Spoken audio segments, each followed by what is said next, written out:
Yeah, so Jim, it's been a pleasure to work with him. Very good.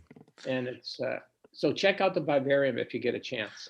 I will. I got to see it in its preliminary stages when I was there, and I think if he's ambitious enough to take on your aquaculture projects, he'll do well at that. Yeah, I know that's not set up yet, but I guess I caught the contractors looking at the fish tank. I guess they're going to try to set that up. I guess they had some difficulty with something with the floor or drainage or something I don't know. But they were in there when I was looking for Perkins, Jason, but well, when I taught at the Arlington Career Center, Ag and Biology, I had an aquaculture system in the greenhouse that was a medium-sized version, closer to yours, not quite as big as yours. And then in my classroom, I had 40 aquaria for breeding purposes. And the first thing the custodians did was get me my own mop and bucket. Yes. And the other thing I did was set up IP cameras. Yes. And nowadays, of course, there are webcams that would do the trick, so you can monitor it and be alerted to. Yeah. Do a little Arduino project that sets off an alarm if water's present. Yes. That's great. Yeah. So they've got a lot to do, but they're making really good progress. Pleased, very pleased. Well, I hope to make them one of the Commonwealth's very first energy academies. Excellent. The challenge that we'll have is mapping them to a science curricula. Okay. Just a complication of CTE versus science right now. Right. And I'm hoping I would really like to see them, and I haven't planted this seed yet because I want to see what we're doing at the national level. But the seed I want to plant with them, because that's another area of expertise I look at, is the climate change education. So I think they have the capability to do a lot of things. Jim, I don't want to plant too many prioritization, seeds. Right? Yeah. I don't want to plant too many seeds.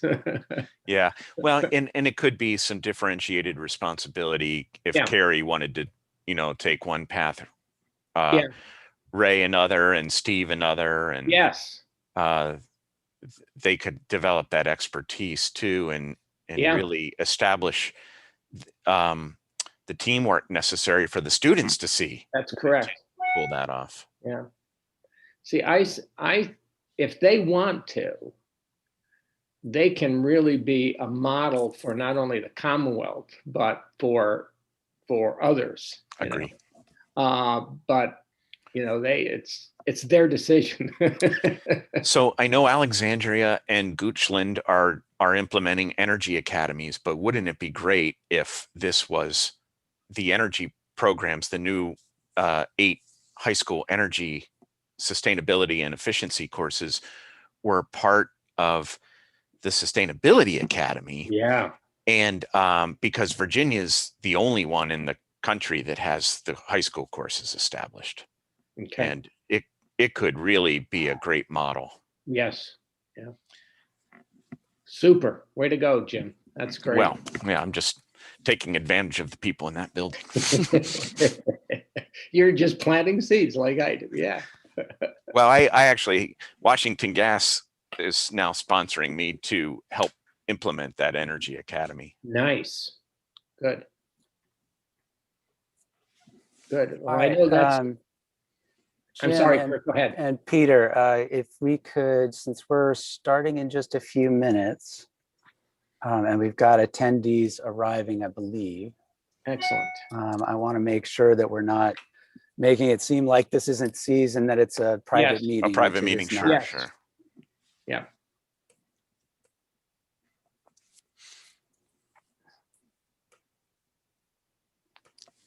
I actually established that rule with my high school interns that when you drop into a meeting and people are already talking, you're welcome to just join right in. So I'm just trying to figure out, the one thing I'm trying to figure out, and Dylan, I don't know if you can help me sort this out. Trying to figure out how to do the embed with the live stream. There's a question from Max in the Q&A. Oh yeah, you've got the live stream link, Dylan? Yep, I sent it to him. I sent it to Grace. Thank you, Dylan. But she wanted us to do the embed, but for some reason I was able to do it earlier. On But like the yeah, basically like embedded viewing into the live stream.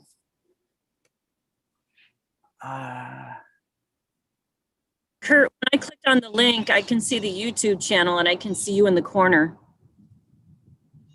Kurt, Yeah, okay. yeah. And you can see the welcome to C's. And Yeah.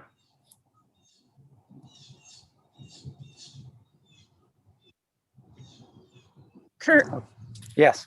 Kurt, I can see you in the upper right-hand corner. So Yeah, we I see the think- Zoom meeting in the upper right-hand corner. Yeah, well, because I'm sharing my screen right now. So we No, have no, the no, welcome. when I go to the other tab.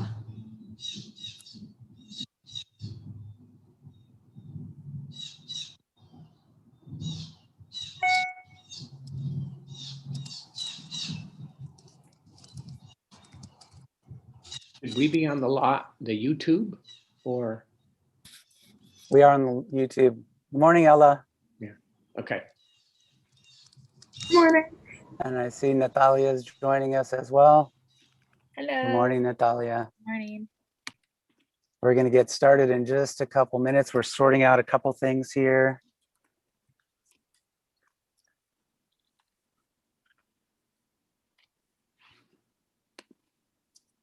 And I think for anybody who's not speaking right now, we should all probably go.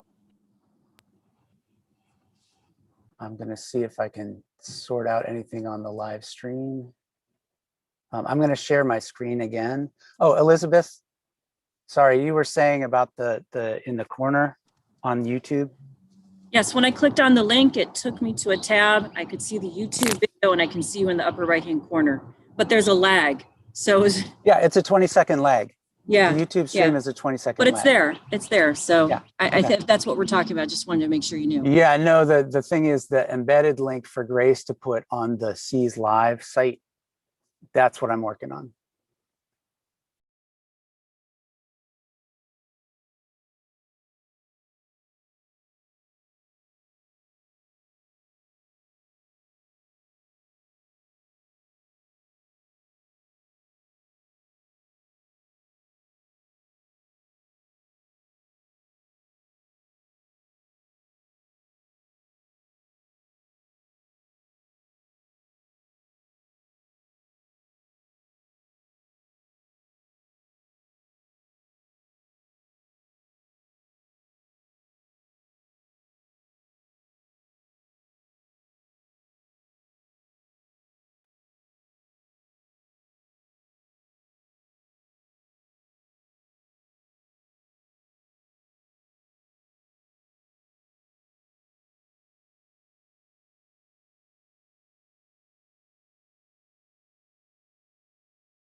All right.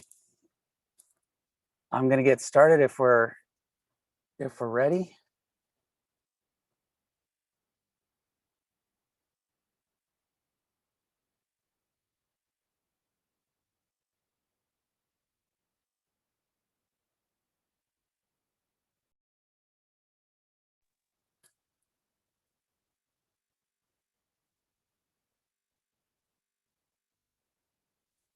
All right, can everybody hear me, panelists? Yeah. All right, very good. I don't see.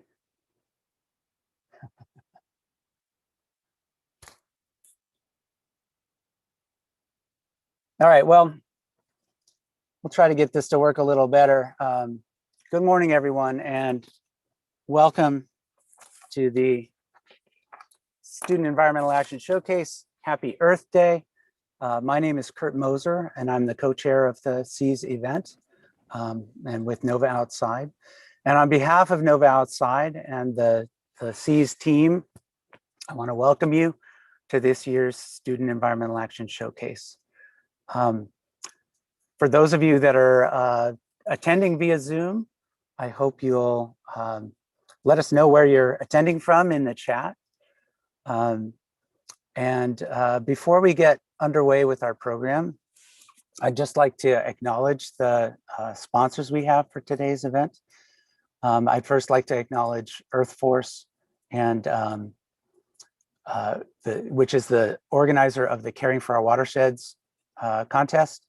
And Earth Force has a whole group of sponsors that have been great supporters for the showcase over many years, including Nutrien and the Land Family Foundation and others. I'd also like to acknowledge the Fairfax County Federation of Teachers, also a longtime SEAS sponsor, and they have sponsored awards for SEAS, which we'll be announcing around lunchtime. And I'd also like to thank George Mason University because both the Office of Sustainability and the Potomac Environmental Research and Education Center, Mason has been a tremendous partner over the years. And when we've had the in-person events, they have been on the Mason campus in Fairfax. So we are very grateful for Mason's involvement in SEAS this year and every year. And then I'd especially like to thank the Community Foundation of Northern Virginia and the Environment Fund for sponsoring SEAS. Community Foundation has been a tremendous partner over all the years that we've had SEAS events. And then lastly, I'd like to acknowledge that we had a great planning team this year. A large group of people. I won't acknowledge everyone by name, but I would like to especially thank my co-chair, Elizabeth Spike, and our event coordinator, Dylan Persinger. We've had a tremendous year planning this event, and we are excited to bring it to you. And in just another minute or two, we'll get started with our keynote presenters. I would like to just, by way of initial introduction, I'd like to say that I had the good fortune to meet both of these young women a couple of years ago when they were both at Wakefield High School, and they worked with my organization, the 4 Mile Run Conservatory Foundation at 4 Mile Run. But I will have them tell you a little more about that. It is my pleasure this morning. And I should say, before I introduce them, if we do have little technical glitches, bear with us. We'll try to get everything straightened out. The technology is still a little daunting, especially when for me, I've got a couple of screens running. But I'd like to just introduce our speakers today. They'll tell you a little bit more about themselves. We have Natalia Urro de Leon and Ella Gerkshiden. Natalia and Ella, please take it away. Thank you so much for that great introduction, Kurt. I couldn't have imagined a better one. Good morning, everyone. Happy Earth Day. Thank you so much for being here. And a big thank you to everyone who has helped make this event possible. My name is Natalia. My name is Ella Gekchidem, and we are super excited to be today's keynote speakers. So Natalia and I, as Kurt mentioned, we are recent graduates of Wakefield High School from the class of 2020. However, we did not forget our middle school years as well. Moving on, to start this wonderful discussion, we would really like you to take a moment of reflection to reflect upon the age, the time you were in your life when you first became really aware of the severe, urgent environmental issues that exist at this moment. So, climate change, environmental justice, pollution. Do you feel that age is fair? Do you feel like that? Does that have any emotions with that age to you? Does it make you angry that you were so young or frustrated that it was all the more too recent? I really urge you guys to remind yourselves that no matter what age you are, that awareness, no matter what age, is progress, especially for our young middle schoolers. Ella and I understand the overwhelming sense of powerlessness that comes with this awareness. I remember I was about your age when I first heard this term global warming. I was really confused and sort of overwhelmed. I willingly threw myself into this rabbit hole. It was through Google and YouTube search bars that I was able to sort of make sense of all these distant and sort of confusing environmental issues. But then at the same time, you have this sort of overwhelming sense of powerlessness when you learn about these problems and issues. How was I, a middle schooler at the time, going to do anything about it? How was I going to help resolve all of them?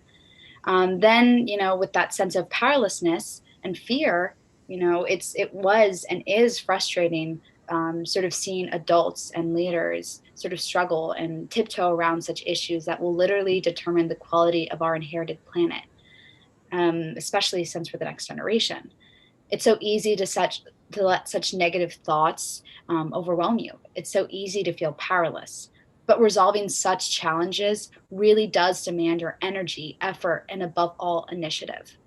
This is how you become and sustain the change. It took us a while to figure out our role in bringing about change within our communities. It wouldn't be until we reached high school that we'd really be able to sort of understand this formula that we have up here. It takes your understanding and your awareness of these issues, which is awareness. It takes your passion and commitment to help resolve them. That's your drive. And of course, above all, it takes you. It's your skills and your own unique qualities that will help you translate all of this into meaningful, sustainable action and change. When I was going into my junior year, me and my friend Clara, we started volunteering with Arlington County doing stream monitoring.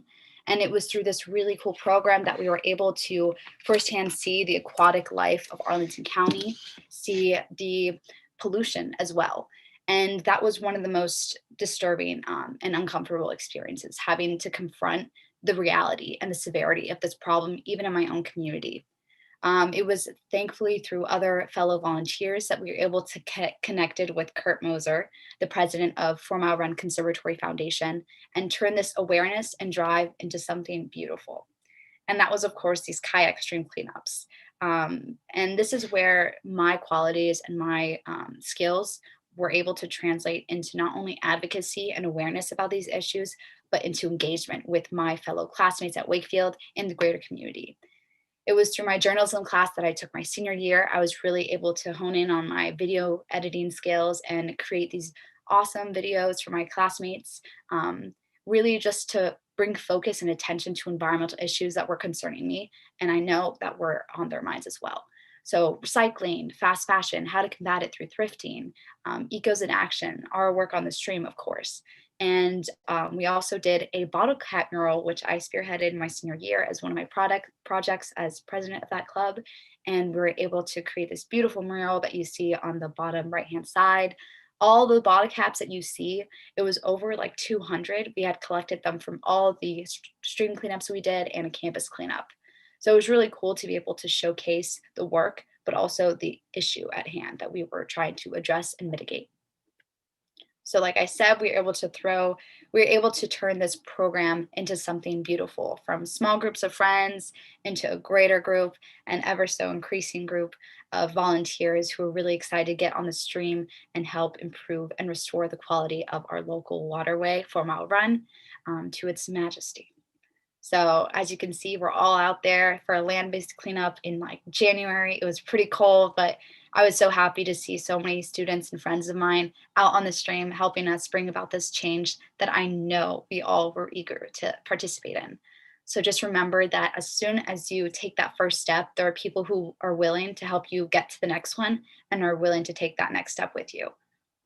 Ella, how old were you when you became aware of these issues? Thanks for asking, Natalia. I believe I was around 6 years old, and my interest in sustainability happened all the way across the world in my hometown in Turkey called Afşa. It's a small island in the Marmara Sea, and I spent most of my time underwater observing the marine life because there really wasn't anything else to do. There was no internet on the island at the time. So as I spent most of my summers just in the water observing the fishes, as I grew up, I started noticing a decrease in fish population and an increase in plastic pollution. This was really frustrating for me because as a little girl, I really wasn't sure how to combat this issue, but I sure did have a lot of awareness. And once I entered high school, I was able to change this awareness into actual tangible change. So again, when I entered high school, I was able to foster my passion for sustainability through entrepreneurship. I was able to create my own business called ePro Technologies, of which I created my own wireless earbuds made out of recycled plastic. So I was able to get this personal connection with plastic pollution from my hometown in Turkey and literally integrate it into my business. This allowed me to stand out from the other competitors, but alongside this, I was able to inspire other entrepreneurs to do the same because I showed them it was attainable to connect something like as so sustainable into a field where you wouldn't really think that it would be that prevalent.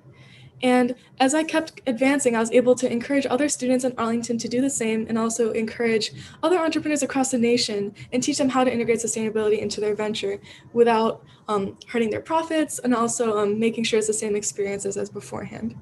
And through my affiliation with NIFTY, the organization I went through, I was able to also work with two other organizations that are relevant to today's talk. One is called This Is Zero Hour, of which you may have heard of already because they organized the global youth climate strikes in 2019, and more specifically the DC Youth Climate Strike, which you may have attended, as you can see in this picture here. And I serve as the director of finance for this organization. So I was able to bring my passion for entrepreneurship and finance and also bring it into the climate space. So I really want to emphasize that no matter what field you want to go into in terms of career, whether you want to be a pediatrician, a doctor, a lawyer, or a politician, there will always be a way for you to integrate sustainability because one, it's becoming more of an urgent issue. And two, as long as you're authentically passionate about it, I guarantee you'll find a way to integrate it as well. And another organization I work with is called Earth Echo International, and they're a youth environmental education organization, and they mainly work with water conservation. Through this organization, I was able to interview numerous congressmen, such as Congressman Donald McEachin of Hampton, Virginia, and to talk about their climate action plans and how they plan on using youth voices in developing these plans and also involving communities in terms of climate mitigation systems. And I want to show you guys a little example of a program that Earth Echo gives out. It's called the Our Echo Challenge, and it basically brings middle school students from across the nation to pitch environmental solutions that these students notice in their communities, and they could pitch it in a business pitch setting, and we're able to give them funding and give them a platform to advertise their solution. So I want to showcase these three students. They're called Team Crayfish, and they're from Illinois. So they noticed that their pond was having a decrease in biodiversity because of an increase in crayfish species. And crayfish are very invasive in multiple aquatic regions, and specifically in Illinois, they were really hurting the pond near their middle school. So these students simultaneously were also able to notice that their local food shelter, their animal shelter, was running out of food. They're going through a food shortage. So these completely different issues, they're able to connect it by thinking of freeze drying these crayfish, donating them to the animal shelter, and simultaneously creating change. So every day after school, these three students went to their pond, picked up the crayfish, and with the help of their teacher, they were able to freeze dry them and donate it to the animal shelters. So they were able to solve the food shortage and also help the biodiversity of their pond. So once they presented this product, like this organization in a way, to Earth Echo, we were able to give them $10,000 to fulfill this project and also grow it. And I really want to emphasize that these students don't have PhDs. They haven't even entered high school yet. They just simply saw an issue within their community, and they had the drive and the ambition and the passion to run towards it and also tackle it. And they did it quite successfully. And I really want to emphasize that you can do this too, and there's nothing from stopping you from doing this as well. So today on Earth Day, we encourage you to just step outside, take a few hours, look around, think, what is going on in my environment? Is it prosperous? Is there issues? Maybe you could think of some solutions. And we guarantee you that once you find the right people and create your own community, you'll be able to create tangible change. So thank you so much, and happy Earth Day.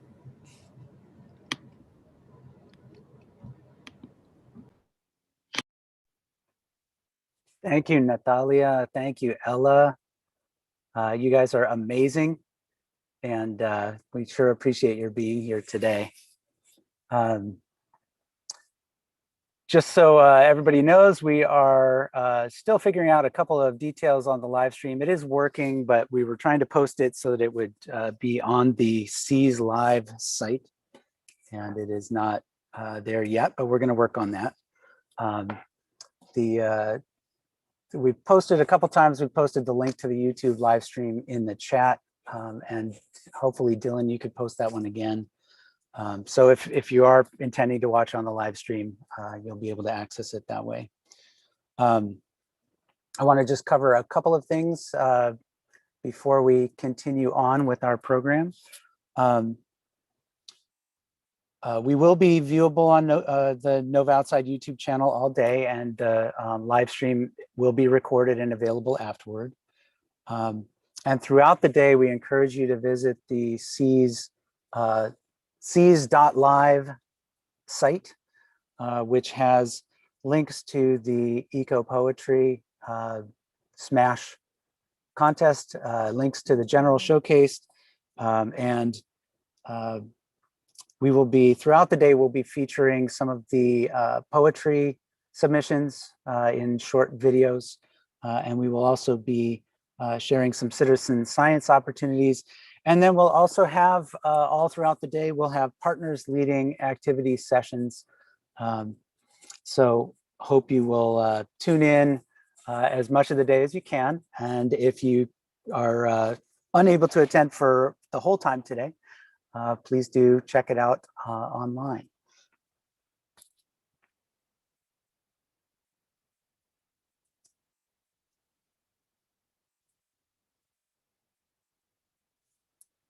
So, oh, and the other thing I wanted to mention at this point is in the partner sessions, our 2 end of the school day partner sessions at 3:20 and 3:50 are youth partner presenters.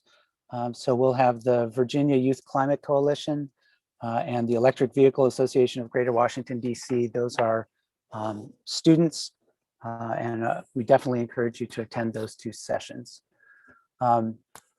Right now, we have a little bit of time before our next sessions begin.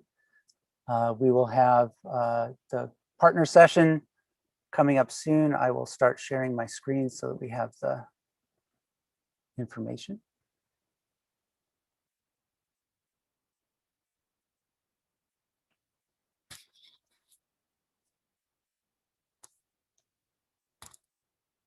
And hopefully everyone can see that.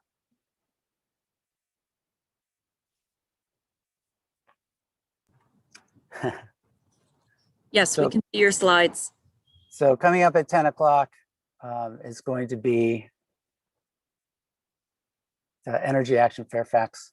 And while we're waiting for the 10 o'clock hour to start, I know that we have some of our attendees will be in Our Power sessions at 10 a.m. So please make sure that you switch to your sessions maybe a few minutes before 10. And we will highlight right now, you may not be aware that this month is Citizen Science Month. And we're going to have a few opportunities here that we share. A great place to start is at scicestarter.org to find out more about citizen science opportunities that are available to young people across the country and here in Northern Virginia. Our little citizen science slides during the day today will have QR codes. So if you wanted to get a link to the citizen science links, you can hit it with your phone. And real quick, Dylan, is there anything from the chat or anywhere else Q&A that needs a response or that we need to address before we go into sort of waiting mode until 10 a.m.?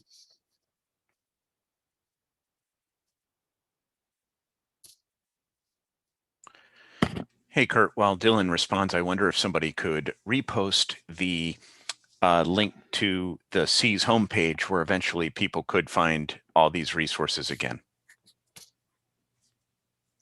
Yes. Let me see if I can do that.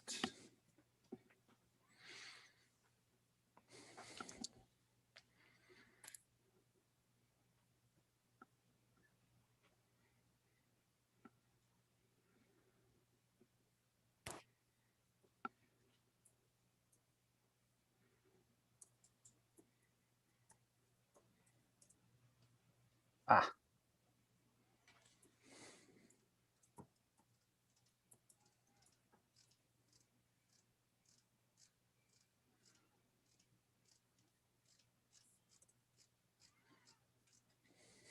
There's the link. It's an easy one to remember, C's.live.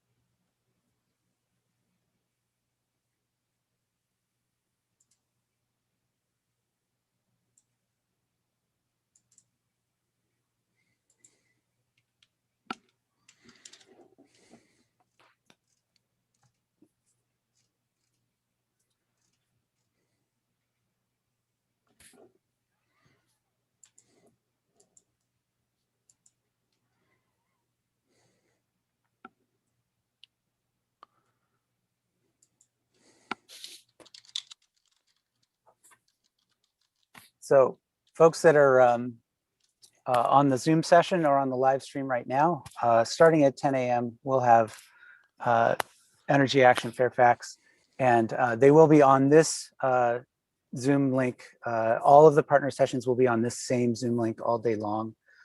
So if you're on now, this is the same place you'll be for all the time that we have partner sessions today. And we have a great group of partners. So I think we'll have probably a little bit of quiet time right now. And then we'll, at 10 o'clock, we'll be moving to Energy Action Fairfax. Do we have you our so much. presenters for Energy Action Fairfax?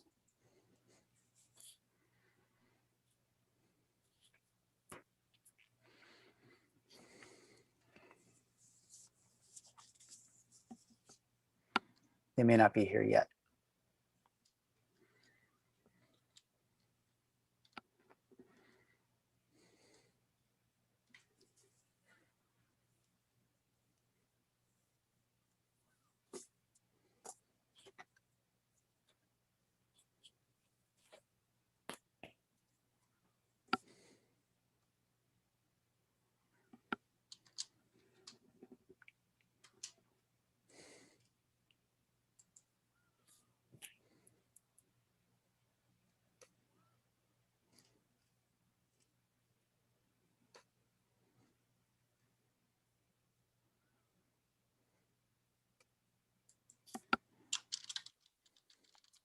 I don't see Jessica yet, but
Hello, Jessica.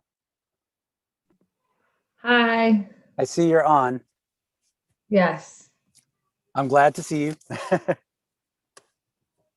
wasn't sure if, there we go. I didn't want to jump in if somebody else was still presenting.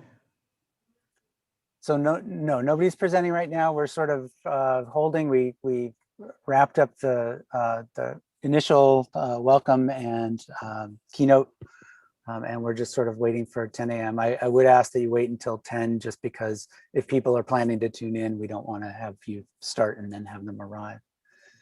Yeah, definitely. And when we get to 10, I'll do the briefest of introductions, and I'll let you introduce yourself. Sounds good.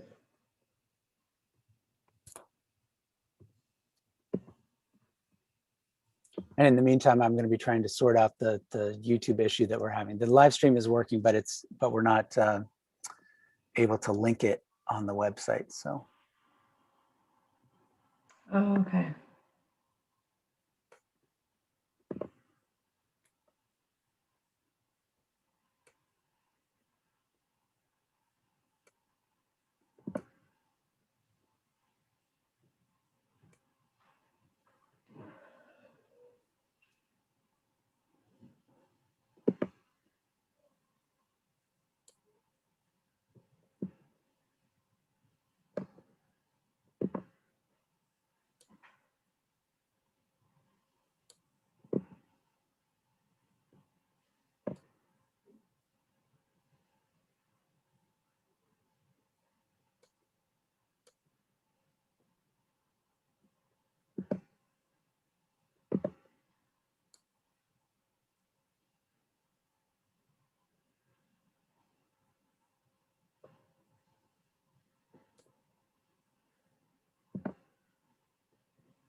All right, we're at 10 o'clock, and it is my pleasure to turn it over to Jessica Lavender of Energy Action Fairfax for our first partner session today. Jessica, I will stop sharing my screen and I will let you do any sharing that you need to.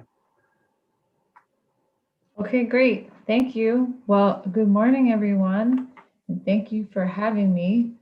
My name is Jessica Lavender. I am the Senior Energy Analyst for Fairfax County's Office of Environmental and Energy Coordination. I'm gonna give you a quick little tour of what we do just by showing you our website. Let's see. Can you see my screen? Thumbs up. Yes. All right, great. So this is our page. We do a lot of different things. We do climate planning for the county, resiliency planning. We work on internal operations, policies, employee outreach, and outreach to the public, both residents and businesses. And what we're talking about today is our thermal camera loan program, which is a program for mostly residents. Could be a business, but mostly residents. So on our home energy savings page, we go to Energy Action Fairfax, which is our residential outreach program. We have a lot of information about how to save energy at home. And then we also have some special initiatives on this page. And I'll put all these links in the chat before we go. So I want to talk to you first about how thermal cameras work, and then I'll talk about the program. Let me scroll down. So thermal cameras show hot and cold areas with color. Yellow is the hottest and purple is the coldest. And a home energy auditor, or you, can use that to go through your house and see areas that are hot and cold. And by doing that, you'll know where cold or hot air is coming in your house, or you might have some insulation gaps or something like that. So now I'm actually going to stop sharing my screen so you can see me bigger, and I'm going to show the camera. And if I'm not big for you, I think you might be able to pin me or something, just so you can see a little bit better. But this is the camera. You can buy one for a couple $100, and it just attaches to the bottom of either an Apple phone, an Android phone, or an iPad. So I'm gonna turn on my iPad. And this is the app right here. It's called FLIR One. That's the company that makes it. You open it up. Oops. They'll tell you to plug it in. Just goes right in the bottom where you would charge. Turn it on. So this is what I look like. I got my iPad or my phone, and then the camera is facing out so that I can see on the screen what's going on. So you can see on my screen, let me move my down a little bit. So you can see on my screen, hopefully, a window in the background. And you can also estimate the temperature of what you're looking at. That's the numbers in the middle. So let me show you a few pictures that I already took. Hopefully those will be easy for you to see. So this is just an example of something that's hot. A person in a room is much hotter than the rest of the room. And a nice feature is that you can scroll down to see what you actually took a picture of. Another nice picture is 2 drinks. So I'm not sure how many attendees right now are students. I don't know if it's going to be helpful for me to ask questions and have people type their answers into the chat or not.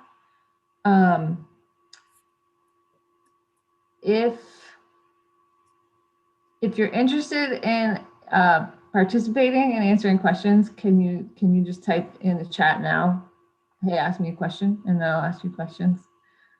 But otherwise, I'll just keep talking. So on the right, we have a yellow cup that would be filled with something like hot coffee or hot tea. And on the left, we have a purple cup that would be filled, that's just filled with cold water. I don't know if you can see very well where I took the temperature of the hot cup. It might show up a little bit better. Took the temperature of the cold cup.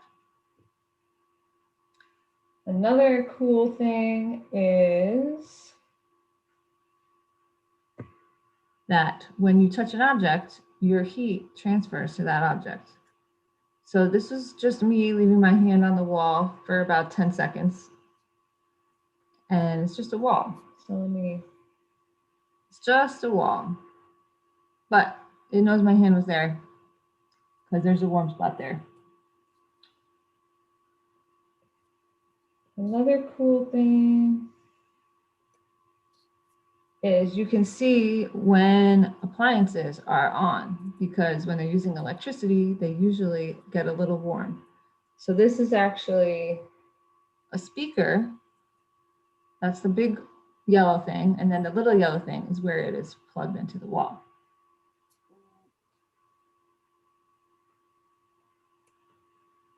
So how would someone use this as like a home energy audit? Well,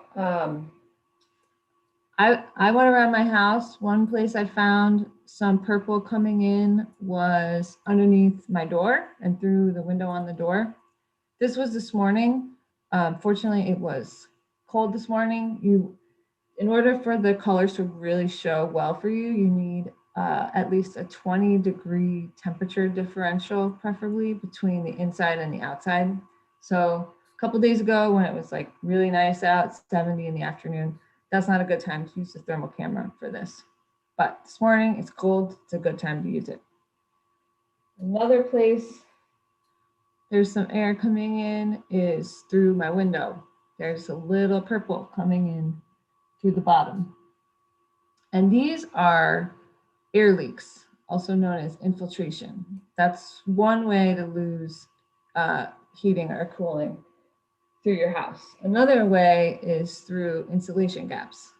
So this is a room. The top half is a ceiling and the bottom half is the wall. And all those little purple splashes are where I don't have very good insulation because it's been moved around. It's an old house. You want to see just a nice uniform area. Let's see. Yes, I'll put a bunch of links in at the end for where you can get the camera. So nobody said they wanted me to ask some questions, which is fine, but feel free to type in if you want to see me take a picture of anything else. How does it look in the thermal camera? I wish I could just take me with you. I can't. Is this a Flare 1 Flare Out or the Gen 3 or Gen 1? Good question. Someone's asking what exact camera version is this? It is not the Pro. The Pro is more expensive. I forget. I have it on the website. I can figure that out for you when we go to the website. So hold tight on which generation. I have two. We bought 2 different generations. We bought these a couple years ago. All right, now it's really cold from normal temps.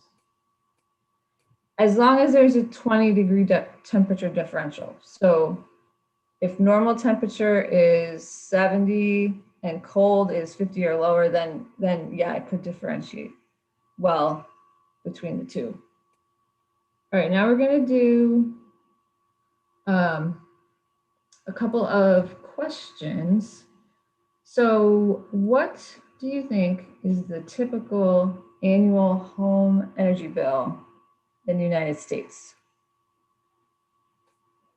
Obviously, you cannot answer my question, but just think about it. Could be, is it $100, $1,000, $10,000? I'm gonna share my screen again.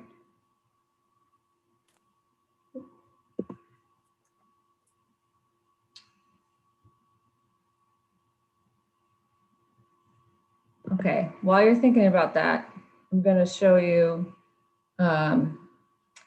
all the different places that air can leak into your house. So it's not just under a door or under a window. There's a bunch of different places. Any penetration to the outside, so maybe a cable is coming in, or sometimes there can be a little bit of a crack between your house and the roof or your house and the foundation. There's a lot of different places. Okay, typical bill per year is about $2,000. That's electricity and natural gas if you have natural gas for heating, or just electricity if you only have electricity for heating. And what percent of that do you think is spent on heating and cooling? Some other uses are appliances, your hot water heater, lighting, other kinds of electronics. All right, well, this is a graph from the Department of Energy. So on average in the United States, heating is 29%, cooling is 13%. We've got water heating in gray, appliances in red, lighting in blue, electronics in green. And this electronics piece of the pie has gotten much bigger in the last 10 or 20 years as we have more and more electronics in the house. And what percent of this chunk, of the heating and cooling chunk, do you think you could save by sealing up all of the air leaks or insulation gaps in your house? I'm going to move us over to an Energy Star website. So Energy Star estimates this based on your climate. That makes sense. How hot or cold are you? So we're climate zone 4. And if you scroll down, it's estimating that we could save in Virginia 17% on heating and cooling, or 12% of our total bill. So that's pretty good. That could add up for you if it's $2,000 every year, 12% of that. All right, now I'm going to show you some examples of projects that you could do. And feel free to keep typing questions in the chat. And I will get to them for sure at the end. All right, so this first one is a door sweep. So this is one of my doors. There used to be a lot of purple coming through on the bottom. You attach something on the bottom of it, and now there's a lot less purple coming through, which is good. Similar thing for your window. There's a lot of different kind of weather stripping options, so you kind of have to play around with it. But in the first picture on the left, you can see there's a lot of purple, and then the picture on the right, there's less purple, and this is what I use for that. This is another one. It's really easy to do. So your wall is hopefully insulated, but your outlets usually are not, because that's where your electricity is coming in. So you can get these little gasket covers. You just put it right under the plate and it seals it up a little bit. So this one is a lot less purple than this one. And again, these are pictures when it's cold outside. If it was 100 degrees outside, then the house would be cooler, purple, and the air coming in would be yellow. Okay, so normally we think of using a thermal camera to identify air leaks and insulation gaps, but there's another thing you can use it for, which is how we saw that speaker was pulling electricity. So this little yellow glowing light here is my Apple TV, but I wasn't watching TV. This is called vampire load or phantom load. And one way to combat that is to just run around unplugging things after you use them. That could be kind of a pain. They also make this thing called a smart strip that will turn things off for you automatically. It could be based on a timer or an occupancy sensor. This one is conditional and based on other equipment that's plugged in. So my TV is kind of the control. And if my TV is not on, then the Apple TV will not turn on. So this is a good option for like entertainment centers or offices where like if your TV isn't on or your computer isn't on, it'll cut the power to all of the other stuff connected to the smart strip. Some bigger projects you could do, you can seal up a fireplace. There's understandably a lot of air coming in through there. They make this thing called a chimney balloon. You can put that in, you know, in the summer, you're not using it. You can also get an cover for your attic door if you have an attic, because usually, you know, your attic is insulated, but then the door is not. Or filling in your insulation gaps. That's a bigger project. If you don't want to do that yourself, you can hire someone to do it for you. All right, now I'm going to show the library website. This is their catalog, and I'll type these links in just a second. You just search for thermal camera, and it comes up just like a book. You need to choose Apple or Android because they are different. And then you just place a hold, and it will get shipped to your local library branch, and you pick it up behind the counter. So it's pretty easy. All right, I'm gonna stop sharing my screen.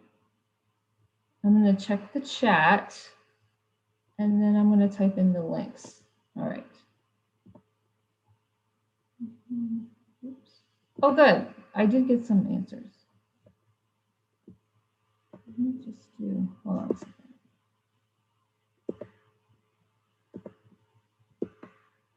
Okay.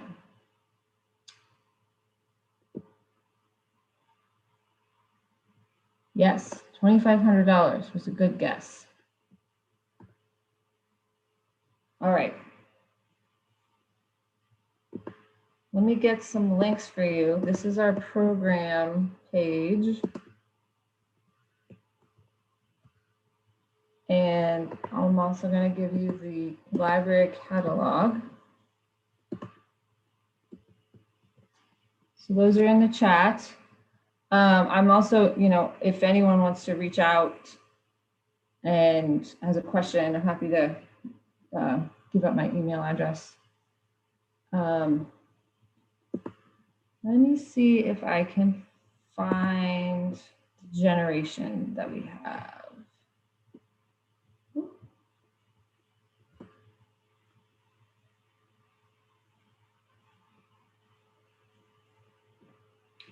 Okay, we have Gen 2 and Gen 3, and this is a Gen 2. So that answers someone's question. All right, well, while you guys think of more questions, I'm going to show you a couple other things. So this is the case that you get, that you pick up from the library.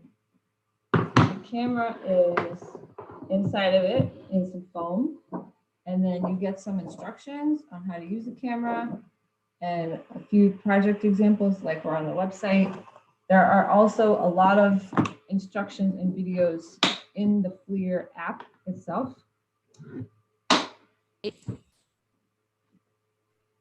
And I have a couple of the things that I showed you. So this is an example of a door weather strip. Sometimes it also just comes completely long, not curled up. And you can buy that at like Lowe's or Home Depot, wherever.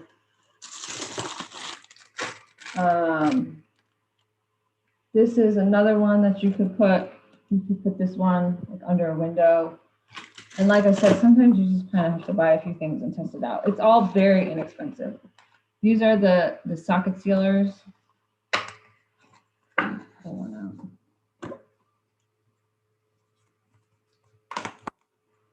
So they make them for plugs or a wall switch.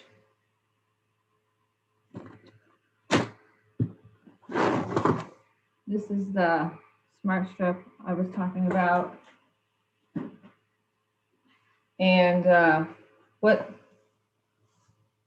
energy efficiency presentation would be complete without a plug for LEDs? If you have an LED and an incandescent next to each other and you use the thermal camera, you would notice that the incandescent is a lot warmer. It's wasting a ton of electricity just as heat that it's losing. So this is a 9-watt LED. It's equivalent to a 60-watt incandescent. These are also very inexpensive now. You can get them for a couple dollars. So I recommend checking out the thermal camera, checking out our website, taking a trip to the hardware store. And if you're interested in learning more about what my office does, we have a newsletter that we send out. You can sign up for that on our website. Usually about every few months, we'll say, hey, we've got this program going on. We're looking for public input on our climate planning process. Before COVID, we usually had a bunch of in-person events in the spring. We had like LED light bulb exchanges. Hopefully we'll do those again or figure out a new way to do outreach. Any last questions on thermal cameras or my office or energy efficiency in general?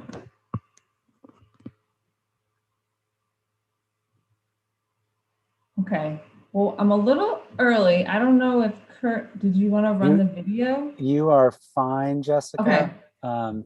And thank you so much. Yeah. That was really, really cool. Oh, good. And as we had discussed earlier in the week, I am an enthusiast of thermal cameras. I haven't used one in a while, and the ones I used when I got a thermal camera training was a big one, and that was some years ago. Yeah. So it's really neat to see the small ones now. That's really cool. Yeah, and it's free, and I mean, the county arranged this for home energy audits, but they're fun for other things. My director always likes to say he wants to look for wildlife in his yard at night. There's a lot of uses for them. That's great. Well, thank you, Jessica. And we will transition now, hopefully, to Cindy Smith, who's at the Potomac at the Potomac Science Center. Cindy, I hope, I see that Cindy is maybe breaking up her video. She's outside, and probably the Wi-Fi is not 100% out there.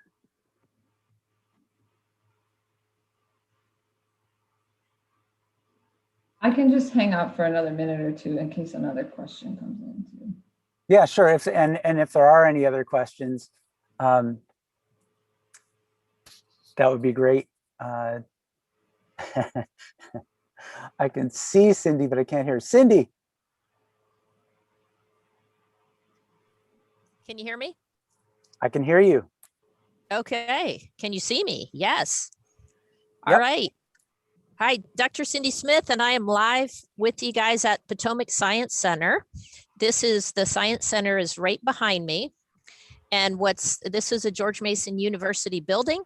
And what we have here is a bunch of aquatic ecologists. We have fisheries people, we have engineers, we have environmental chemists, and everybody in this building works on something that deals with the Potomac River.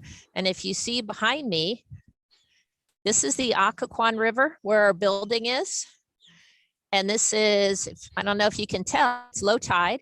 There's a lot of logs out there. And what's significant about these logs is that upstream on the Occoquan, at least above the dam anyway, a lot of you I know are working on water quality projects, and where you're looking at how do you keep erosion from occurring. And any of those sort of projects you work on in your watershed, they're so incredibly important because you see what happens downstream in the water. When the water runs so fast, it sometimes erodes the roots of trees, knocks them down, and then brings all that sediment in down here into the river. So I wanted to share that with you today, that I work in actually seriously the coolest place. And this is right here. We're in Woodbridge, Virginia on the Occoquan. Down there at the point, the end of land behind me, that is the Occoquan Bay National Wildlife Refuge, way down there. And this is the Belmont Bay community, and there's a marina. And this is going to be probably over the next couple of years, a public park. And we're going to be sitting smack dab in the middle of this park. So it's a really nice place where you can come. You can come for educational field trips, or you can also just come to walk on the trail. This is a public trail as well. And what I thought I'd show you is, I know many of you, I'm going to go sit where it's not so windy, but many of you think about, you know, maybe going to a college with an environmental program. And one thing I want to encourage you all to do is make sure you pick a program that has an outdoor component if you're going to like major in environmental science like this. So we have a science center here.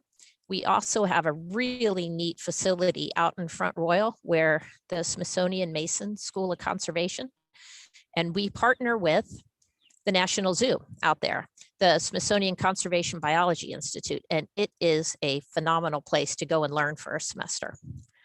But I thought I'd show you what some of our students do. I'm going to put on a short video, and let me get into my other view here and show you what some of our students get to do, like when they're out on the boats and others places. And since I'm outside and I have a glare, I see that someone's got a question. Ask away. Does anyone have a question? I apologize. That was a mistake. Oh, well, then just make something up and ask anyway. That's the rule. You just have to ask something. What's your favorite part about your job? Showing up at work and then going, you know, no matter what the stress or anything is, and then you see this view. I can't even tell you. It is just so cool. See that? Like you just can't even compare. And we've got all these native plant gardens here, and I'm a big plant insect person. So if you look down, you know, on a non-windy day when it's a bit warmer, what I love is listening to the hum of the bees that are here. But what I think I'm going to do is I'm going to show you, I'll share my screen, and I'm going to show you what some of our students do out on the boat.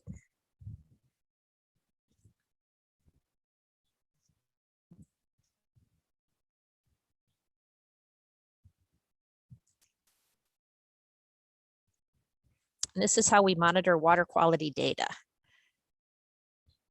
And Kurt, please do tell me if this is not working inside Zoom. And it's spinning. And it's spinning. If need be, Cindy, I can probably run it from here. Is that sounding correct? Can you hear it? It's not, but you know what? Why don't you stop sharing and I will share it because I do have it. It's water quality data mapping on the Potomac River under the PERIC YouTube channel. Cindy, let me try it from, I'm going to disconnect you for a second. I'm going to try it from here. Perfect. Okay.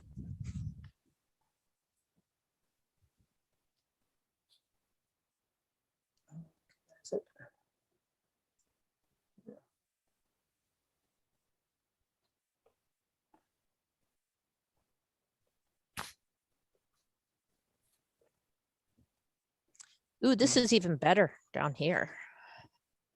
Whoops.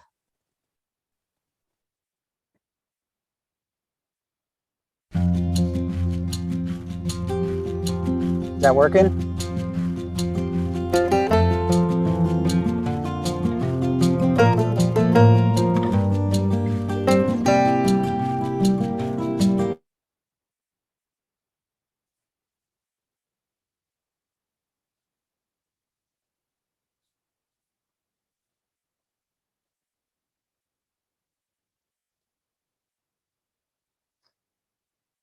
Sorry about that, Cindy. Can everybody hear me okay? Let me try that one more time.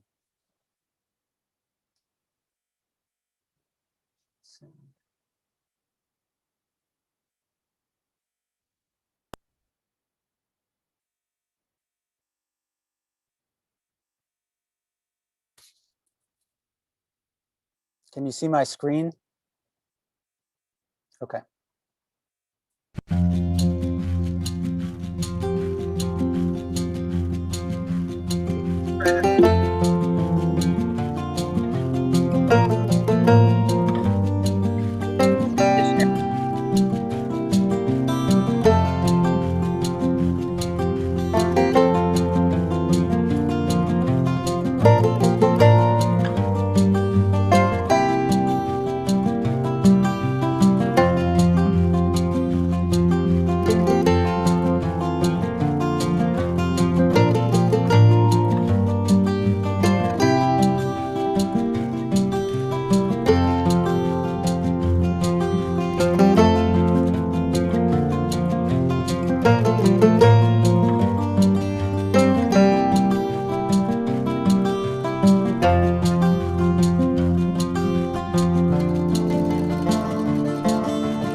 If anyone has any questions, that's one example of one of the things we've been doing for, geez, almost 30 years out on the Potomac River, collecting data on plankton, invertebrates, turbidity, and suspended solids. But it helps tell the really good story of Chesapeake Bay recovery, honestly. Does anyone have questions for me?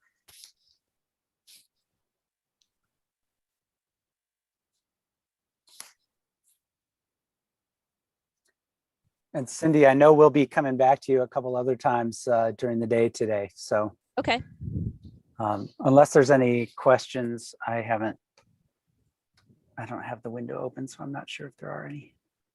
Just let you know, the wind's almost so strong you can't hold a laptop.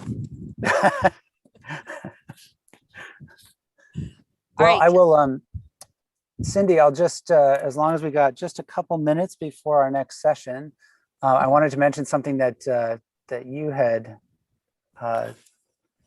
brought up when we talked about citizen science, and that's something that is available for people to participate in this year, and that's the cicada safari. So for those of you who are interested in looking at the 17-year periodical brood 10 cicadas, you'll be seeing them this year. And I can tell you who developed this app. It's really pretty cool. There's a researcher out at he's in Ohio at the university, I believe, Mount St. Joseph, and Gene Kritsky. And he's an incredible photographer, but he lives, eats, and breathes. He's an entomologist, and he just loves the periodical cicadas. And brood 10, which is going to emerge in 10 different states, is set when the temperature is 64 degrees at 8 inches deep in the soil. Those nymphs are coming up and out. And they're already there. I encourage any of you, especially the Fairfax, Northern Virginia area, go and look around the base of deciduous trees. See if you see any like pencil-sized little holes. The nymphs are coming up and looking and going back. And they're sort of waiting for their friends. And researchers don't know exactly how they all know the exact day to come up, but they will be coming when that soil temperature hits 64 degrees. So could be first week of May, second week of May, and then we will have literally billions. And I could talk about cicadas every single session, Kurt, if that's what you desire. They are my favorite. And if there's any teachers on, I have so many activities to share, like how to teach with cicadas. They're the best ever. I have been waiting for this year since 2004, and I'm really excited to see the cicadas again. Really miss these guys, really excited to see them again. Cindy, we're gonna move ahead in our program here. We're a few minutes away from Northern Virginia Soil and Water Conservation District and Fairfax County Stormwater. I wanna make sure we've got our presenters. Is everybody here? I see we've got Meredith.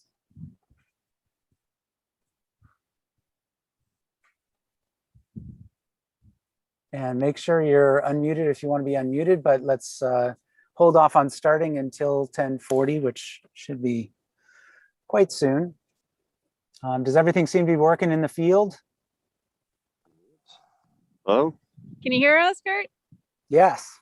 Okay, let's Screen is on. Okay. share content. Can you see? Okay. Okay, so when you stop sharing, I'll share. That's quick. So yeah, hold off on starting, but you can obviously test stuff out in the next couple of minutes. We got about 2 minutes. I want to make sure that you don't get started if there are people who are going to tune in right at 10:40. I'm gonna go to the middle of the stream and talk. And will you let me know if you can hear me in a sec? Yep.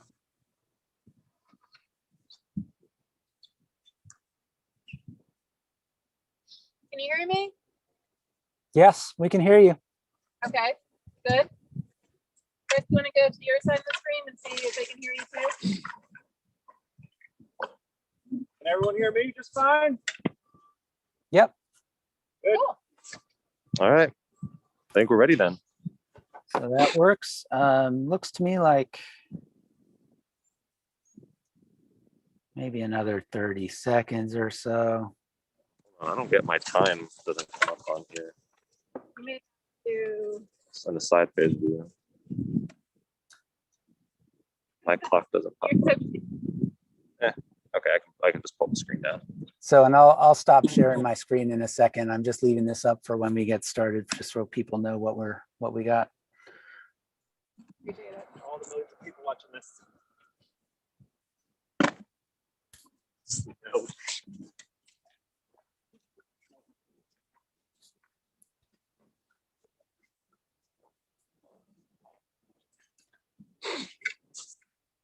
He said about 30 seconds, Danielle, so if you want to take your mask Yep. off. All right, C's viewers, we are starting our 1040 Eco Partner session. And I will leave it to you all to sort of do your introductions. Thank you for being here, and I will stop sharing my screen.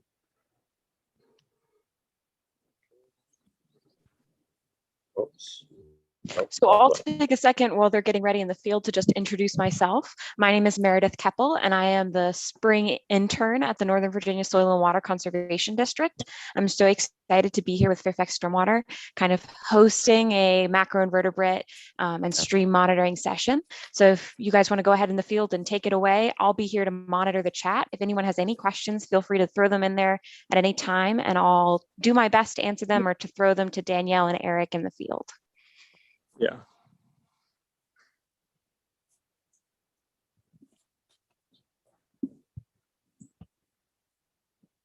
Uh-oh, did we just lose them? I think we're still here. Can you hear us? Oh, yeah. Yep. There we go. Okay. And I'll Very switch good. that around. All right. Can you see Danielle? Yes. Danielle's on the screen? Okay. Are we good to go? Everyone? Okay. Yep, you're good. Awesome. All right. So good morning, everyone. I am Danielle Wynn. I am a freshwater ecologist with Fairfax County Stormwater Management. We are in a lovely park today. We're in Lake Fairfax. We're right below Lake Fairfax, and one of the great parks that Fairfax County Park Authority owns. And we are here today to do a presentation on benthic macroinvertebrates. We'll get into that all in a second. So I want to introduce Chris Mueller over here, who's going to be doing the benthic demonstration in a second. And we have Eric Collins in the screen behind you. And we have Meredith checking the chat from the Northern Virginia Soil and Water Conservation District. Thank you all for coming today. We're super excited to be here. So first off, what is a freshwater ecologist and why does the county have them? So as an ecologist, we look at both living and non-living things in our environment to see how healthy or unhealthy our streams are. So as freshwater ecologists, our job is to look at the living and non-living things in our streams. So we'll look at things like fish, we look at plants, we look at something called benthic macroinvertebrates. Big word, let's break it down. Benthic means bottom, macro means something I can see with my eyes. So in a microscope, you look at something super small. Macro means you can see with my eyes. And an invertebrate is something that obviously doesn't have a backbone. So today we're going to be looking at things like clams, worms, crayfish, stoneflies, mayflies, all kinds of great things. And the reason we do that is to give us an idea how healthy or unhealthy our streams are based on who is living there. But not only do we look at things that are living, we look at things that are non-living, not dead, just non-living. So abiotic factors as well. So it would be things like the rocks that I'm standing on, the water that we're going to be sampling, the soil that is underneath and on the sides of our streams. All those things together gives us an idea how healthy or unhealthy that stream is. So our job as freshwater ecologists is to help tell the story of the stream. Since our streams don't have a voice to tell us if they're feeling good or feeling bad, it's our job as freshwater ecologists to monitor our streams and figure out which streams need to be restored and which streams need to be protected. And looking at benthic macroinvertebrates is just one of the many ways we do that. So I'm going to turn it over to Chris, and he's going to show you how we actually collect benthic macroinvertebrates. And then we're going to bring you back into the tray and actually show you some of these critters, show you how to identify them. And then at the end, Meredith is going to explain how you as students can also help and volunteer and do benthic macroinvertebrate monitoring on your own. All right, Chris. Thank you, Danielle. Happy Earth Day, everyone. So, like Danielle said, we look at benthic macroinvertebrates, and we do that by using a net, like you see here. It's called a D-frame net. You can see that based on the letter that it forms. And what we do is we look in the stream to try to find habitats where the benthic macroinvertebrates will live. Places like this riffle right here, where you can see water's flowing over the rocks, that's helping oxygenate the water. And there are certain types of benthic macroinvertebrates that like to live in those areas. And then if you see around the edges, there's a lot of vegetation and different species of bugs or benthic macroinvertebrates like to live in there. So what I'm going to do is I'm going to kind of show you how we actually do the sample with the net. And so what we do is we put the net downstream. So water's flowing into the D opening. I'll do it from this side. What we do is we do something we like to call the benthic shuffle, where you just take it, move your feet around, pick up the rocks. wait a second or two, let the water flow all the bugs that were on those rocks into the net. We'll pick up the net. And I'll show Eric right here real quick. There's one bug right on the net right there. That's a dragonfly. And so what we do is we take whatever's in the net, bring it over to this clear tray like this, invert the net out, and we kind of give it a little bit of a dunk. So Eric, you can zoom in and you can kind of see we found some stuff in there. That dragonfly I showed you earlier. There's one over there. And so now we've got a tray kind of with some other bugs in it that Danielle's going to help walk you through kind of how we ID these to look at the health of our streams. So we're actually going to start with, why do we ID these? Why do we look at these bugs, and what kind of story do they tell us? So some of these benthics have different tolerance levels, which means they can take a different amount of pollution depending on which creature they are. So we just heard Cindy Smith talk about different water chemistry parameters. Some of our benthics can take a lot of extra dirty water, and some of them have to have very clean water. So the creatures that can tolerate pollution would be the tolerant creatures. And in this example, it'd be everything that's outlined in a red color. So we have worms, we have flatworms, we have leeches, just as an example. We also have some benthics that could tolerate a little bit of pollution, not a ton, but a little bit. And they are outlined in this kind of orangey yellow over here. So it would be some crayfish, some sow bugs, and some amphipoda in this example. And then we also have some creatures who are very sensitive or very intolerant to pollution. That means that they don't like pollution at all. And if there is pollution, they'll either die or they'll just go away somewhere else. And those guys are represented in this example in the green. So those would be sensitive creatures. So it would be something like stoneflies, mayflies, and some Dobson flies, Helgermites down here. So why do we do that? So it gives us a really good idea of what's going on in the stream in a long period of time. If we just took a water chemistry sample, that water keeps moving down. It can go from Fairfax County down to the bay in about 3 days. So if I poured something toxic in the stream, in 3 days it's gone. If I took a water sample, it would look fine. But if I turn around and I look and I see 500 dead fish, I know something's going on with that stream. So that's why we look at the life and not just water chemistry. If we go out to a stream like we did today, and we find only bugs that are in that red category, we know that stream is pretty polluted all the time. So we know we need to go to that stream and figure out what's going on, how do we repair it, or figure out what is going on and reduce the amount of pollution getting to that stream. However, if we go to the same stream, or a different stream rather, and we find benthics are in all the categories, but a lot of them, at least in the green, we know that stream has to be good quality all the time. So then that would be a stream we would try to protect and make sure that nothing is getting into that stream. So now that we know why we look at bugs, let's look at the bugs. So a few minutes before you guys got here, we went to the stream and we actually did some benthic monitoring. I'm gonna put my mask back on since we probably have people close by now. So hopefully you guys can hear me. So if you look at the tray, we can see a lot of benthics here already. So we kind of cleaned everything up. These guys like to live, again, like you saw with Chris, they like to live under rocks, under sticks, all kinds of stuff. So this is just a really clear way of looking at these guys.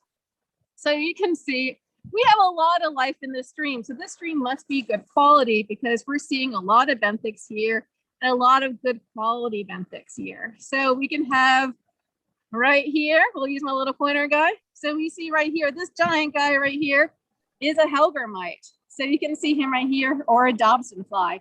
His mandibles are huge when he becomes adult. Oh, we should also explain that most of the creatures here are the aquatic stage of their life cycle. So a lot of these creatures actually become adults and they'll fly away later on in their life cycle. So for example, again, the Helgermite does become a terrestrial insect and they have giant mandibles, and it's pretty cool seeing them later on. These guys right here, I'm going to just pick him up because he's not going to bite me. This guy is called a teculid, and we would see him right over here in this category. So we know he's a moderate creature. Danielle, we have a question. Oh, okay. An attendee asked if the Helgermites are pollution tolerant or pollution sensitive.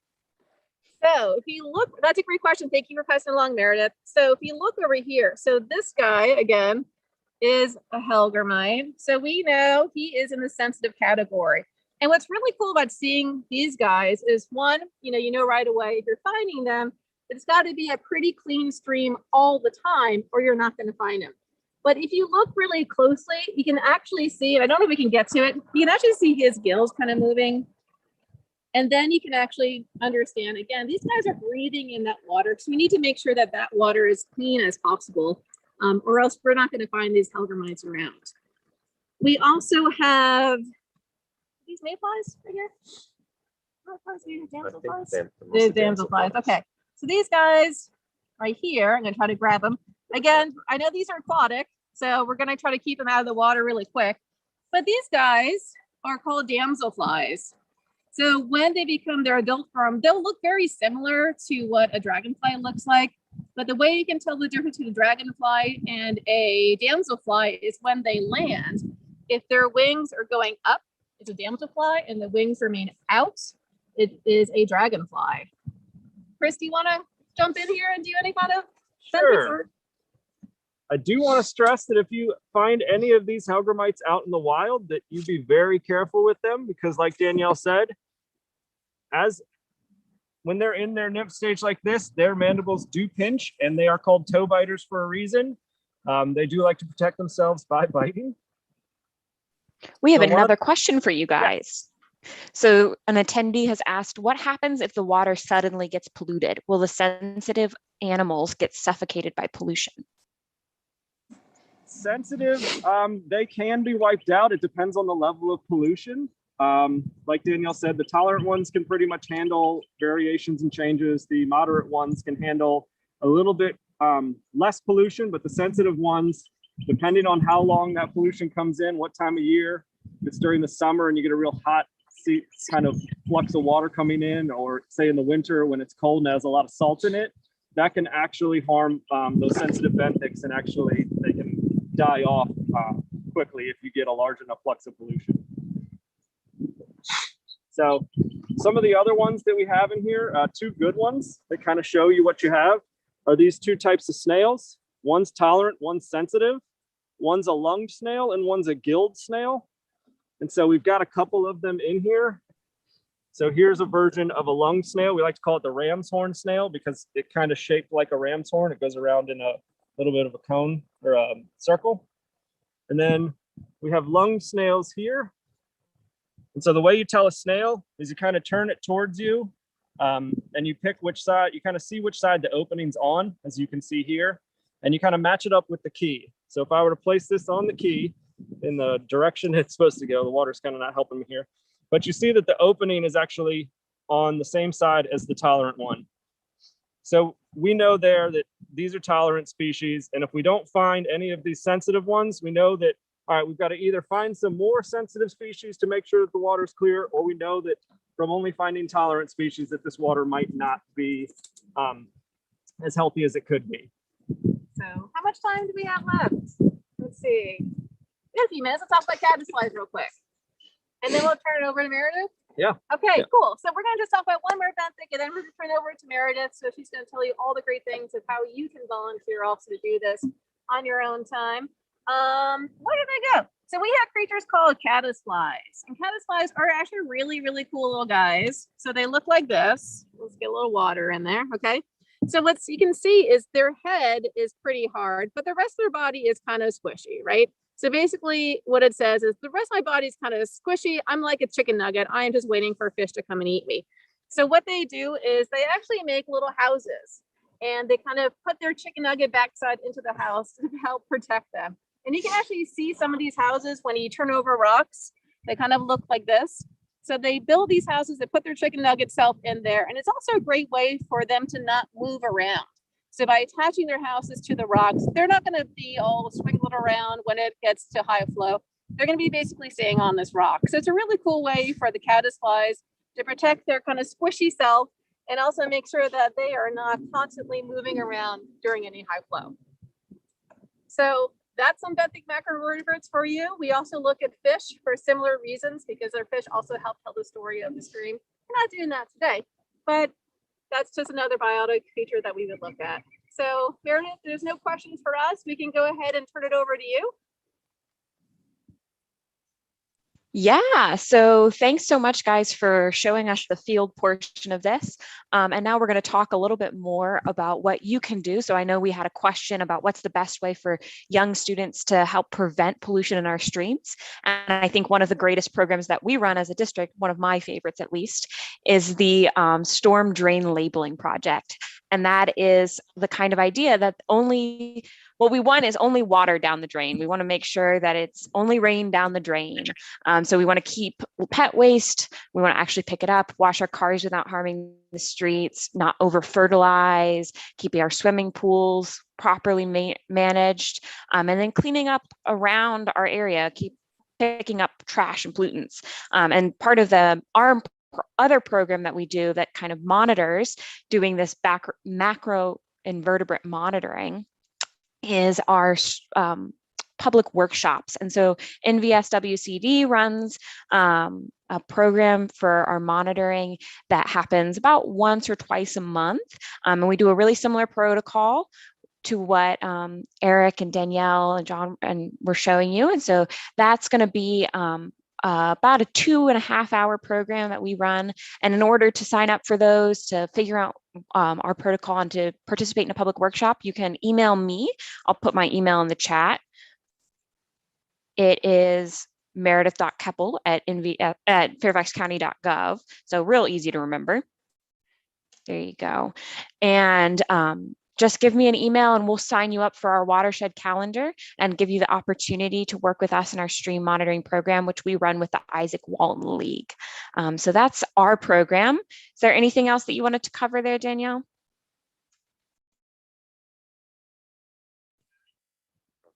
Are we on? Okay. Yep. Okay. Thanks, Rose. Sorry, you turned yourself on mute. I think that's great. I mean, you know, I love the opportunity that students can also come out and do monitoring.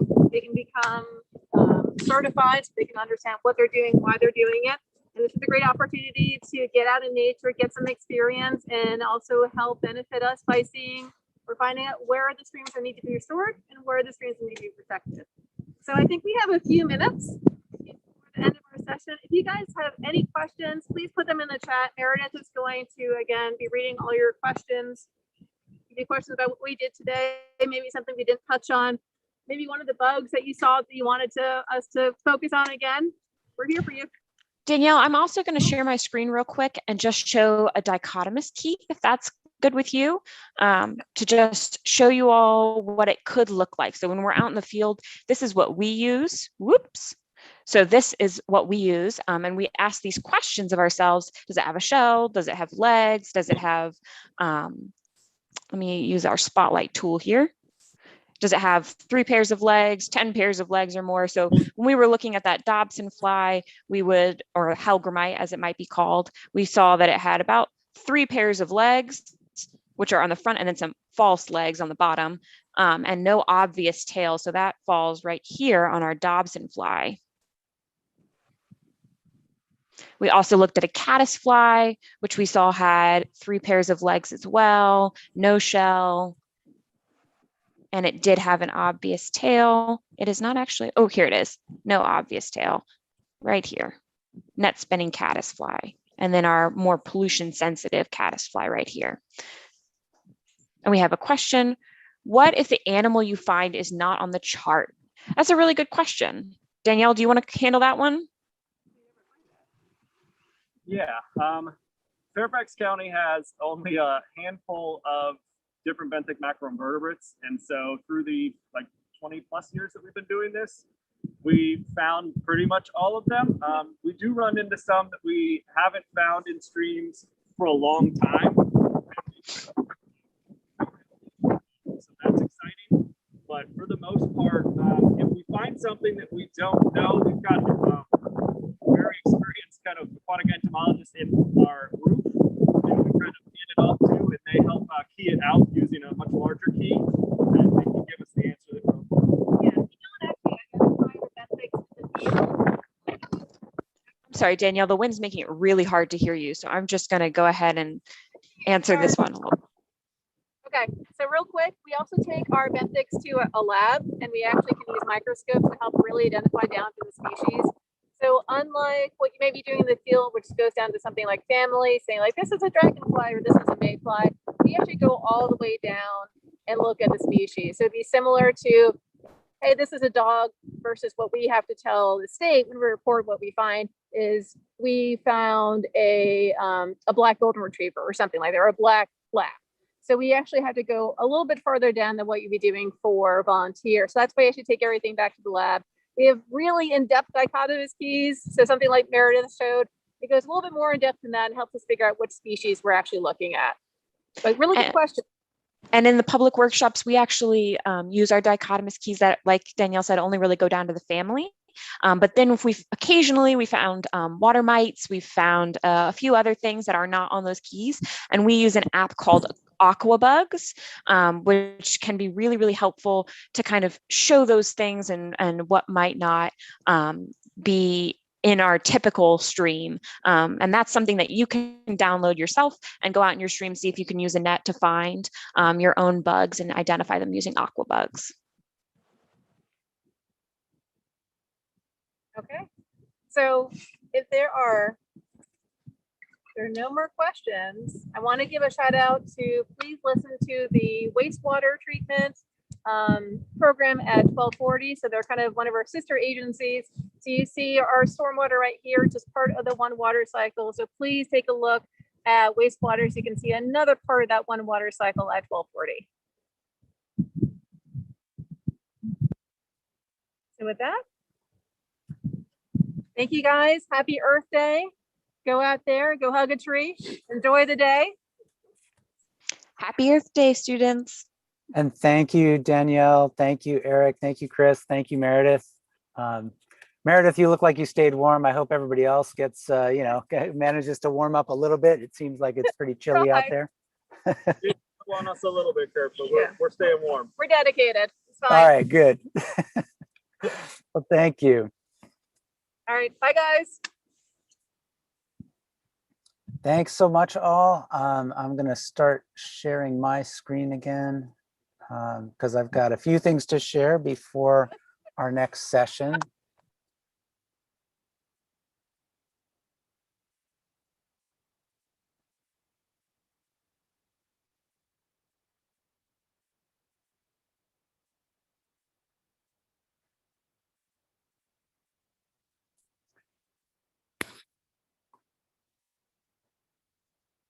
So our next session is going to be at 11:20. We've got a little time before that. We'll probably have a little bit of time for a break before then. But I wanted to share, and we'll do this during some of the breaks between Eco Partners, some of the Eco Poetry Smash videos. Hopefully we'll get all of them. It may depend a little bit on how the time runs this afternoon. So I'm going to share a few of those now. Hopefully, please let me know, panelists, if you can't, if it ends up that you can't hear the video or see the video. And I'll just mention some of these are videos and some of them are audio that just has a placeholder for the video. So if you just see a title on a slide, especially if it's got a very plain background, you'll know that that's just, it was an audio recording that had just a video backdrop on it. So we'll do a few of these now, and I hope you will enjoy them.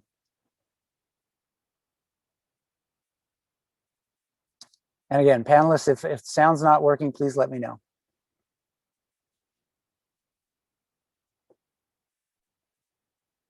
This one's quiet at the beginning. There is beauty in nature, in life, and it's absolutely everywhere.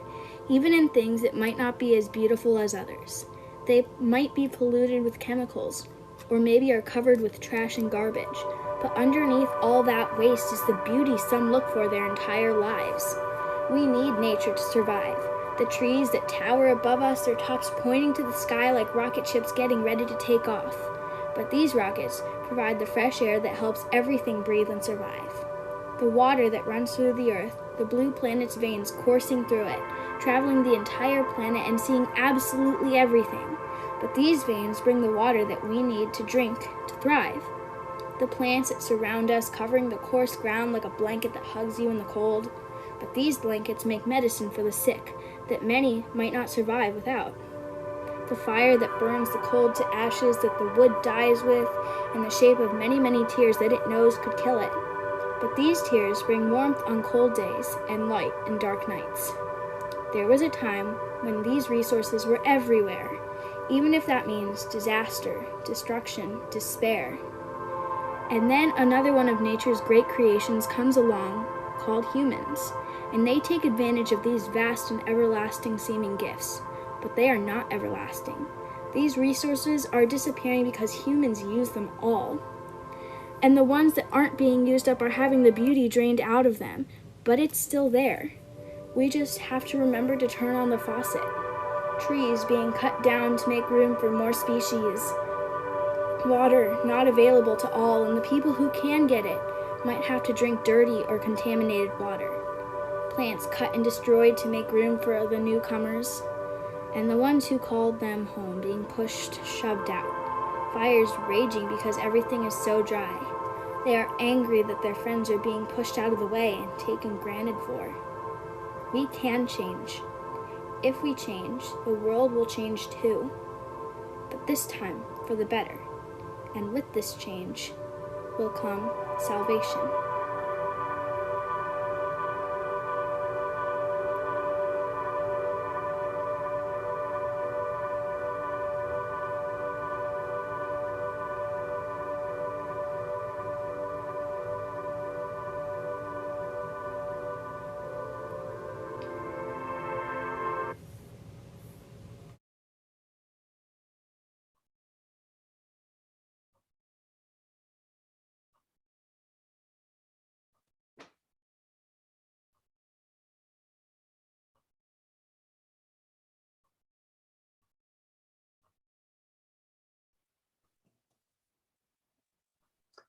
So that poem was by Faith Schmidt, who was a student at Kenmore Middle School.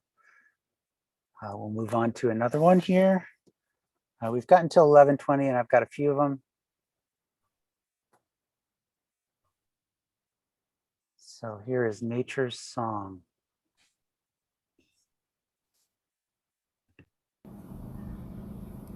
Nature's Song. O nature, sing a glorious song, from ants to the stars. O sing, from land to sea. O sing, from the Sahara to the Arctic. O sing, from the tip of Everest to the ocean deep. O sing in harmony, sweet and true. No one can silence the glorious song you sing. O nature, sing.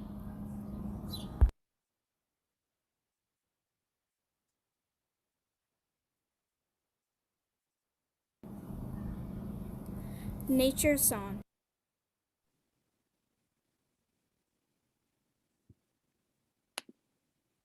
Here's another one, also from a student at Lorien Woods School. This one's called Acorn.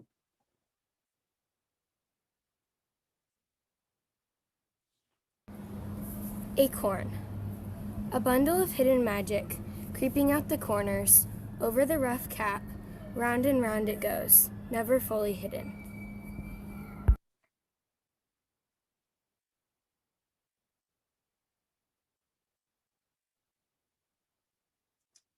And this one is called Global Warming by Allison Hahn.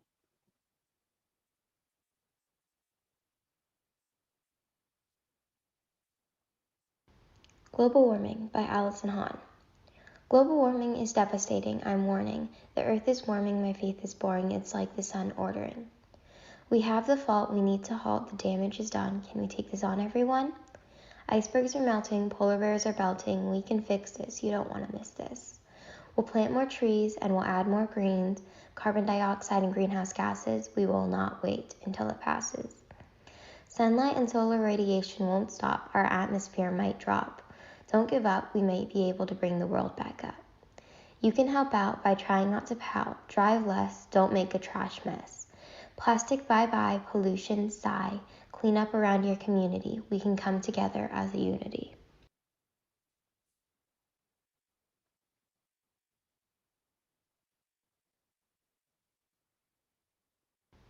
Global. So, and we'll be back here in a few minutes, and we'll be featuring other eco poetry entries between sessions.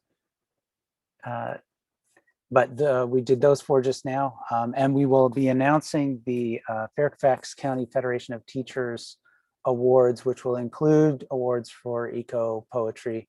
That'll be at 12:30. So next up will be Audubon Naturalist Society at 11:20. We've got a few minutes here where we'll make sure the presenters are ready to go, and we'll hold until 11:20.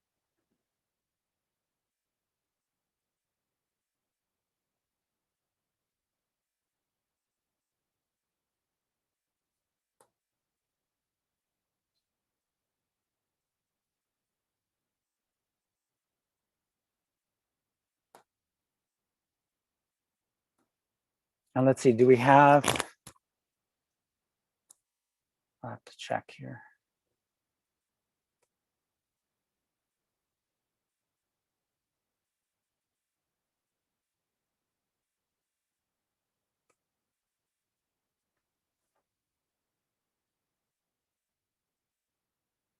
Let's see, do we have Diane? Yeah, can you hear me? Yes, hi Diane. Hi, I'm here. Great. Well, we've got a few minutes before the session starts. 9 minutes looks like. So if there's anything you want to, test out before we get started, I want to wait until 11:20 to start with the partner session. Yeah, should I go ahead and just share my screen and get it up there? Sure, if you want to, that's fine. Okay. And so for those of you who are watching it on the YouTube live stream or who are attending the Zoom session, this is a fine time to take a break. We will, and I'll stop sharing my screen. This is a fine time to take a break, a few minutes, and we'll have Audubon Naturalist Society starting at 11:20. And then a little bit later, at noon, we'll have Alexandria Stormwater, and at 12:40, we'll have Fairfax Wastewater. And in between, we'll be, I think we'll be visiting with Cindy Smith at the Potomac Science Center again, and we'll have more eco poetry to share.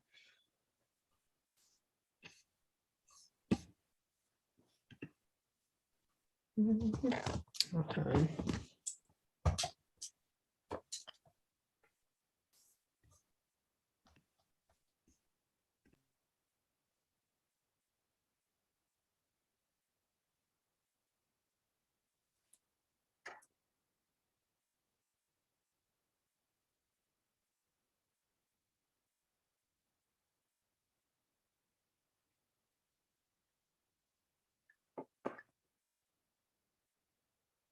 And Dylan, if you are on right now, I can see you're I'm going to leave and come right back, Kurt. Okay.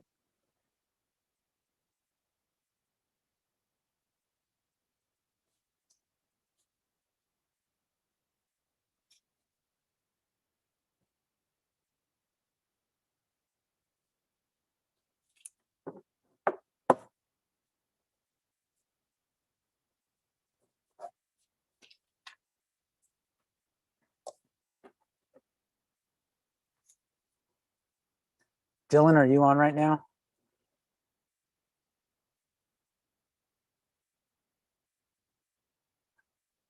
Yes.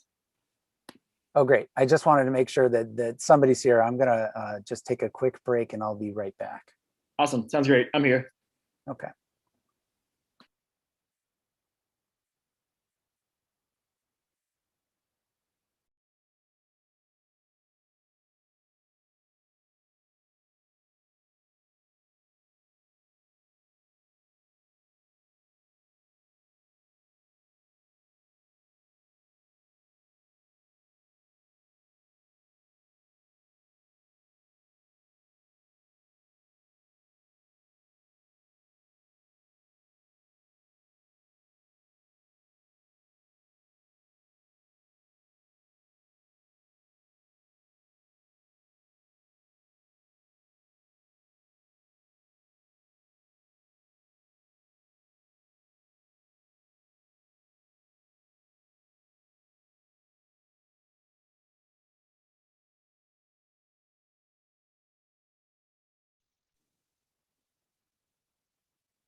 I'm back, Kurt.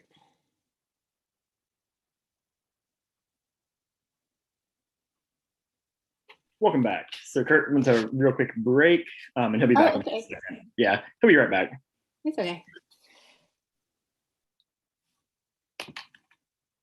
Here we go. Couldn't get that to work for a second. That was acting really weird. Yes. Yeah. Awesome. I'm excited to see what you have to say about cicadas. I love learning about cicadas. Nice. They're one of my favorite Yay. things as I a got kid. my shirt. I'm ready. This is awesome.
Welcome everybody who is here right now. In just a minute, we're going to go ahead and get started with the Audubon Natural Society, talking about our cicadas and brood X.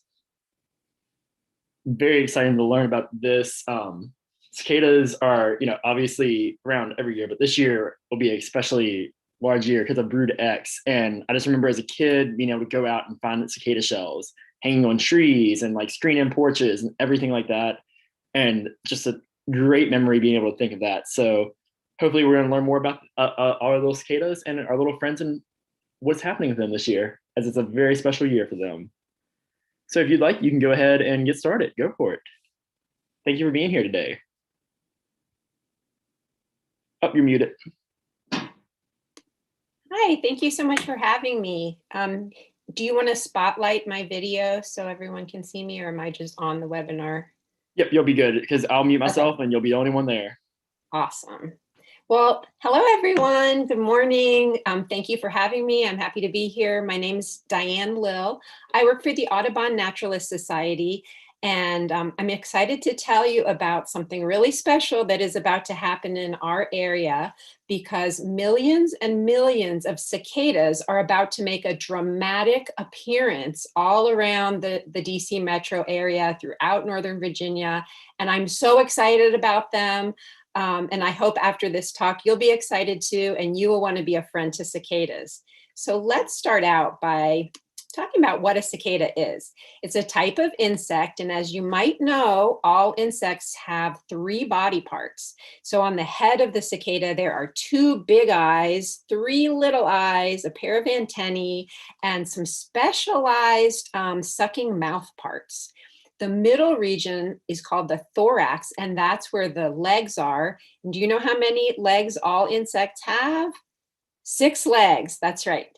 And this is where the wings attach, so all the muscles for locomotion are in the thorax. And then the third body segment is the abdomen. And in cicadas, it's really stripy. You can see it in this picture underneath those wings. Cicadas are very closely related to some common insects that you may have seen around your schoolyard, or maybe even in your house, like these yellow aphids and these gray stink bugs. And did you know throughout the world there are more than 2,000 different types of cicadas? This is one that you may be familiar with. You may see this every summer in our area. It's green and black, and it makes a lot of noise. We usually hear it later in the summer, like in August. So it has the nickname of the Dog Day cicada. But this is a little bit different from the one that we are about to see. Although I will tell you, all cicadas are very gentle insects. They can all be handled gently. They cannot bite or sting. They're very gentle creatures. The ones that we're about to see are part of brood 10, or sometimes called brood X. You see, I got my shirt. I'm all ready for them. X is the Roman numeral for 10. So they are brood 10 periodical cicadas. So let's learn all about brood 10 and what we can expect with them. They're different from the annual Dog Day cicadas that we see every year in many ways. What's really amazing about the periodical cicadas of brood 10 is they have a very long life cycle. They are one of the longest living insects in the world. So we only see them once every 17 years, but when we do see them, we see billions of them. The annual or Dog Day cicadas have a much smaller lifespan. So they only take about 3 to 5 years to fully live out their life cycle. And the adults emerge asynchronously every summer. So we see a small number of them every year. The other big difference is the periodical cicadas come out in the spring. So we will be seeing them next month. They are right around the corner. The Dog Day cicadas tend to be later in the summer. So we will still see Dog Day cicadas this summer, but we're going to get a special treat with the brood 10 cicadas. A lot of people confuse cicadas with locusts, or they tend to just call them locusts, but cicadas are not locusts. So let's compare them. You can see in these pictures that they look very different. The cicadas are part of a group of insects known as true bugs, and they have these sucking mouth parts that help them to drink plant sap. Do you see in that picture on the bottom? It's almost like a straw sticking right out of its mouth. But locusts are actually a type of grasshopper. And if you look at the face of that locust, it has chewing mouth parts. So this is the big difference. When you have a swarm of locusts, they can chew and destroy crops. Cicadas can't do that. They are totally harmless. This is a really cool map that shows all of the different broods of periodical cicadas. This is the only place in the world that has them. So I think we are so lucky to be able to see this amazing, amazing experience of nature. And in this map, the different broods are represented with different colors. So you can see there's 15 broods altogether, 3 of them come out every 13 years, and the other 12 come out every 17 years. So we are right here where I just circled that area. We're sort of in the epicenter of brood 10. A brood is a group of cicadas that all emerges at the same time.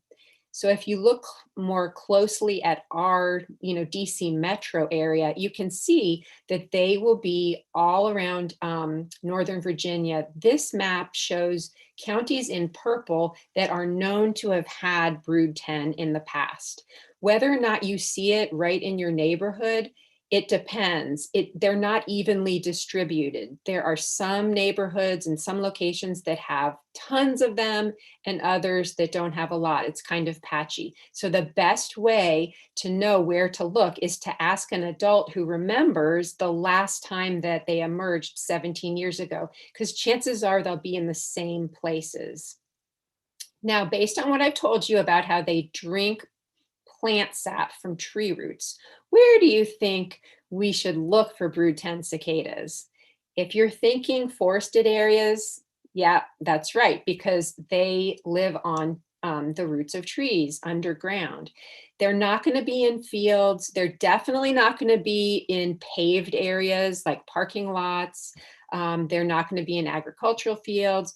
In your neighborhood, it depends how old your neighborhood is. If you have lots of older trees, you might see cicadas there. The trees would have to be at least 17 years old in order to have cicadas living in them. One thing that people don't realize that I think is so cool is that all of the cicadas emerging in brood 10 are not the same. There are 3 different species of cicadas that comprise brood 10, and that's one of the reasons it's so big. So to tell them apart, you have to pick them up and turn them over and look at the abdomen. And this one on the left, Magicicada septemdecim, is the biggest one and the most common one. So that's probably the one you'll see the most, but it might be fun to see if you can find all 3 species of cicadas. And they all have the genus name Magicicada because it's like magic the way they all appear at the same time. So this is the other thing that I think is amazing about the cicada. The life cycle is different from that of many insects you might have already learned about, like butterflies. The cicada life cycle only has 3 stages. It starts out as an egg, like all insects do, but then it turns into what we call a nymph.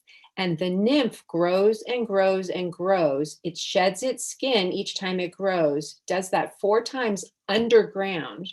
And then it emerges from the ground and does the final molt to become the adult. So the cicadas that we're about to see have been in this nymph stage for 17 years. They were eggs back in 2004, then they hatched, and those little nymphs went underground, and there they have stayed for the last 17 years. So this is really different from the butterfly life cycle, where the egg turns into the larva or the caterpillar, and then it goes through that pupal stage before it emerges as an adult. And if you think about it, the larva and the adult look completely different. They undergo what we call complete metamorphosis. But the cicadas, they just have nymphs that get bigger and bigger and bigger, and they basically look like the adult. So if you look on this drawing, underground here, this is what the cicada nymphs look like right now. And they are getting ready, digging tunnels up out of the soil to come up, emerge, do their final molt, emerge as adults. Then the adults will go up in the trees where the mating will happen. That's what all the noise is all about that we're going to hear. And then the females are going to lay their eggs up in the tree branches. And then later in the summer, after about 50 days, so probably be early August, those eggs are going to hatch, and those tiny little white nymphs are going to fall into the fall down to the ground and burrow their way into the soil, and we won't see them again until 2038.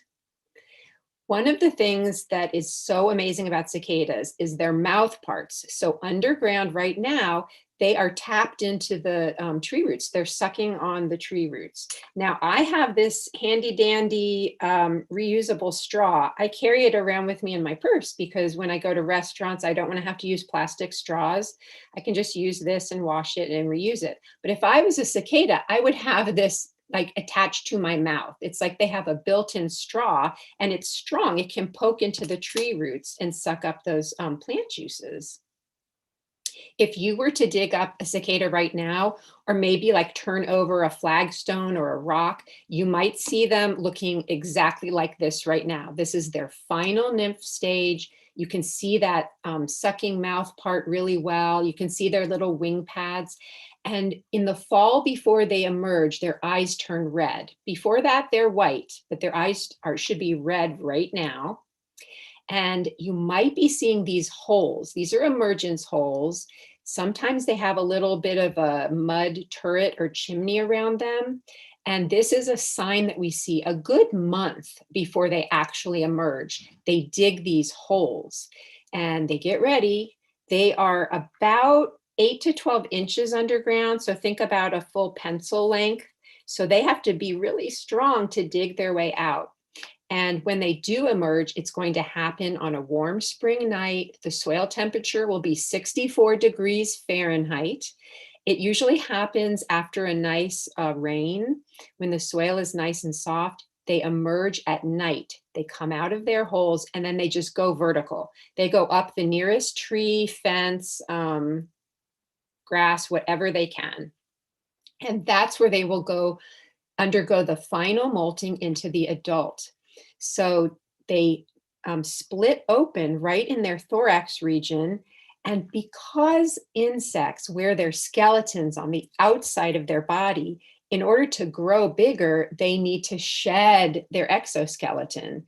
And so the adult emerges, pumps up its wings.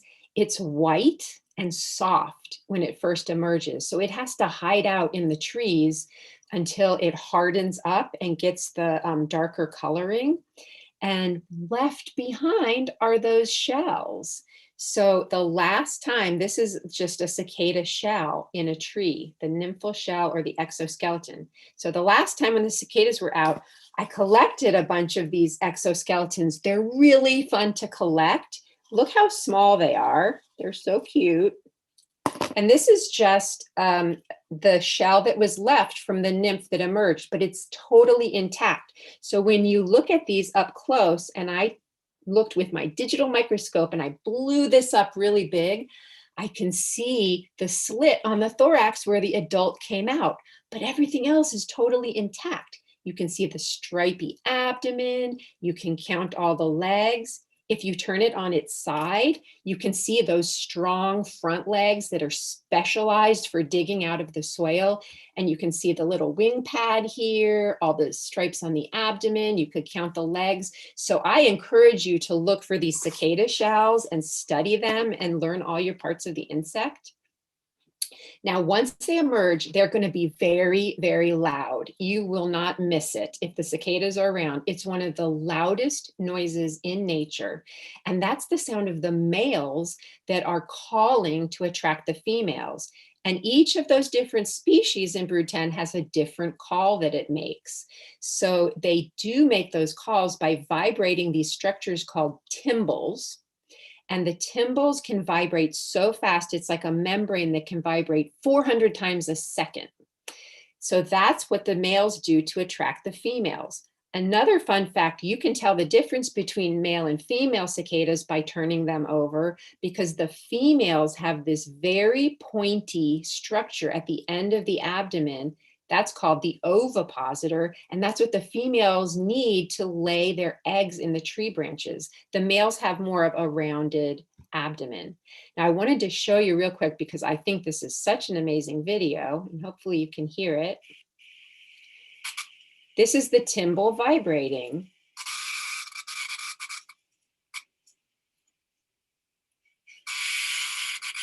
So that's just one cicada making that loud noise with its tymbal. Once the females respond to the males, they can make a noise that sounds like snapping fingers, like this. They kind of flick their wings, but they can't make that loud noise because they don't have the tymbals. Inside of their abdomen, they have all of the eggs that they're getting ready to lay.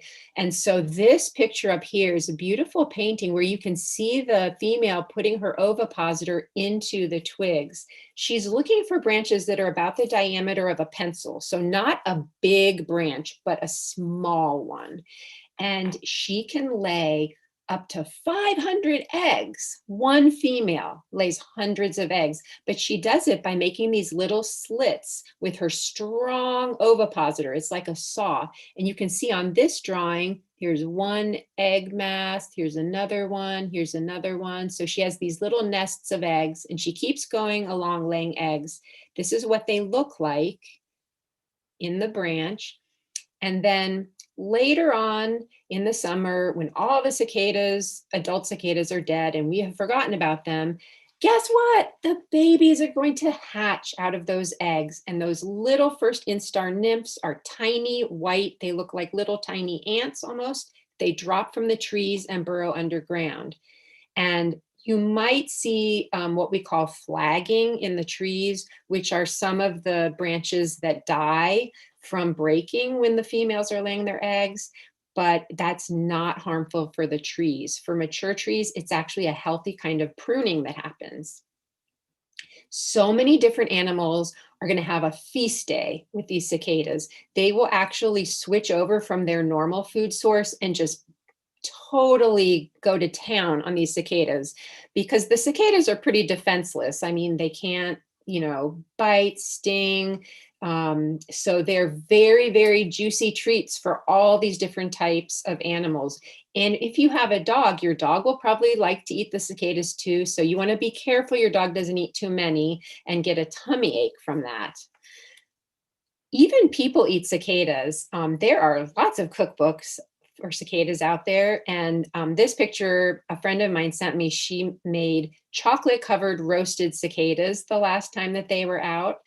So if you're adventurous with food, you might want to look into that. But the big question that people always wonder is, why are there so many?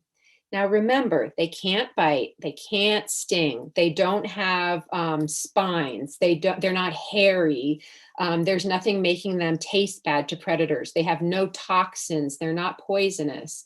The only defense they really have is the males who can make a loud noise. So their strategy for survival is to come out in such massive numbers that their predators can get their fill and there will still be plenty of cicadas to reproduce for the next generation. So the name of that strategy is called predator satiation. It's really cool. We don't know how cicadas tell time. Maybe you could become an entomologist and you can work on solving this mystery. They do not have little pocket watches under the soil. We know that they can sense the pulses of sap because they're plugged into the tree roots, but we don't know how they count the years and know that it's been exactly 17 years. What's a really cool mystery here is underground, they live alone. So they're each in their own little chambers underground, yet they all somehow emerge at the same time. It's amazing. Another cool thing, if you're turning over cicadas, looking at them up close, is some of them are missing their abdomen, and instead there is this yellow powdery substance. That's a fungus. Although they have no specialized predators, cicadas do have this one specialized parasite, this fungus that will attack them, and they can still fly around and move because their wings and their legs are attached to the thorax, and the thorax is fine. It's just the abdomen that gets infected. So it's kind of allows them to fly around and spread the spores everywhere. Really cool. And then when the cicadas die, it might smell bad for a little bit because the ones that don't get eaten are going to break down by bacteria and water, and they are going to make the soil so nutritious and healthy so that the cycle of life can continue. So in the few minutes we have left, I wanted to mention that we have this website. I worked on this with scientists from George Washington University and Georgetown University. It's called friend 2cicadas.org. And from this website, you can download, we have in English and in Spanish, these digital notebooks. And in the digital notebooks, you can learn all about the cicadas and study different subject areas. You can download a writable PDF of these notebooks. And we have some cool videos in them and resources for you to learn more. So I wanted to show you this video. And I'm going to make sure I'm speeding it up. Oops, I'm going to speed this up so we have enough time to see it. This is amazing up close footage showing you everything I just explained about the cicadas. And again, you can see this video and more in our digital notebook. But this is what's going to happen when they come out or emerge from the soil. These are 17 years old. They're not hatching. They are teenagers and they are coming out of the soil where they've been living for 17 years. This is what they look like up close. They're really harmless. I think they're cute.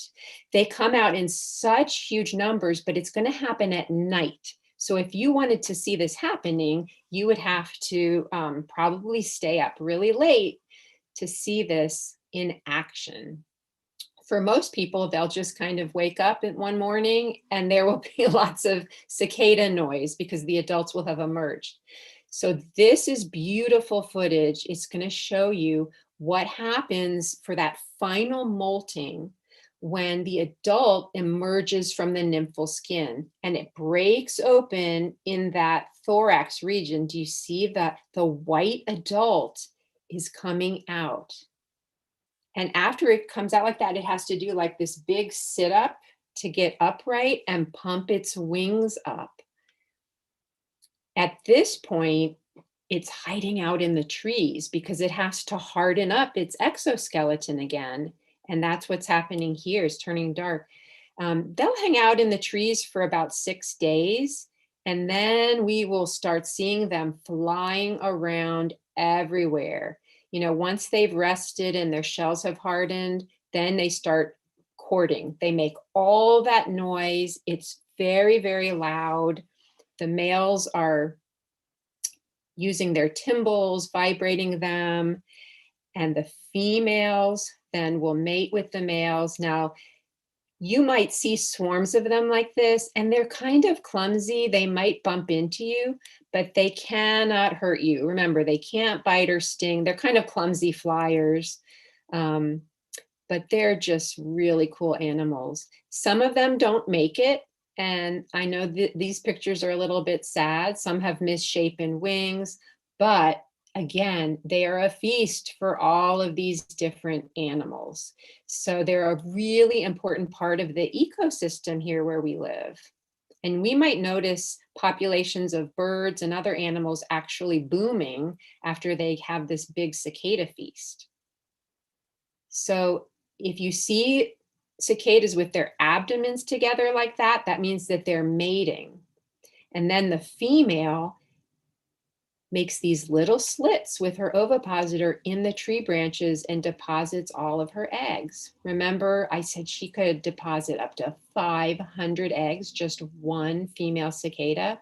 So then the cicadas, they'll all be eaten or they will die. They're only active for about a month. Their adult stage is like 28 days. And then we see the shells everywhere. But remember what's happening up in the tree branches on those small little twigs where the eggs were laid, the little nymphs hatch. So this is when they're born. It would be in August. And these nymphs, they have the whole shape of their body, it stays the same. It just gets bigger and bigger and bigger as they grow. And they somehow instinctively know when they fall from the trees to burrow underground and to start sucking on the plant roots. We won't see them again until 2038, which is just amazing. So I'm going to stop sharing my screen. I think we're just about out of time unless you had a quick question, but I hope you'll be excited to see the cicadas. Check them out. Check out our website, friendtocicadas.org, to learn more. Diane, thank you so much. That was fantastic. I am excited to see the cicadas. I think there are some questions in the chat. There's a question about whether there's a concern for eating cicadas for people that have allergies to crustaceans or shellfish. I don't know.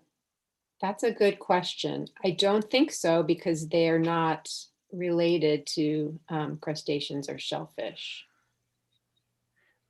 Kurt, I asked that question. This is Jim Eggenreiter, just because I know some people have shellfish allergies or crustacean allergies because of chitin, and many insect body parts are constructed of chitin protein complexes. Anyway, it's just something to ask your doctor, I suppose, if you're if you're really eager to eat a cicada. Yeah, if you're really eager to eat them. Personally, I'm not, but I have friends who do, so.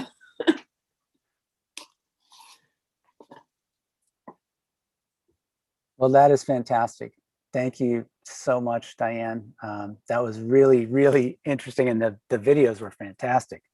Yeah, you're welcome, and happy Earth Day, everyone. Hope you have a great day.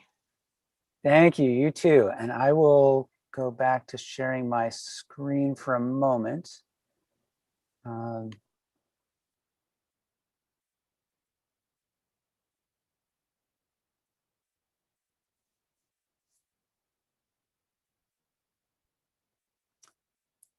And so next up, hopefully we've got a good connection. We're going to just drop back in with Cindy Smith. Cindy, if you're on, I see you, but I don't know if you're connected or not.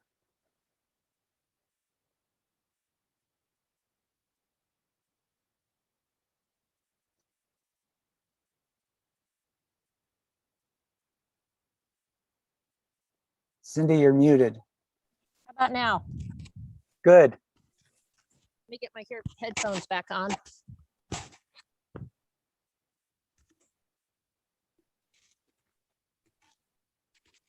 All right, hello again. I am Cindy Smith back at Potomac Science Center down on the Occoquan River in Woodbridge, Virginia. And I thought I am slowly building our exhibit hall here. And one of our outdoor exhibits, which I'm hoping you can see behind me. Let me blow myself up full screen. I can't tell if I can see myself. We can see you. Can you see the birds?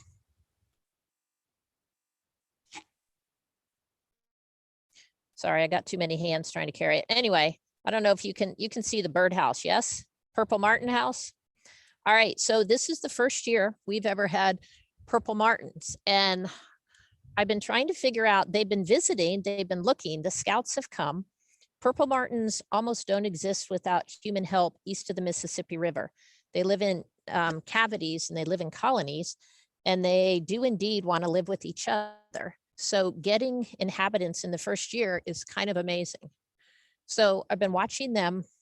We put this box here partly because a practical reason at the Science Center, and I'll show you, we have, I am walking on a public trail. This is the Potomac National Heritage Public Trail. And because of that, we have lights that have to stay on at night. And because we have lights that stay on at night, we get moths. And because we have moths, we get a heck of a lot of spiders all over the windows. And then we host public events, and people are like, oh my gosh, I can't believe you have 10,000 spiders on your windows. So that's why we've got these purple martin boxes, because maybe, just maybe, they can help deal with that for us. But what I wanted to show you today is one of the projects we're working on is we have a number of researchers here who are looking at microplastics and their impact on the environment. And microplastics enter the environment for any number of reasons. But one reason we wanted to showcase to youth is a lot of people like to have piñata parties in parks. And when it rains and the glitter from the piñatas washes out, into your local waterways, Glitter can be made of metals and plastics, and sometimes it breaks down into teeny little bits. And we want to show you a video on how we know whether or not it impacts plankton. And this video was made on the pond right on the other side of our building over here. So if Kurt, if you want to pull that up, we'll show you how we collect plankton and what we do with it in the lab. And whether or not microplastics impact. Give me 1 second. Here we go. All right, hopefully everybody can see the video.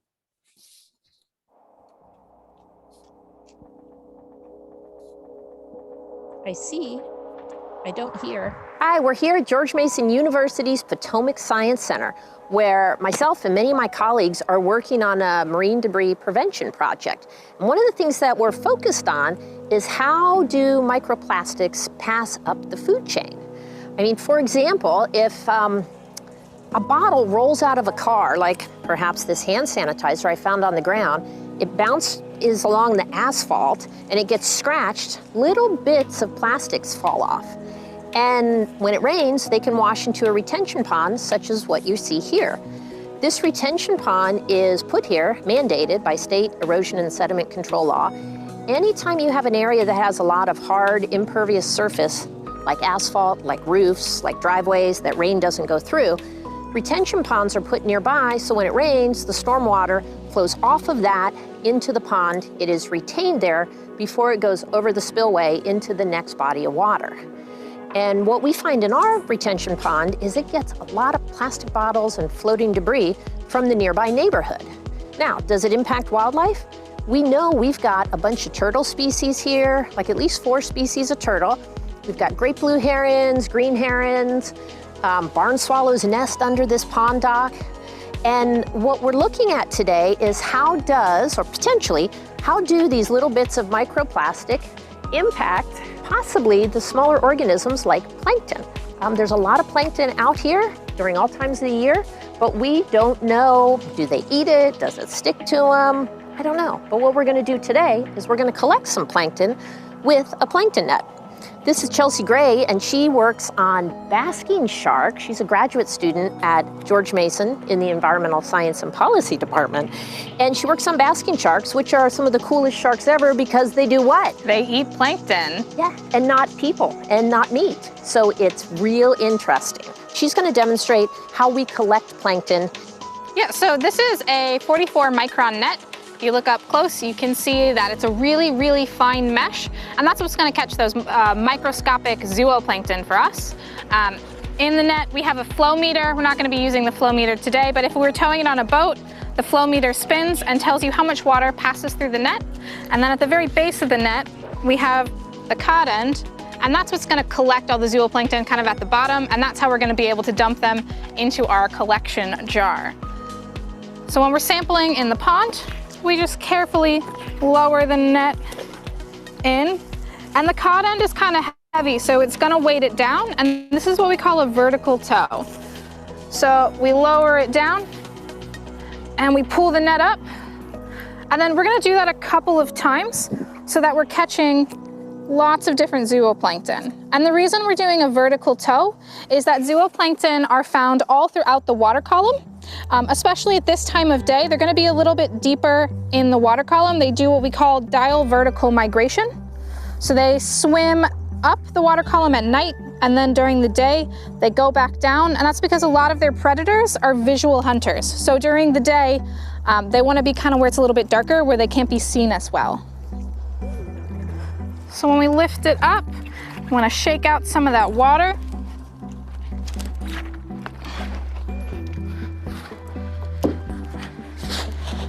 And then what we're gonna do is we're gonna take our squirt bottle.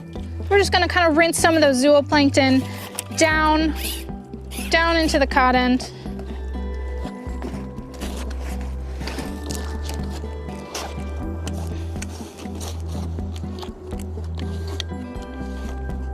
Let's see, did we catch anything? So if you take a look inside, you'll be able to see a lot of little zooplankton in there. How do you know they're zooplankton?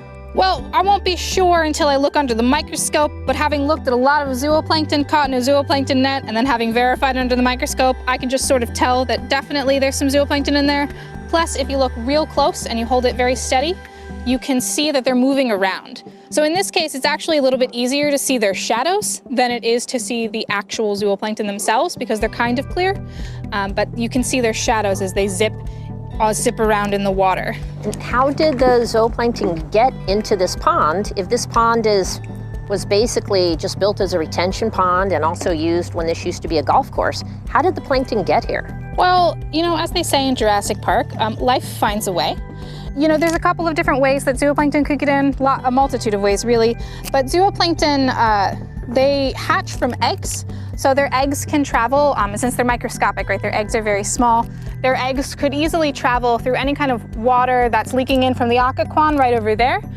They might be able to stick to like the feet of, you know, birds, or to like turtle shells, or in leaves and debris that get washed in from the river to here.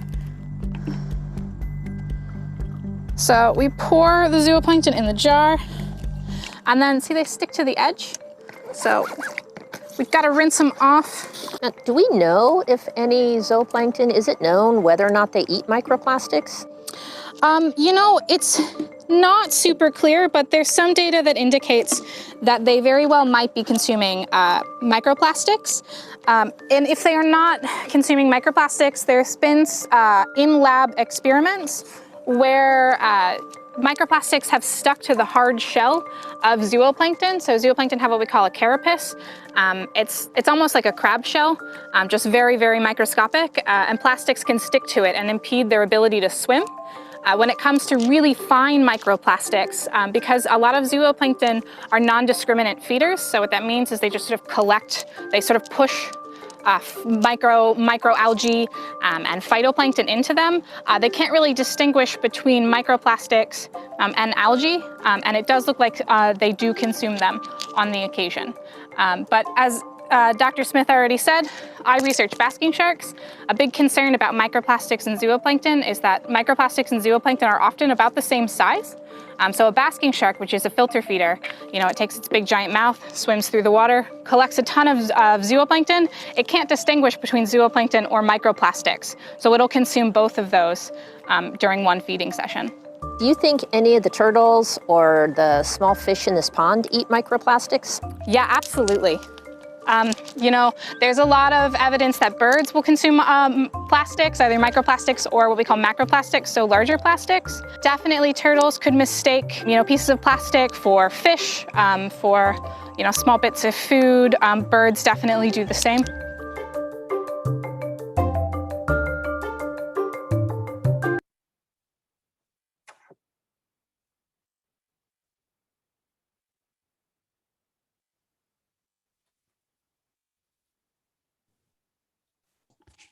So we're gonna you go. Cindy, we're gonna take a break from that and we're gonna come back to that one after a little bit. We have Alexandria Stormwater coming up in just a minute or two. First I'm gonna share my screen again, just to have the intro slide.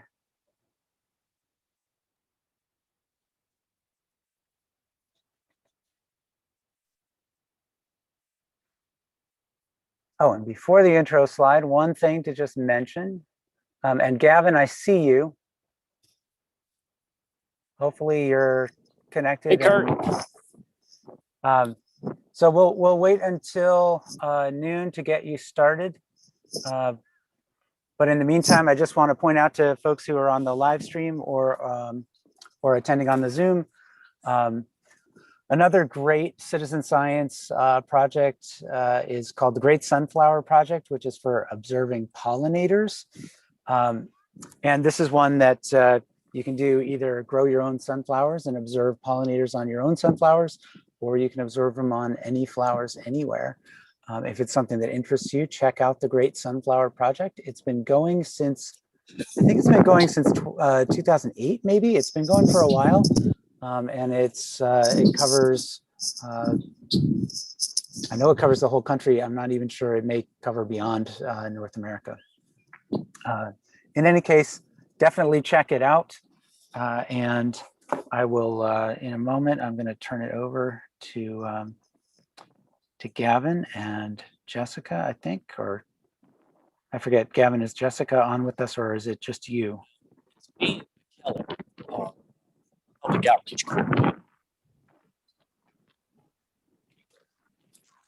All right, and it is noon, so I'm going to stop sharing my screen.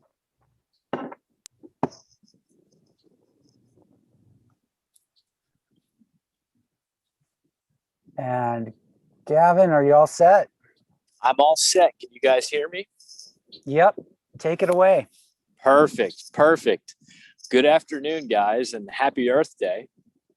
I'm sorry that we can't meet out all at once in person, but I'll make this event as lifelike as possible for you guys. I'm here in Alexandria at the Ben Brendan Wet Pond.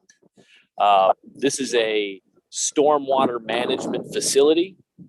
And for folks who don't know exactly what that is basically a facility or a structure that is designed to take in stormwater from the surrounding area and treat that water prior to going into our creeks, lakes, and rivers. So what I wanted to talk to you guys about specifically today was how these things kind of work and what's the purpose of them. You guys likely have talked about water quality and the importance of making sure that what you're doing in your community is beneficial to local water quality. And so that's a lot of like what this pond is doing right now. So what's happening is like I said, from all around this area, there's water, rain, sleet, snow that falls as precipitation. It hits concrete, it hits the rooftops of buildings, it hits sidewalks, driveways, and that water ends up going into our local storm sewers. And then the storm sewers actually allow that water to go into something like this prior to going into our creeks, streams, and ultimately the Chesapeake Bay. And the value of that is really in the biological processes that happen when the water comes to a structure or a facility like this. And so there was the woman who spoke before, when you guys were watching the video, had said something that really resonates with me, is that life finds a way. And that's really what's going on here from a biological and a chemical perspective. So in the process of living our normal lives, most of us drive cars to work or take some form of transportation. Everything that we do as a society ends up kind of showing up on our streets, on our roadways, through just normal everyday practices. And then when it rains or snows or sleets, that water or whatever that water ends up hitting picks up the pollutants and then takes it to our local creeks and streams. And part of what my division does is we try and manage that water or that storm water prior to going to those creeks, lakes, and streams. And so you may see a facility or a building that has a designated green space or a designated pond that's very close to it. And what's likely happening is that water, after hitting the hard surfaces, is then transferred into something like this. And the benefit of something like this is really from two perspectives. It's treating water quality and it's providing habitat. So I was really hoping to kind of take a walk around here today and show some of you guys or see what we can find around here. And I was able to see some stuff, and I'm going to turn you guys around to try and get a good look at what we've got going on here. So right off the bat, we've got a Canada goose, and throughout different times of the year, you may see upwards of 100 to 200 of these guys. These ponds or these types of BMPs actually offer excellent intermigratory places for animals like the Canada goose, who are traveling north and south throughout different times of the year. And so depending upon when you are here, you may see a whole bunch of them. And what they're actually doing is just using this place as a little resting ground to provide food and shelter for their young ones and themselves as they make their routes. We did have a few turtles on the banks. I'm wondering if we'll be able to kind of scare them out. But again, places like these are providing excellent habitat for a variety of different plants, animals, for them to basically utilize as habitat. And what that ends up doing is essentially providing two different beneficial factors. That's from treating the water, so you have plant life that is alongside the banks here that's actually taking in the stormwater from off the site, and it's actually doing something called phytoremediation. And what that means is that it's basically just filtering out a lot of the pollutants that we can and cannot see before it goes to our local creeks and streams. What I wanted else to do is just kind of talk about the other BMPs that are on this site as well. So when this place was retrofitted and finished just last year, not only does the pond itself provide stormwater treatment, but the actual sidewalks do as well. And so these are what are called pervious pavers. So when water falls and hits these pavers, it actually goes inside and is able to infiltrate or seep through the ground here. And so that would be a lot better than having an area of land that is entirely covered by asphalt, entirely covered by sidewalk, or just regular concrete, where water cannot penetrate. It basically either sits or runs off to the point of lowest elevation. And that can often cause problems in cities like ours, like flooding and drainage issues. And so what I want really to drive home to you guys today is the importance of thinking about stormwater, and thinking about stormwater in the context of just where you live. And so depending upon where you guys are, whether you live in a really urban environment, the amount of stormwater that's leaving your site is directly affecting our local creeks and streams. And so my division is always thinking about if there's a new construction project happening, how are we treating that stormwater that's going to leave that site ultimately? And what we'd like to be able to do is basically treat everything prior to it going into our local creeks and streams. I'm going to take a walk around here, kind of give you guys my personal view as I walk through Ben Brendan. A really cool element about this BMP is the fact that there are floating wetlands here. And so what these wetlands will do is basically not only provide habitat for animals like turtles and Canada geese and other migratory birds that come through here, but it'll actually treat the water itself. Like I said, that term called phytoremediation, or basically at its most basic form, just plant filtering. So this wetland right here is actually floating. It's got water-loving plants or aquatic plants that are actually soaking in the water for hydration and their biological processes. And they're actually doing a really good job of filtering out the pollutants that come in from the surrounding area. So like these buildings over here would have storm water that falls on their roof, falls on the adjacent sidewalks, and gets funneled into this area.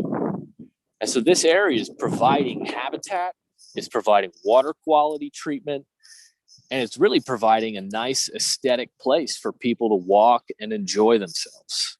And so there are really a multitude of benefits when talking about or when working with stormwater management BMPs or best management practices. I think one of the most effective things that you guys can do just in your daily lives is being cognizant of the things that you do, whether you're in your park, on your driveway, in your yard. All of those things are going to end up having an effect on water quality. One of the most common effects on water quality that we can limit is really just picking up our dog waste. If you have a dog, please make sure that you're always picking up after them, because when they go to the bathroom and you're not going, if you're not going to pick it up, then that rain is going to come down, is going to take out the dog waste, and it's going to bring it to basically something that may or may not look like this. So it's really important, guys, to try and do your part just to improve local water quality. And it can be as simple as just making sure that you pick up after your dogs, making sure you pick up after yourselves, and making sure that you're not dumping anything that's not rainwater down the drain. So I wanted to kind of hopefully answer some questions if you guys have any. I'm going to check the chat here, see if we've got anything.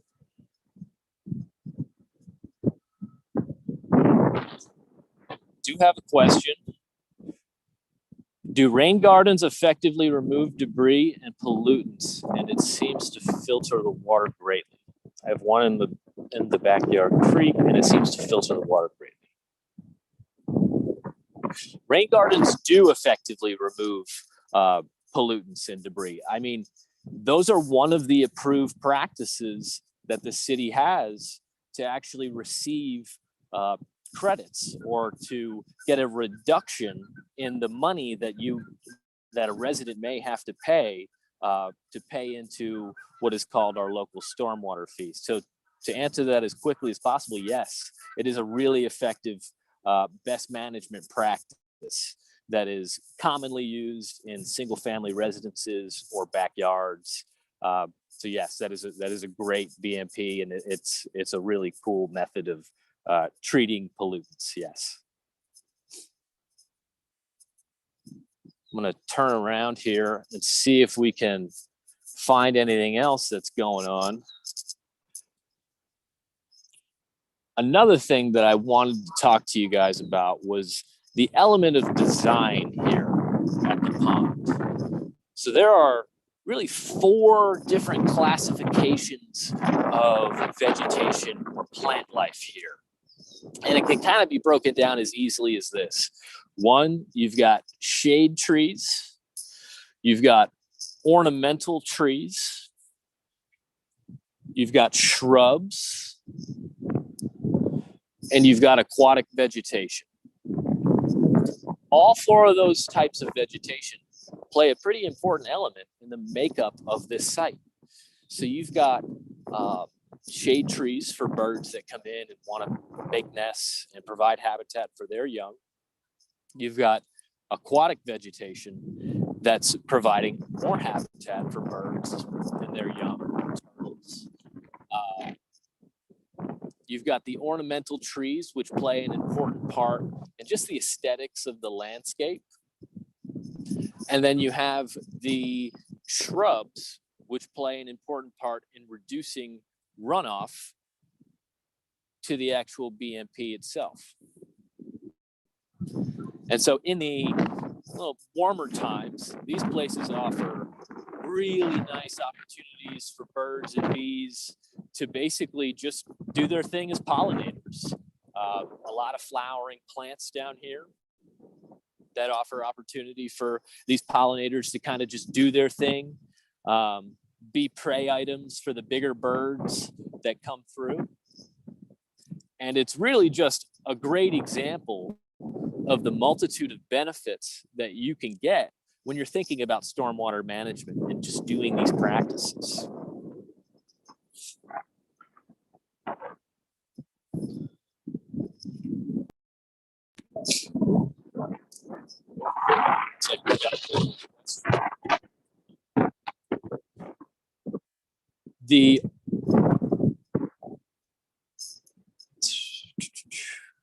Are the ornamental trees native ones or invasive ones? So I believe the ornamental trees are all native. Per the design of BMPs or stormwater management facilities in Virginia, they do have to be native. So they have to be native to the state of Virginia, and I believe that they are. I believe that one of the ornamentals, like right here, is a redbud. So that is a Virginia native, and that's a great question. The other question I saw was, are there still beavers at Ben Brendan? Personally, I've never seen beavers here, but it would not surprise me at all if they're still here. There's still good habitat for beavers, but personally, I have not seen them. I would love to, though. Actually, right here, we have 2 Canada geese and their goslings making their way across the pond. I don't know if you guys can see it.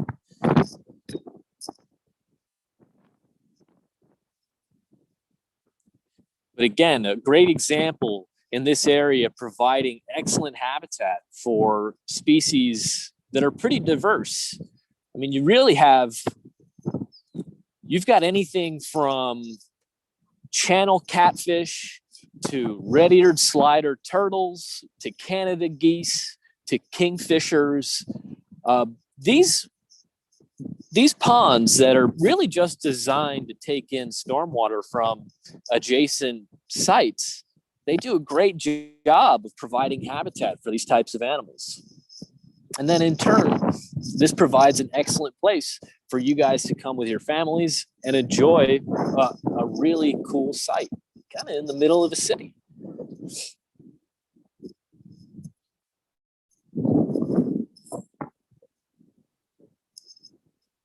So I'm going to turn it around again, show you guys closer floating wetlands, see if we can get a better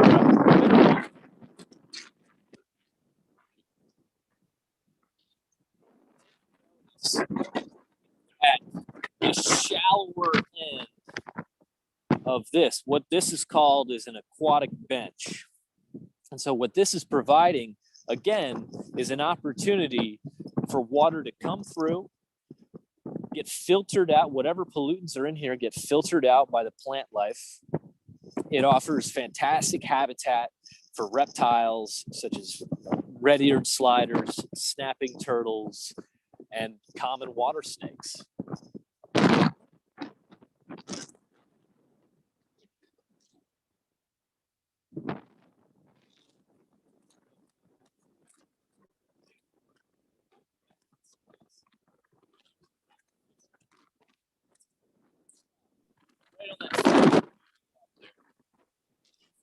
Quite see him, but that's a really cool bird. That's a bird that will swoop down and actually catch fish. They're predatory, so they're not quite like the Canada geese, which are feeding on a lot of the vegetation that are a part of this aquatic bench. But those kingfishers are actually taking species of fish out of this pond. Anything from smallmouth bass to channel catfish to really all different types of freshwater, warm freshwater species of fish that call places like this home. And so this is just a really fantastic area to just come out here, enjoy yourself, take a look at some of the elements that help us treat stormwater prior to going into our creeks, lakes, rivers, and streams.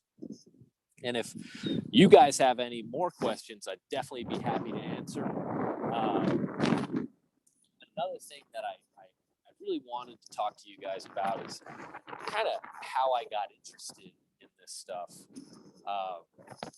So I'm originally from rural Pennsylvania, and I grew up just being outside and seeing the different things that were in my area and just kind of asking questions and being curious about, well, what's in that stream or what's under that log? And it got me really interested in water quality, ecology, and just general environmental stuff.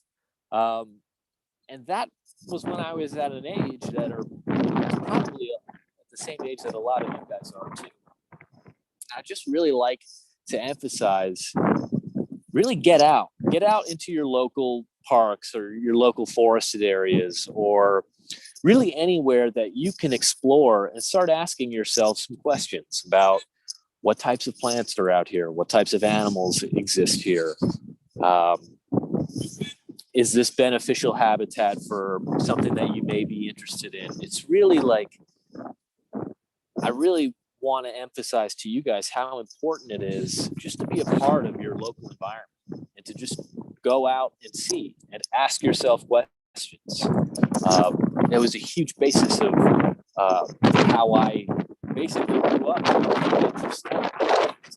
And it's a really, really interesting. Be passionate about your local environment. So if you guys do have any questions. Gavin, I don't see any questions just now. I'm looking in the Q&A to see if there are any more. Doesn't look like it. And we can definitely hear it's windy out there. Yeah, it's a windy day. I apologize for that. I tried to plug in my earphones to try and limit that. It helps. Yeah, I'm glad that it does.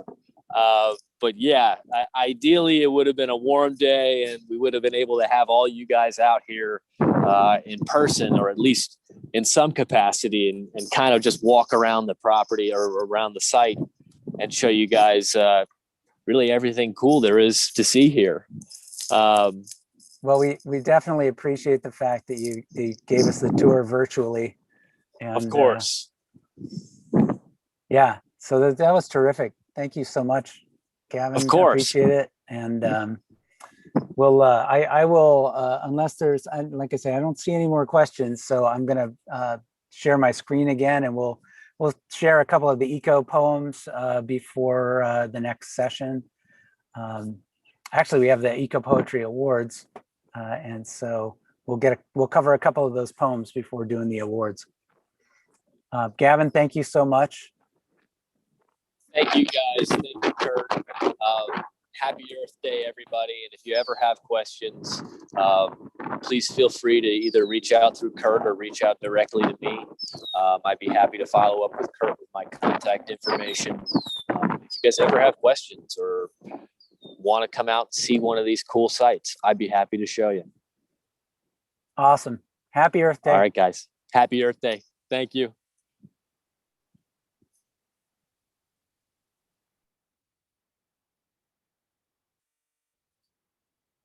All right, I'm going to run a couple of the eco poems, and then I will be announcing on behalf of Fairfax County Federation of Teachers the awards, the Dynamic Visionary Awards for this year. So we'll start with The Weed. This is for Poetry Smash, The Weed by Nora Jackson. Some see it as seeds, others see it as wishes. Some say it just is a weed, some think it's fit for the fishes. Others think you wish and blow it away, slowly to the wish fairy it makes its way. All in a flurry it follows the breeze, children they sit, the flower they oversee. You can call it wish or weed, you can see it as flower or seed. You can believe that wishes are true, or you can believe what others tell you. Do what you want to do, believe what you want to believe. But never forget, the choice is up to you.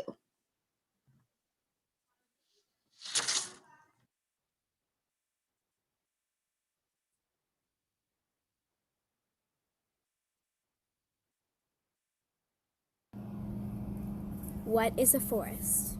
Is this a forest? You tell me. Sun-baked ground, bees buzzing all around. Hear the birds sing, ecstatic for the spring. Colorful flowers soon you'll see, sprouting up around the trees, poking their heads up through the ground. Lost for the winter, now they've been found. This is a forest.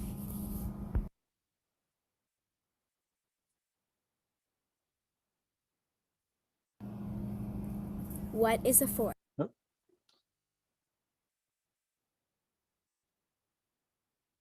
All right, and this one's called Animals Decreasing by Anna Knott at Cora Kelly Elementary. Big to small, tiny to tall. Animals make us happy, all 8.7 million species, but their population is decreasing. Some people think they have magic bones or horns. People kill elephants, rhinos, narwhals, and many other animals. Fur coats aren't right. They may be worn, but they aren't right. The animals on fur farms don't have good lives. Stop taxidermy. The animals that are used usually don't die of natural causes. We need to be mindful. We have to try to prevent oil spills. They hurt marine animals. They are very harmful. They hurt animals' fur, and then when the animal tries to warm up, it can't. We also have to be mindful on how many trees we cut down. We don't want to destroy animals' habitats. We also have to be mindful on how much fuel we burn. The burnt fuel that is trapped makes the earth warmer, which causes global warming. Arctic animals are in great risk. Their habitat is melting.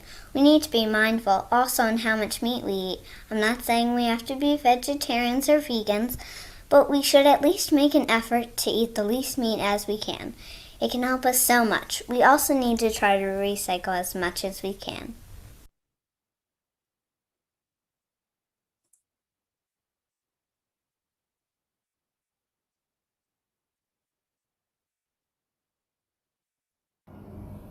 Oh, to lavender. Lavender, oh lavender, how beautiful you are. The sunlit plains of lavender shined upon thee. No root shall grow upon thy beautiful lavender. I ask thy lavender how sweet the smell. It rightfully belongs to thy sweet, sweet lavender. Oh, your beautiful color, thy sweet, sweet lavender, the color of violet and the feel of soft leather. Oh lavender, your tea is wonderful. A soft sip fills me with glee. Lavender, oh lavender, I love thee.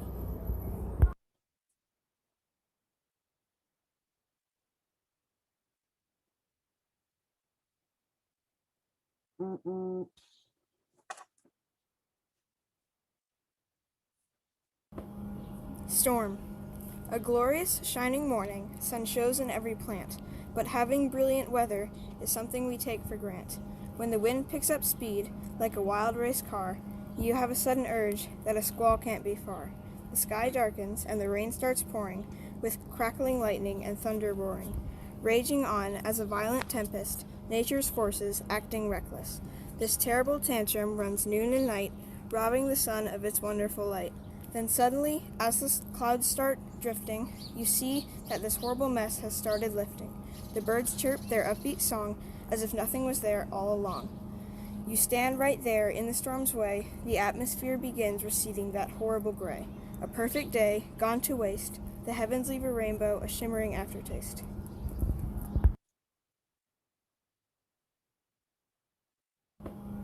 Storm. A glorious, shining...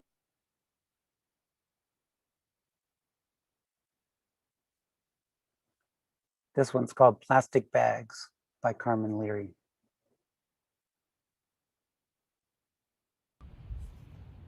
Plastic Bags by Carmen Leary. Plastic bags are terrible.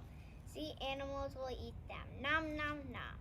Lots of sea animals are choking. Choke, choke, choke. You can help. All you have to do is reuse.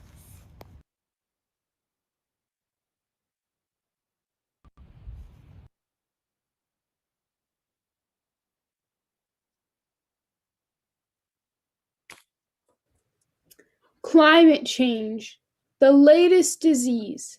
Its symptoms so flagrant, yet are so disregarded. A new political buzzword, yet it gets overshadowed by the economy, its catastrophe realized when destruction is unleashed. Only with the massive fire is there a desire for change. Climate change. Some believe that it will be resolved in the halls of the UN, when in reality, you are the catalyst for change. You can change the perception. You can create the movement that will amend the mistakes of the past and propel the world into a cleaner and brighter future.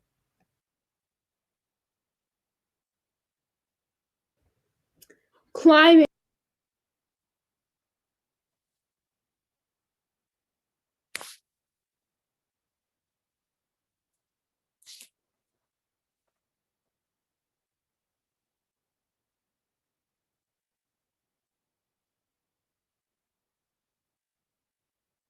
I'm going to do two more before doing the announcement. We have a 12:30 announcement of the FCFT awards.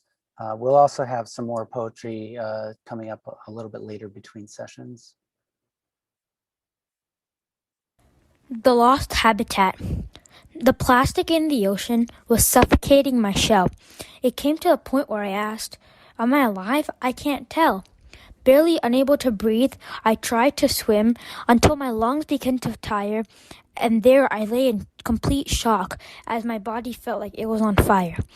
However, I had to accept the reality that this was my current home, an ocean filled with pounds of plastic so that fish like me could not roam through the seas as I wished, because I lived in constant fear, and as I took my final breath, I thought, man, I have lost everything in under a year. The lost habitat. And this one's called Our Beautiful Home by Zubair Ali. Our Beautiful Home by Zubair Ali. Our wonderful world is filled with beauty, mystery, and life. We humans used to be one with nature, but now we are apart. We pollute the planet, and the sickness we have made has become rife. Us humans and nature need a positive relationship to start. Animals are suffering, and the planet is dying. When will we humans stop being so blissfully unaware? The people in power have been greedy. The children are crying. If we want a good future, we need to make others aware. Nature keeps giving us, and we keep taking. Nature keeps cleaning, and we keep polluting. Trees are our allies, not our enemies. We need to come up with solutions. Trees give you food, oxygen, and water. Our beautiful planet has all these amazing biomes that we call home. What is it with us humans and the good things we slaughter? We need to change now before we end up gone like the Empire of Rome.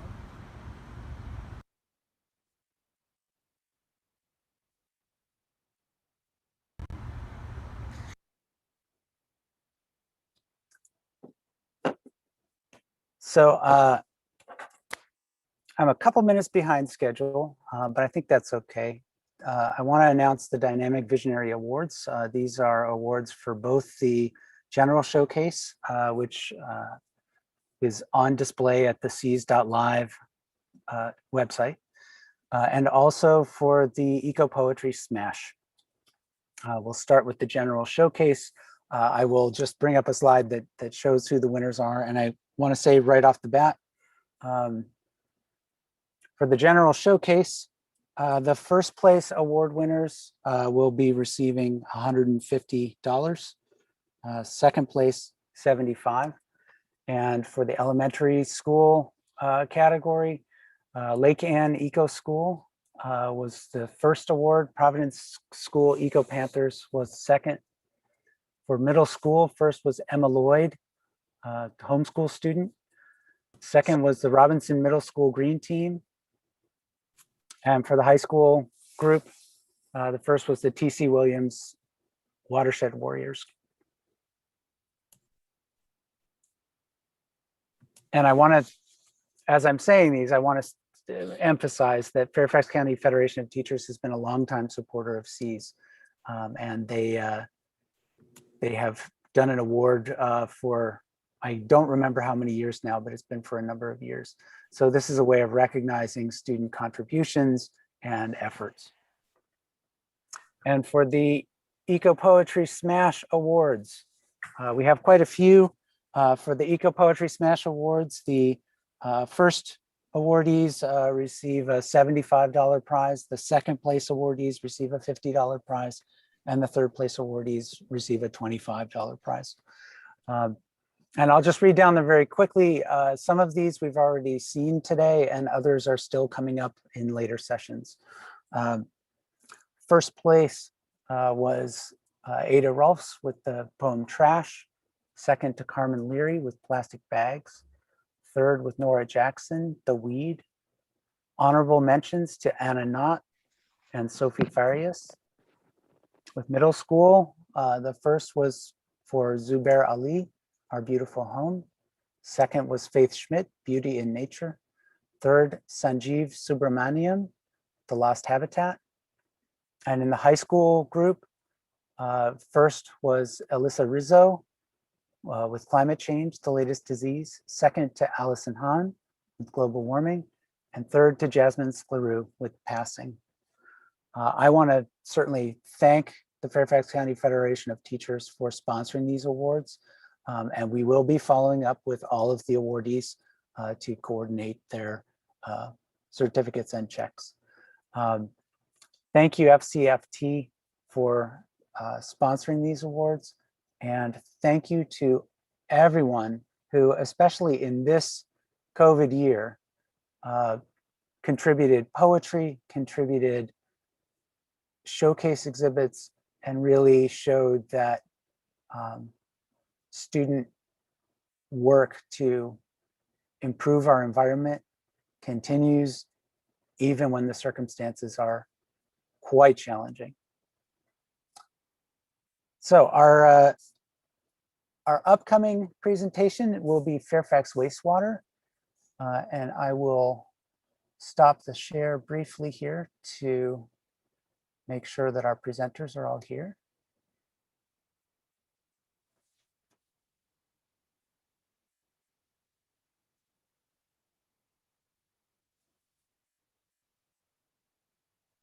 I see Griff. I see Melissa. Is there anybody else? Okay. You guys are on mute, and I will ask you to wait until 12:40 to start. Okay, Kurt, could you direct me how I would share my Yes, at the PowerPoint? bottom of your screen, you should have an option to share screen. And if you just click on that, not the little arrow, but just the Okay, I got thing, you. it should allow you Yeah. to share your screen I or to missed share that. a specific window on your screen. Perfect.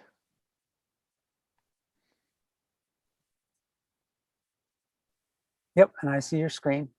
Okay, great.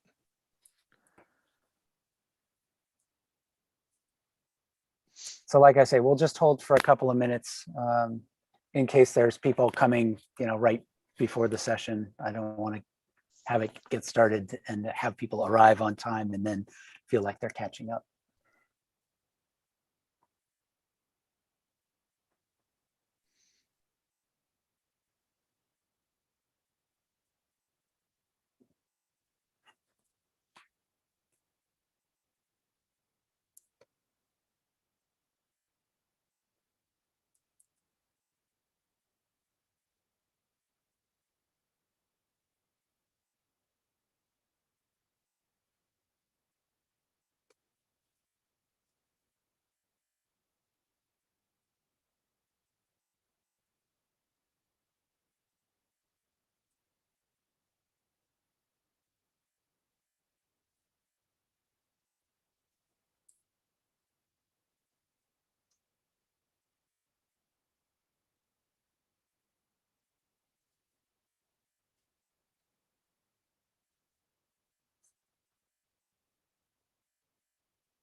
All right, without further ado, I will turn it over to the Fairfax County Wastewater Management Program. And Griff and Melissa, please introduce yourselves and take it away.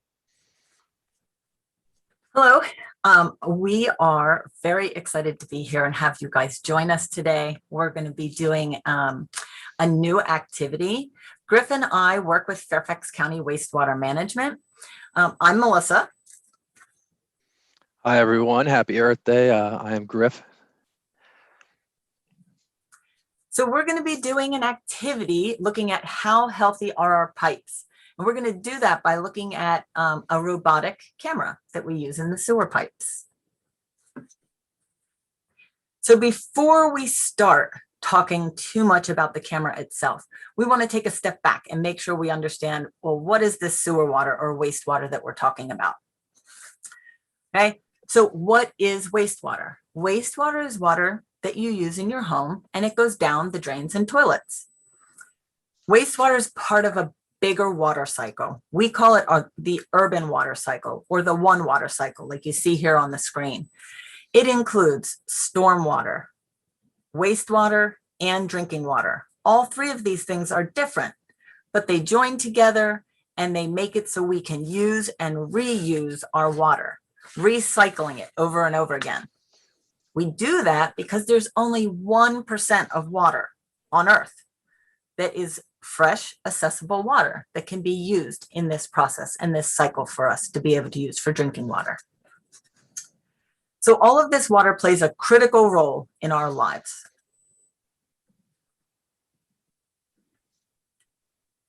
So let's think about that. Where does wastewater come from? This is a little group participation here. Anybody have any ideas they want to put in the chat or tell us, unmute if you can, and tell us, where does wastewater come from? What did you use the water for?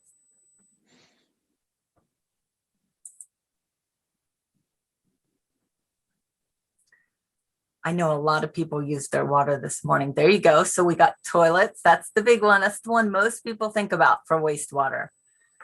Draining spaghetti. I love it. Yes, cooking. And then after we cook, that water does go in the sink down the drains. Okay. A couple others are going to be, flip this slide, Griff. Yeah, sorry about that. There we go. So a couple other uses. Washing lettuce, good. Washing our clothes. We don't think about that a lot of times because we don't see where that dirty water goes, but to wash our clothes, to take showers, wash our hands. We got flushed in the toilet and washing our dishes once we're done eating.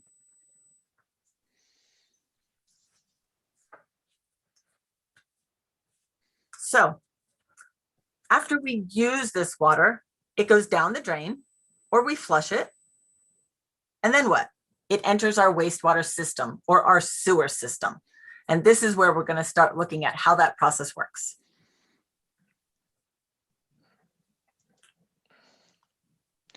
Okay, so the sewer system, and just as Melissa mentioned, all that wastewater has to go somewhere.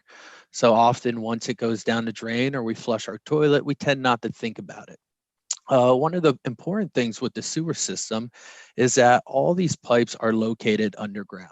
And there's many reasons for this, but one of the main reasons is that just in Fairfax County alone, we have nearly 3,300 miles of sewer pipes.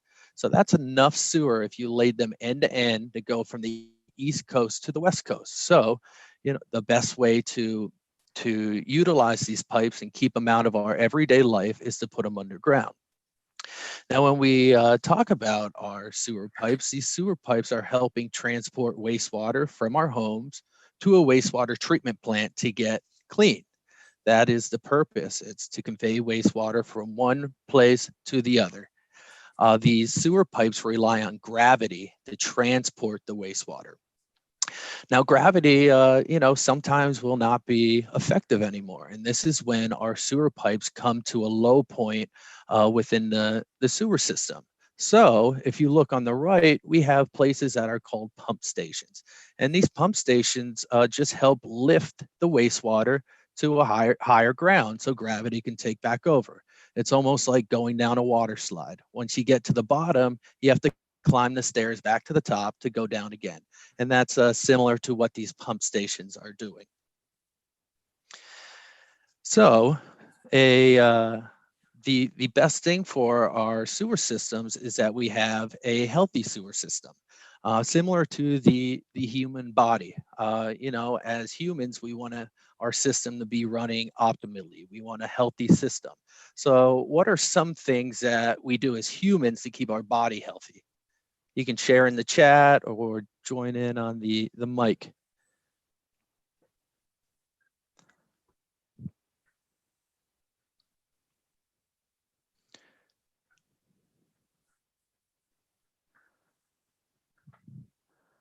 I do not have my chat up, so I'm not sure if we have a. I have it. There's nothing yet. So Okay. you might have to just give them some ideas. Yeah, we can jump into it. So as humans, you know, to stay healthy, we do a lot of things. We exercise, we take our vitamins, we get a good night's sleep. We try to get 6 to 8 hours of sleep, and we try to eat healthy foods, whether it's vegetables, fruits, or other things that are essential to a good diet. Well, this is the same thing that we want happening when we're talking about eating healthy foods for a healthy body. We want our sewer systems to capture the appropriate or proper items that are supposed to be disposed of in a sewer system. So if we look, these are some of the common items that on a day-to-day basis that we may flush down the toilet, we may put down our sinks, or we may throw in the trash. So if we want to take a quick second, does anybody have any idea of where some of these items should be properly disposed of? And you can just pick any item. You can say flushable wipes should be disposed of in the sink. Now, we know that one's not correct, but.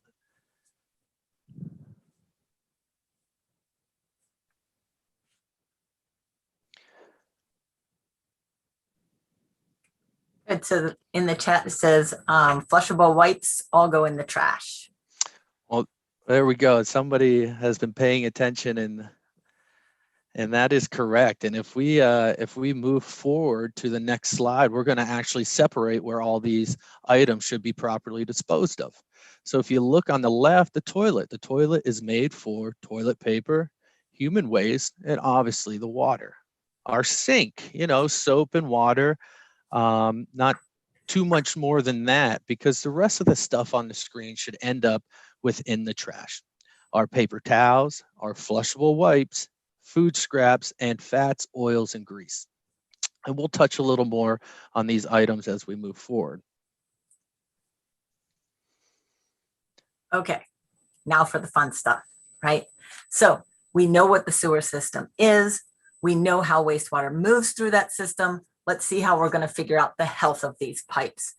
And what we have here is a robotic CCTV camera. That's closed caption television. Basically, the very front of that robot has a camera on it.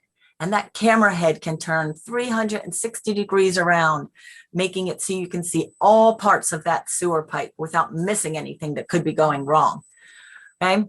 And we have our workers, our CCTV crews that go out there. They work in teams, making sure that they can look at the health of these pipes as we go along. All right, so we're getting ready. We pull up to the location of the manhole. This is where the CCTV camera is going to enter into the sewer system, but they can be located in a lot of different places. You have manholes that are in yards, in the woods, or even in the middle of or in the middle of streets. Okay, so they can be many places, and you'll see us out in the roads sometimes doing this work and checking out on these pipes.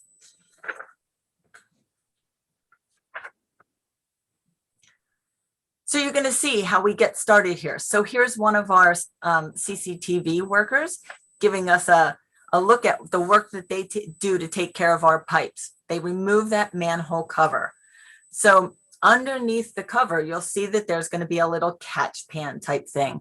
Basically, that pan And what he's looking for is a little loop on there. That keeps all the extra storm water or rainwater out of the system. So it's only wastewater that we're collecting down in these pipes.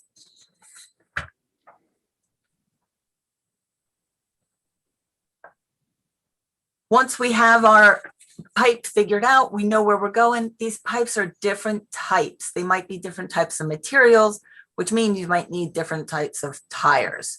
Okay, so he's changing out the tires to make sure it's best for the location we are ready to enter. We saw a quick little view there. The video is moving a little slow. A quick view, there are a bunch of different wheels that we can put on so that it grips onto that road a little bit better and helps us as we go along.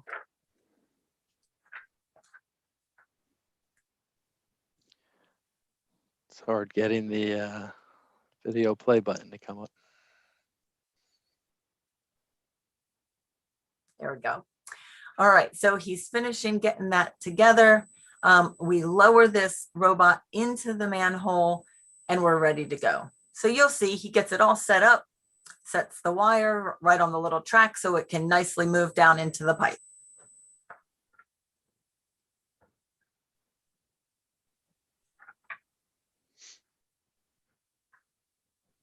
Okay.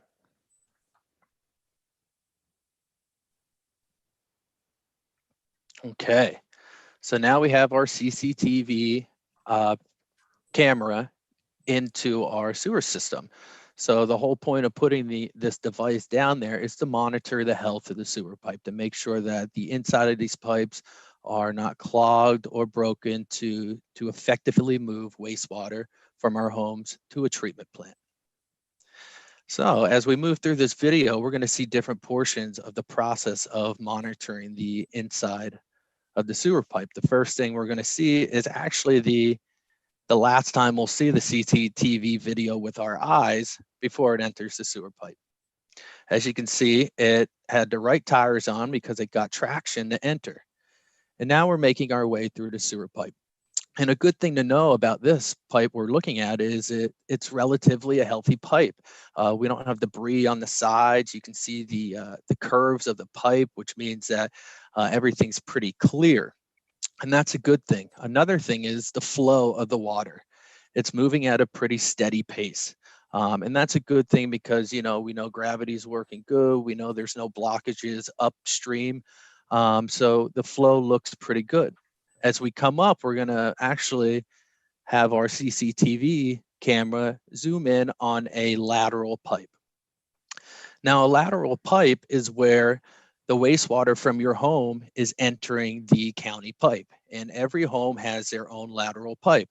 So this is one lateral pipe. We don't know which home, but this is where that home's wastewater is coming in to the county pipe. And it looks like nobody's at the house right now because there's not much happening. So here is what it looks like from up top. Our CCTV is in the sewer pipe underground, and this is one of our CCTV professionals. He's operating the CCTV device. So he's moving the camera, he's moving the equipment through the pipe to kind of see and monitor what's happening within that pipe. As you can see on the bottom right of the screen, his hand is using a joystick to navigate through the sewer pipes. And he'll use that to drive the CCTV equipment and also move the camera that Melissa mentioned is able to rotate in many different directions. Now, in some cases, not all the controls are the same. We have controls that looks like what's happening here. It's almost like a Game Boy that has 2 joysticks for your thumb, and that control is doing the same type of thing, but just a different type of control. And it's moving the CCTV camera.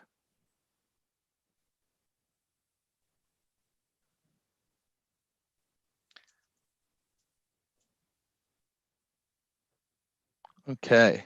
Okay, so we're going to move through these a little quickly, but we want you guys to be able to see some of the issues that can happen within sewer pipes. And some of these or because we don't know the problems that can happen or what happens to our wastewater once we flush it down that toilet. So we're going to look at them and see how they look for a report card. We kind of give them a grade to see if they're good or bad, if they need to be fixed or not. So let's move on to what we see here. So in this video, you can see there's a lot more water in there, but that water doesn't seem to be really moving quite as well. There's also a lot of buildup on the sides of the pipes. Okay, so this doesn't look like the clean sewer system that we saw before. As a matter of fact, if you take a look at that water, it doesn't really seem to be moving at all. I think there's a problem ahead.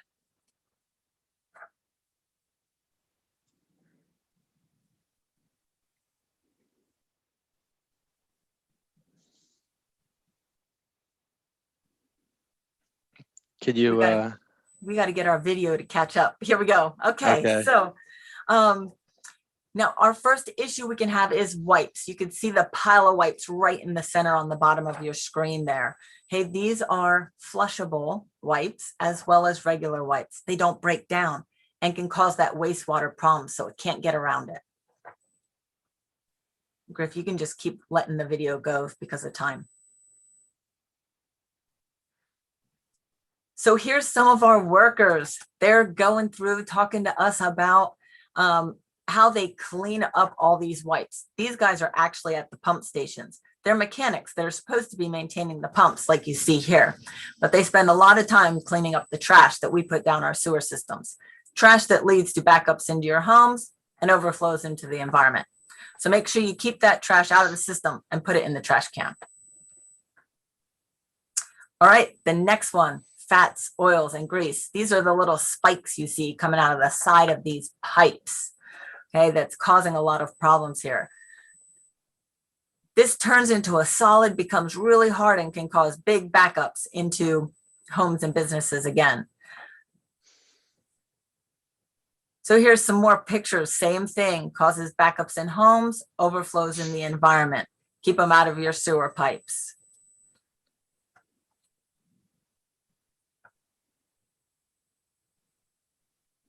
There we go. Instead, you want to can it, cool it, and trash it. Just trying to get us through to the end. So I'm skipping some of the stuff. We can go right through there. Another one is tree roots. Okay. So we put fats, oils, and grease shouldn't go down our drains. Wipes shouldn't go in our toilets. We can take care of those. We can all do something to protect the environment that way. Tree roots is another one. We forget what's underground. So you don't want to plant those trees over where your sewer pipes might be because they like it. It gives them water and it gives them nutrition. So they're going to grow right inside those pipes and cause problems. The last thing we're coming up to is a break in the sewer line. And then when we get closer, you're going to see a wire has made its way into the sewer pipe. Now, this is a problem because wastewater can now get out into the environment. And as you see at the top of the screen, you can see the wire passing through the sewer pipe. Now, when we have an issue like that, we don't leave broken pipes alone. We need to fix these pipes. So in this case, we have to dig down to the sewer pipe, find exactly where the pipe was broken. You can see the wire passing through there now. We remove that section of the pipe. We add almost a Band-Aid or a piece of pipe that will take place of the broken piece. And then we add the soil and some stone back on top, and you can see on the right, it looks like it's back to new. Throw some grass seed on that and you'll never know there was a broken pipe there. And then to wrap it up, we always have to remove our CCTV from the sewer system. And just like any nice piece of equipment, you want to make sure that you're keeping it clean and healthy so it can continue monitoring the many thousands of miles of sewer pipes within the county. All right, so basically I know we're out of time, so we're just gonna say, each of these get a health report. You can see how some of them not gonna pass, okay? They're not gonna pass the class. They're gonna need to be fixed. And this is what we do to make sure that the environment is protected.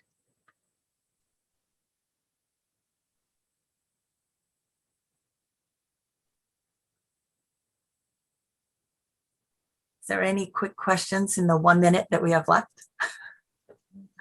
You can have more than a minute if you need it. Oh, perfect. I did get a question in the chat. I'm not sure if everyone can see my response. They asked about paints and disposal of paints. Paint is a big one that we forget, that you're not supposed to put these down the drains. They can be very toxic and cause problems, not only to the pipes, causing them to corrode, but once it gets to the treatment plant, it can cause problems there as well. There are household hazardous waste disposal sites throughout Fairfax County that you can take these to, and they'll be happy to take them from you and dispose of them properly.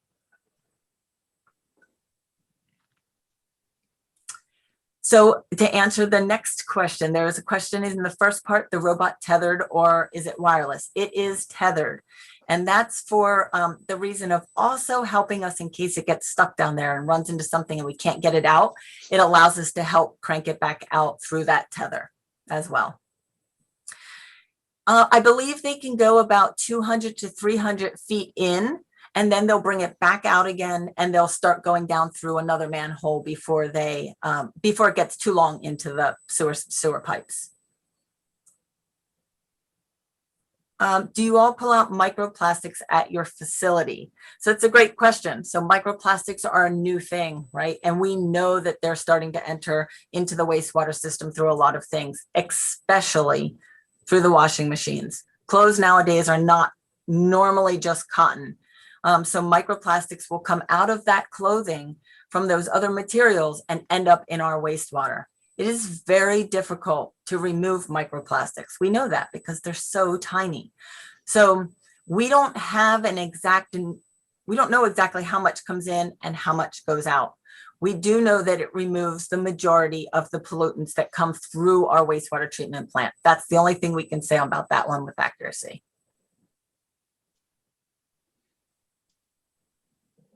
Great questions. Are there any others that we can answer? The most unusual object the robot has encountered.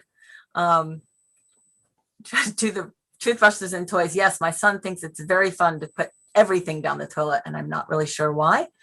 I don't know. I don't know what the most unusual thing is. You often hear, I'll hear people ask us, sometimes, are there alligators or crocodiles? I guess there's movies or stories about them being in the sewer systems. Not so much in Fairfax County, of course.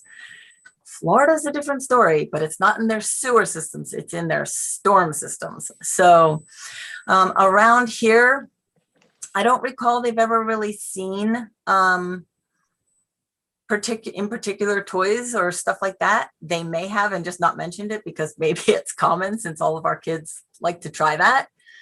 I do know that some things such as there was at one of the pump stations, which these pipes lead into, one of the pump stations did have stuck in its pump a tape measure that ended up down in the sewer system. So you can find some unique things down there.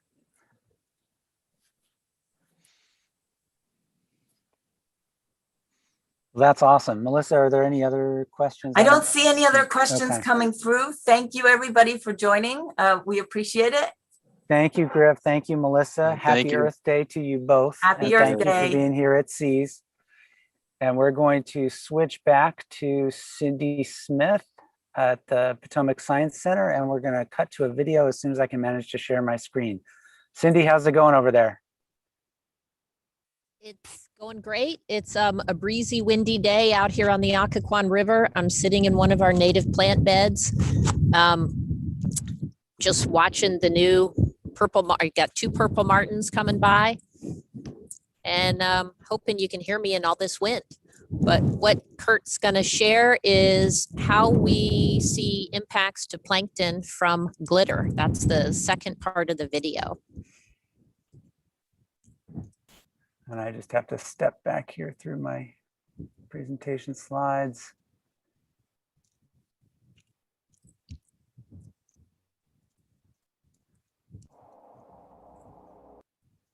Perfect.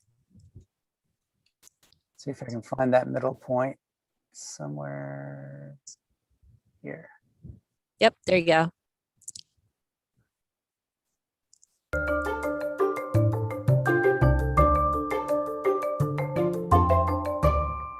Right, so we just came in from the pond with our plankton sample.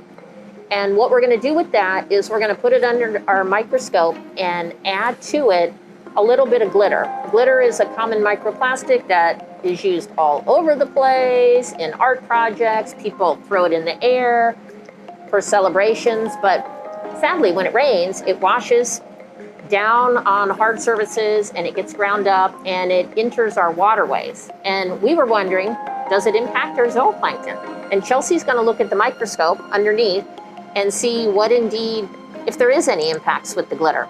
Yeah, so what I've added is just your standard craft glitter. This is the kind of stuff that you can get at your local craft store that you'll use in, when you're making cards for people or when you want to like spice up your piñata.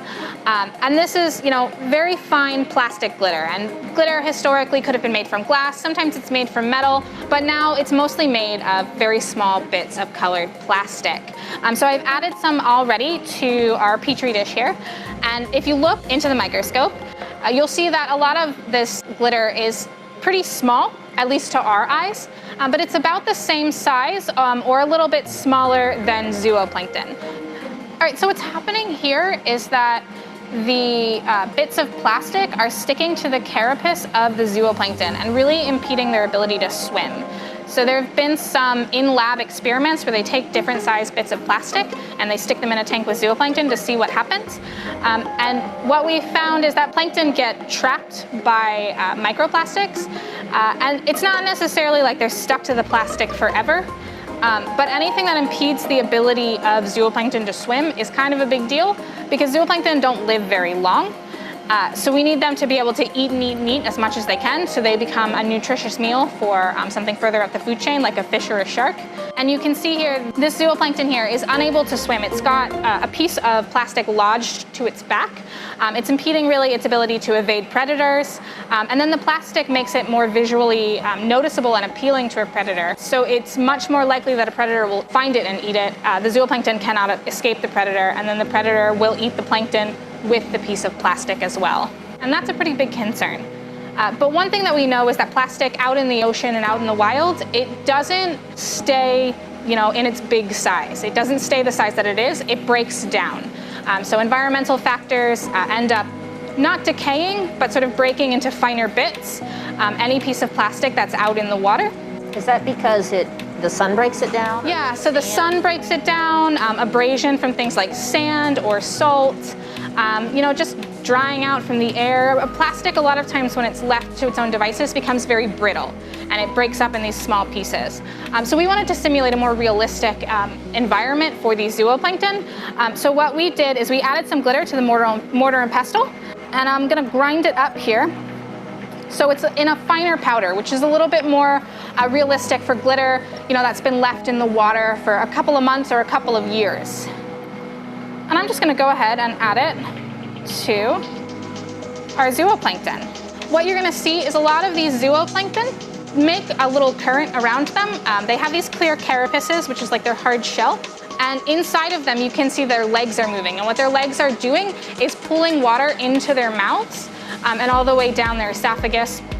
And in the wild, what they're aiming to do is to pull phytoplankton into their bodies, right, so they can eat. What's happening right now is that they're pulling in finely ground microplastic. So instead of eating phytoplankton, which a healthy zooplankton would do, they're eating microplastics. So anything now that eats the zooplankton will be also eating microplastics. It's kind of amazing that all of this happens because there was a party on land with glitter, or some bottles, maybe plastic bottles rolled out of your car and they bounced along that asphalt and little bits of it got into the pond. And now you see what happens on a micro level to the plankton.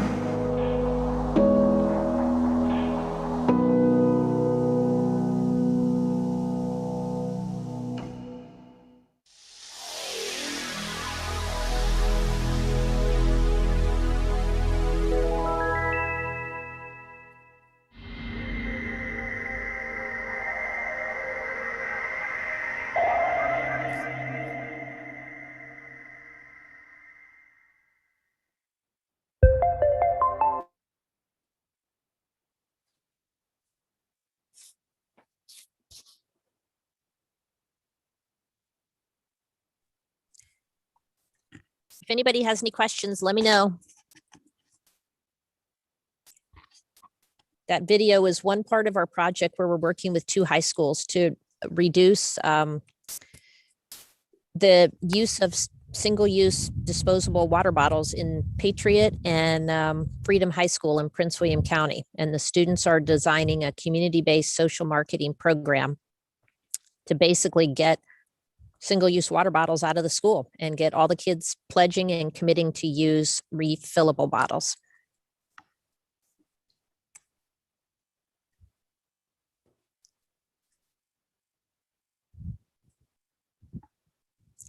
Any questions? I can't really see the chat because the sun is too bright.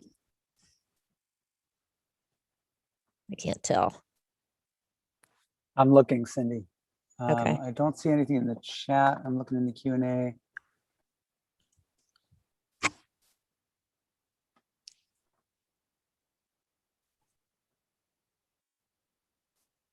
Well, I'll ask you a question as long as long as we're here. Okay. I'm curious to know, because we did a study at 4 Mile Run of microplastics, and one of the things we found at 4 Mile Run was the most commonly found item of microplastic was fibers. So things like clothing fibers or other synthetic material fibers that were plastic. And I think at least some of the things that I've seen that were early on in the studies at Mason had sort of different results from that. But I don't know, maybe you're getting different things now. Some of the stuff we're looking at right now is my colleague Jen Salerno. I know she's looking at, we've got some microplastic studies going on. I'll walk over and you can see the buoys out here in the river. And she's looking at what microbes colonize different size plastics to look at what the microbial community is. I don't know if you can see that little string of buoys down there to the left of the dock, little white dots in the water. So underneath the water, she's got mesh bags hanging, and they've got very specific sizes of microplastics, and they pull those in periodically to see what's living there. We have a couple proposals in. I know one with NoVA looking at transport of plastics, where we would be setting up traps, basically starting, I think, up in Alexandria and going all the way down, perhaps past Northern Neck, collecting water samples and sediment samples down there to see, how do they break down.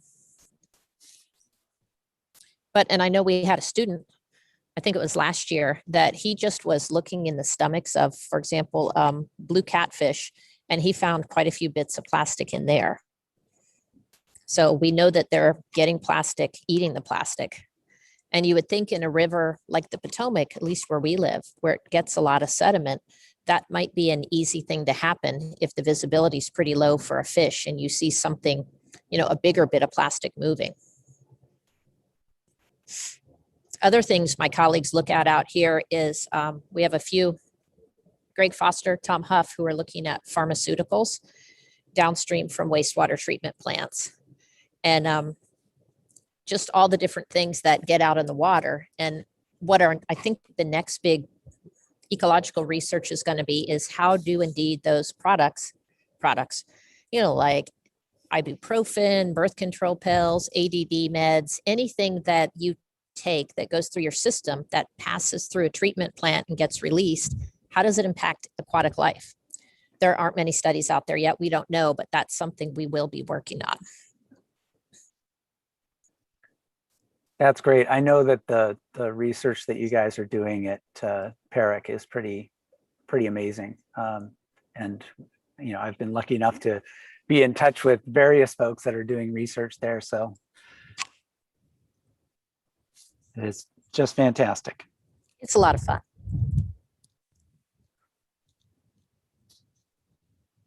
So I don't know, how long do you want me to keep going? Because I can talk about stuff going on at the center. Well, our next presenter is going to be Jim Eggenreiter from Virginia Tech, but he's at 1:20, and I don't, like I have been doing all day long, I don't want people to start early, because if people are tuning in right at that time, I don't want them to miss anything. So we've got 5 minutes. And Well, I could switch up and I could do one of the eco poems too. We've got some of yeah, those. support the kids. You don't have to. Yeah, I'd love to hear more of the poems. While you hunt for That the would be next poem, terrific. can I ask Cindy a quick question? Oh, absolutely. Cindy, sorry to put you on the spot, but I'm stumbling over the name for the something inhibitors that you just described that can influence fish and actually create eggs in male fish. Was it the I'll look it up. Are you saying endocrine disruptors? Endocrine disruptors. That's what it was. That's what I thought you were saying. Thank you. Okay. Yes. I run a watershed nonprofit called the South Branch Science Consortium on the Upper Potomac, and we have found evidence. Not me. I've been watching other people who are doing the research there from Kearneysville, I believe they are, and they have found some lesions in some fish, and then they also find eggs in male smallmouth bass in our upper waters. We have and that our could be from chicken processing plants and other things too. Yeah, our fish crews are out every week right now for 10 weeks, and they collect ichthyoplankton, which is the little teeny, it could be eggs, could be larvae of the fish. And we're sampling 2 new creeks in Prince William County, Neabsco Creek and Marumsco, to see if indeed any of the river herring come upstream that may be impacted by these plastics, coming from the trash washing into the storm drains. Well, thank you, Kurt, and feel free to share more of this really wonderful poetry while we wait. All right, let me share my screen real quick. May have to navigate through the presentation slides a little bit.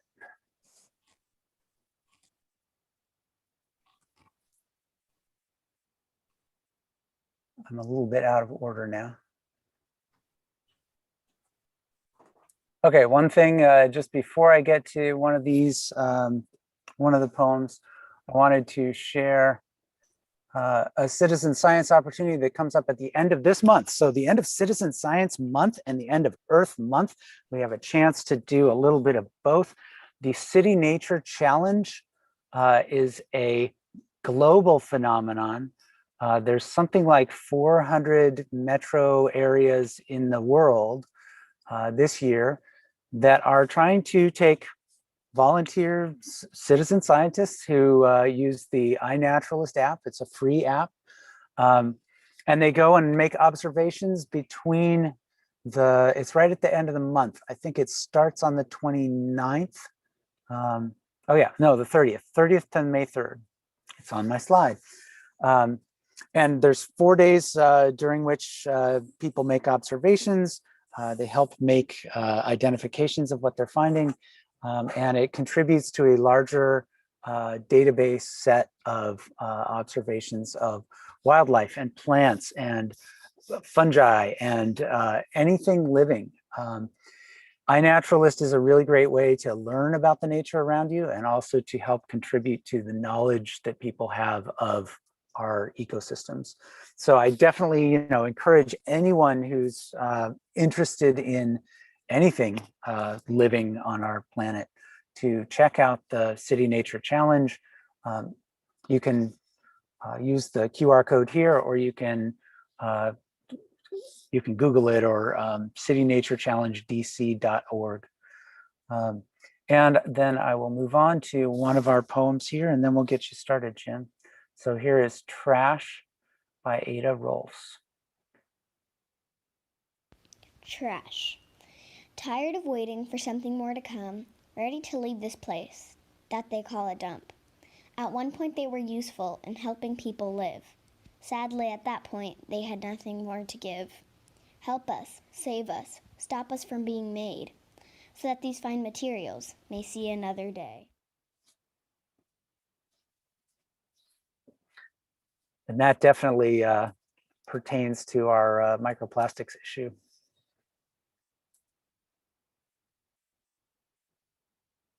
All right, I'm gonna stop sharing my screen. Jim, I think I don't know if you have you're going to want to share your screen. So I will, and it appears I do have screen sharing rights already. okay, yeah, go right ahead and get that started, because and your session can start in about 15 seconds. Okay. Well, I'll say hello. This is a hands-on activity, so for those already listening from a desktop or a laptop, you'll get to work along with me and try something on your own machine. I recognize that you may be converting from watching me to pulling up different windows on your own machine, but this will be recorded so you can try it again later.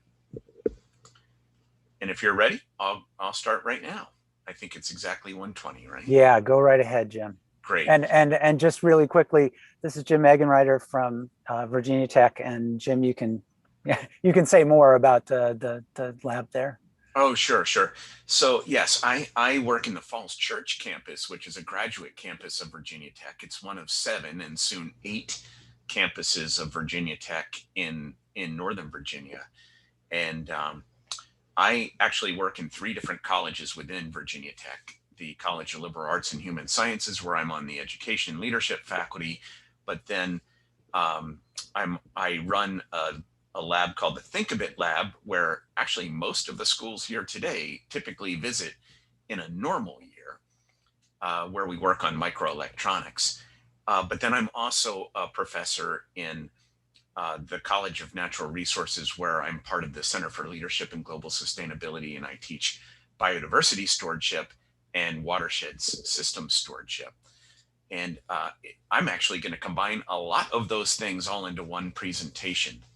So to do that, I'm going to share my screen and go to just a blank browser window. And let's make sure you see this. Yes, it's a regular browser window. I happen to be using Chrome, and I generally find Chrome to be the best at using other Google products. We're going to use Google My Maps.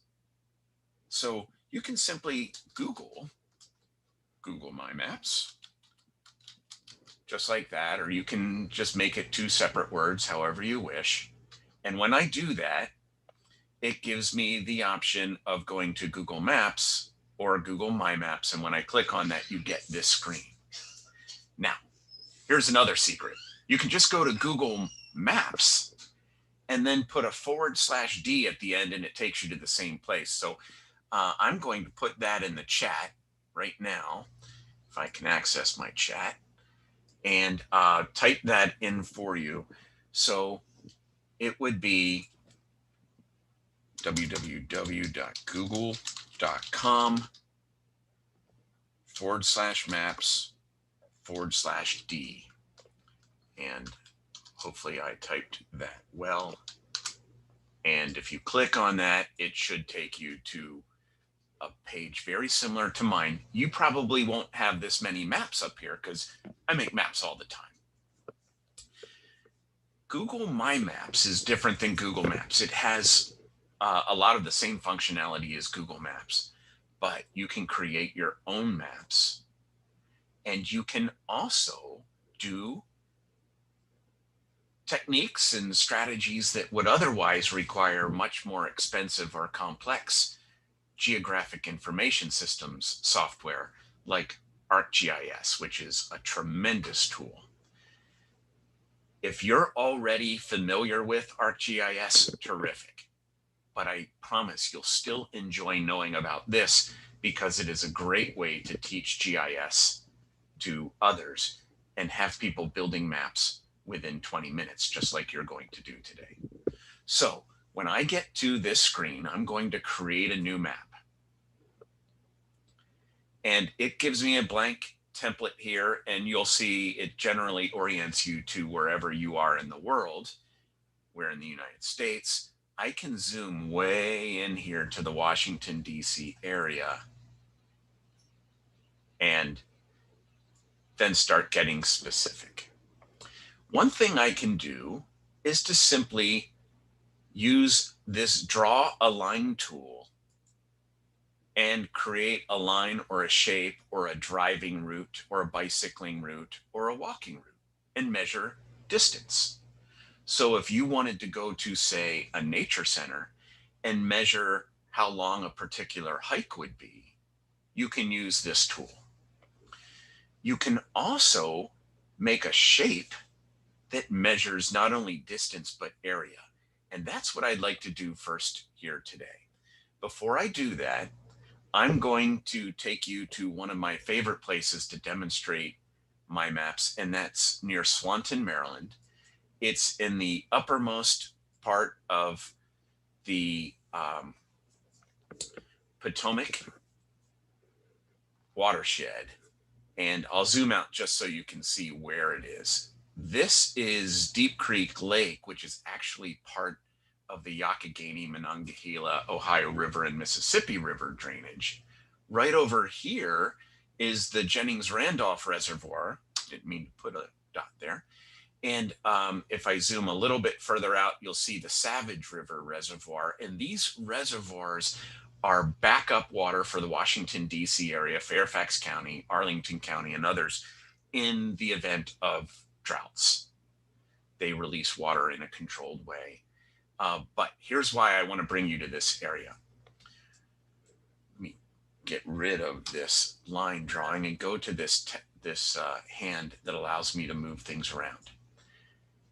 I'm going to come over here and switch the base map to a terrain view. You can see you have 9 different options for maps. Satellite, terrain is the one I want to choose.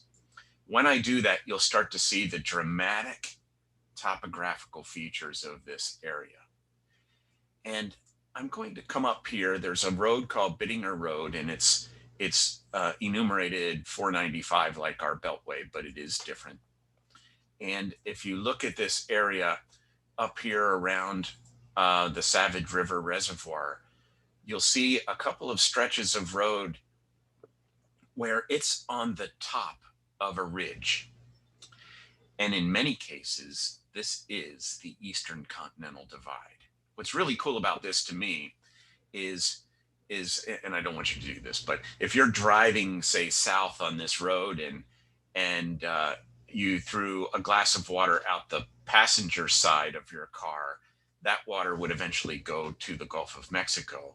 And if you did the opposite and threw that water out the driver's side of the window, it would go to the Chesapeake Bay. The road is right on top of the ridge there. But the reason I brought you here is to actually show you how this tool can be used to measure the area of a watershed. Because we talk about watersheds as the land and all the rainfall that falls on that area and all its groundwater, etc. So I really like to measure micro watersheds, some of which don't even have names. But we're going to measure, how about if we measure this one, Double Lick Run, which flows into the middle fork of the Crabtree Creek that eventually flows into the Savage River, then the Potomac River, specifically the North Branch of the Potomac. Now, to measure a watershed, I want you to keep in mind all the rainwater that would fall onto a specific area of land and would ultimately flow into that stream that provides the name for the watershed. So I come up here and I grab that same tool I mentioned earlier, where I add a line or a shape. And I'm going to come right down here to the mouth of that watershed, and I'm going to connect all the high points in this area. And I'm going to draw lines. You see how these peaks are. And I apologize to those of you who might be new to topographical maps, and I really don't have the necessary time to go into how topographical maps work. But they are designed to reveal the topography or the profile of this land. And I can start connecting all these high points that surround Double Lick Run. And I'll keep coming up here. And then it looks like I come the whole way up to here. And then I start connecting right along this road. And then it looks like I come over here and here. And then it looks like I actually come the whole way over to here and here. then back to here.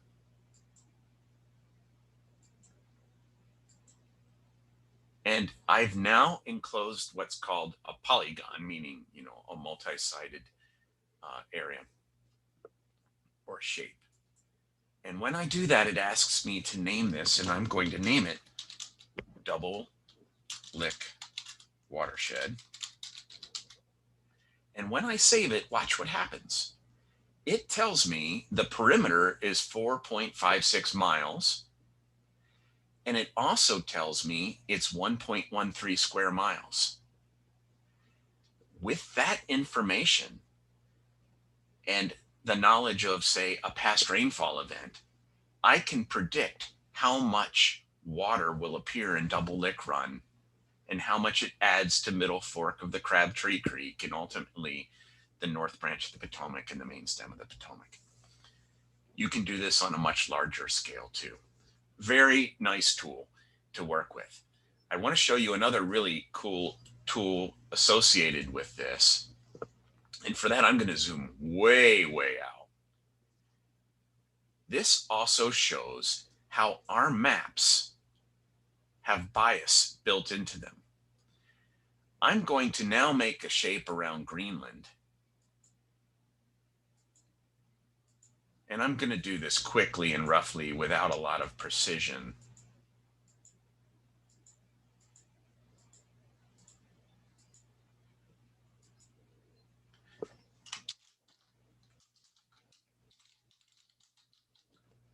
And when I do that, I can now drag Greenland around the world, and you'll see as I get closer to the equator, it's much smaller.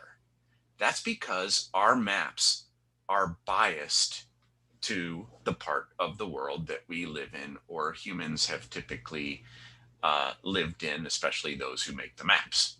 So Greenland isn't quite as large as it seems to appear on our maps. When we shrink it here, you'll see it's still pretty large. It's probably the equivalent in area of Alaska, but it's not nearly as big as you start moving it around and comparing it to other places in other countries.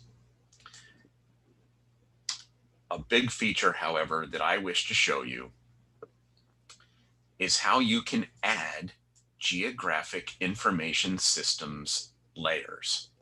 So I happen to have this really nice spreadsheet I developed, and I'm going to pull it into my screen now. And it has the name of schools that I work with on environmental topics. I put my lab right at the very top. I have the mailing address, a lead teacher there, email, phone number, school district, and this last column, distance from me. I actually built this with a really cool tool that you can get in Google Sheets called equals driving miles, and then you can compare two addresses on your sheet. So knowing that I have this spreadsheet in place, I can come back to my map. I'm already zoomed in here to the Washington, D.C. area where we're all located. I'll come over here and add a layer. When I do that, it prompts me to import that layer. And when I click on import, I can now upload a file, or I can go to my Google Drive. And when I go to my Google Drive, I know I have that file called School Environmental. And right there, it pops up at the top, and I click on that. And it says, choose the columns you wish to position your place marks. I want to use the mailing address for that. I'll tell you a secret though, when you're using Google Maps, if you simply put the name of the school, Google Maps does all your homework and it finds the address for it. But if you go to, say, Riverside Elementary School, you're going to find there may be 30 or 40 Riverside Elementary schools throughout North America, and you'll see a dot appear on your map for each one of those. I have picked the specific location of these schools for this purpose. you'll see this, all those columns I mentioned when I reviewed that spreadsheet, the name of the school, the teacher, the email, phone, school district, or the distance. I'll now click continue. And this asks for which column I want to use to title the markers I'm going to place on that map. So in this case, I'll now choose the name of the school, and then I'll click finish. And when I do that, sometimes takes a few seconds. Oh, it looks like it zoomed way out. I'll zoom way back in here. And when I do, you start to see all these schools popping up. Now, because I want to know how far all these schools are from me, I'm going to go find myself here. And I'm really close to this area where Route 66 meets Route 7, right at the Virginia Tech campus. And if I click on that, you'll see it's me. And all my data shows right up there from my spreadsheet. I can add more data to my spreadsheet and it will show up here also. And of course it says distance from me 0 miles. But if I go right over here to Haycock Elementary and click on it, it shows it's 1.1 miles away. I can come, I might have to zoom out to find some other schools. Here's Yorktown High School. Here's Arlington Traditional School. Way out here, only 9 miles away, is Providence Elementary, and not too far from it, I believe is going to be Lanier, yes. And you'll see that I created a map of things that are important to me. I could do this with my favorite hiking trails. I could do it with my favorite nature centers. I could look for my favorite restaurants. I could do all sorts of things. I could maybe make a map of wildlife rehabilitators, which is a very important thing to know about this time of the year when you start to find recently born animals that may have fallen from a nest or been left behind temporarily by their parents, and you can find people who can take care of it. So this is just a really great way to introduce people to geographic information systems that you can create yourself, as well as maps of all sorts. So I did that very quickly. And one thing I told Kurt that I would do is make a video of this, or maybe we could even make a video excerpt of this that can be put on the Seas website or NoVA Outside's website. And you can then play it back on one side of your screen, pause, rewind, and as you try it yourself. If I moved a little too fast, just because I was striving to fit this into 20 minutes. We have 3 minutes left of our 20 minutes if anybody wants to ask specific questions.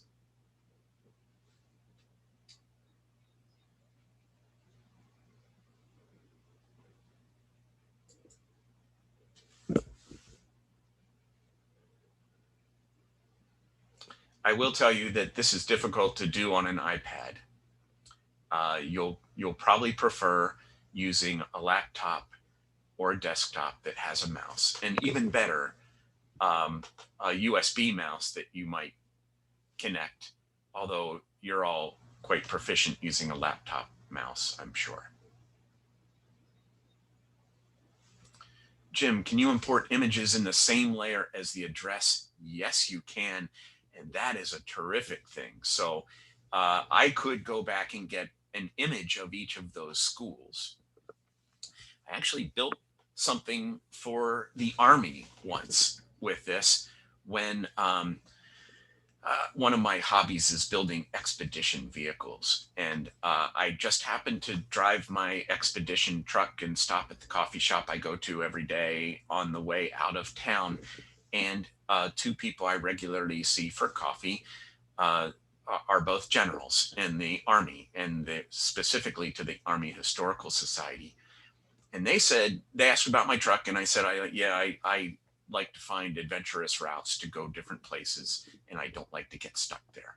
And he said, well, we want to create Braddock's March from Alexandria to Fort Duquesne in Pittsburgh.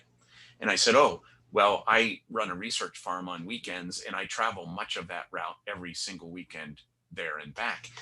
So I built a map using this with not only pictures of each area, but pictures of all the historical markers on the way where Braddock's troops camped, had battles or skirmishes and other things. And I provided it to these folks to help them with their planning. Next thing I know, I got homework. Somebody ordered something for me from Amazon, and it was a book about this thick from the Citadel with all of the details of Braddock's last march. And I'm still sorting through that book to gather facts to build into that map. But it's an example of how you can add lots of not just photos, but videos as well. And because we live in a very historic area, that's possible. Now, I see someone also asked if multiple students can collaborate. And I believe that's true. All you have to do, I'm going to share my screen briefly, is go over here and click on share. And first you have to name it. I forgot to do that. I'll call this C's 2021. Okay.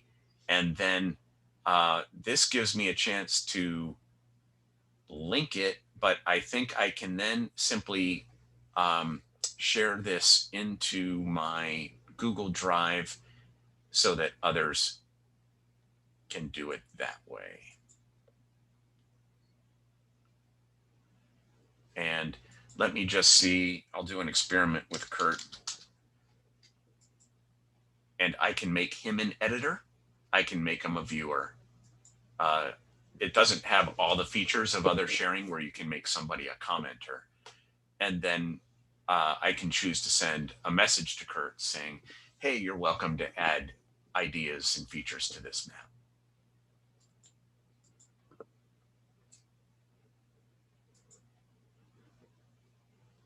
And let me just make sure there's nothing else in the chat. Looks like there might be others.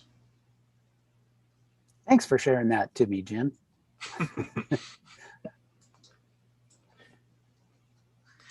Anyway, the collaborative mapping is a great idea in order to build a map like that, you have to have an understanding of whatever you're studying that's multidimensional as well. And understanding the geography of the things that we study in nature is tremendously important just because of some of the features you witnessed here today. Topography of the land, proximity to things like waste management facilities or upstream influences on a watershed, you name it. Thanks for having me. Well, thank you, Jim. Yeah.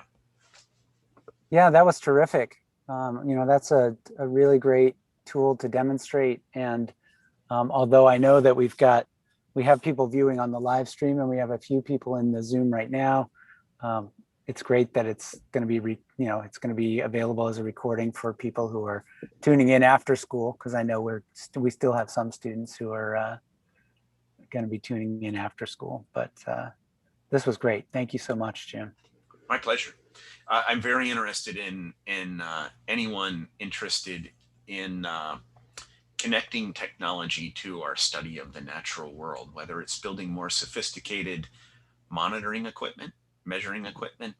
I'm very pleased to help. We have a variety of microcontrollers that we use for such things, but we also like to use web-based technologies like this. Awesome. Well, thank you, Jim. I'm gonna share my screen again, and we will share a couple more poems before our next session.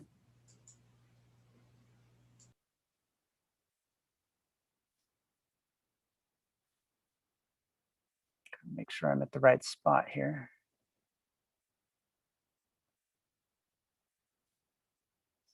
All right. So we have, I think we have 4 more poems to share out of the Eco Poetry Smash. And this one is called Passing by Jasmine Scleroux.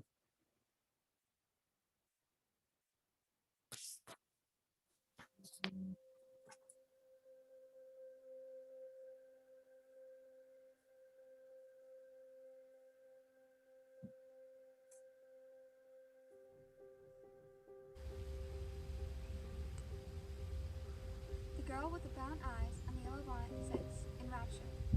She blooms alone in a field of wildflowers. When she got here, I do not know. Perhaps she is just passing by. A visitor for the picnic of spring sunbeams, come for a mere few weeks of frivolity, gone by late July.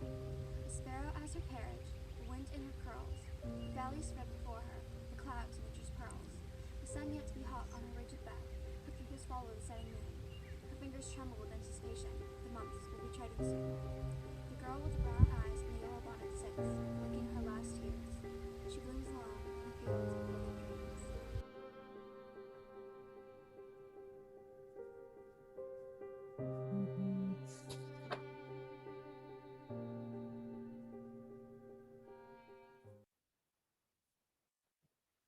I know the volume on that was a little low. Hopefully you could hear it.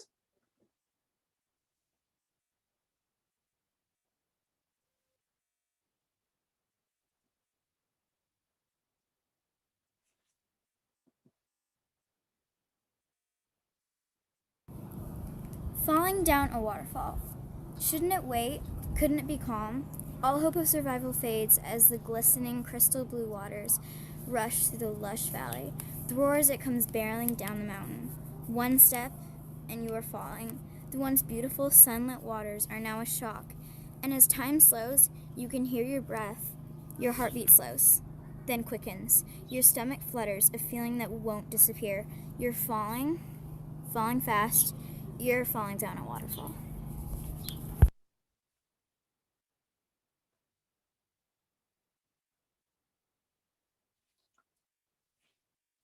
This one's called Nature Poem.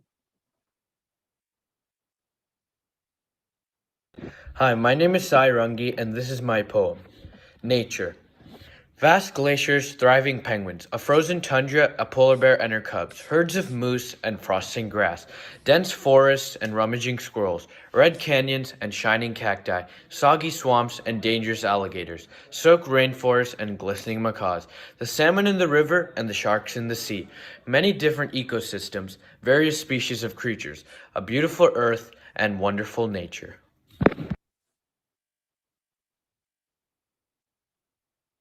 Hi, my name is Sai Rungi.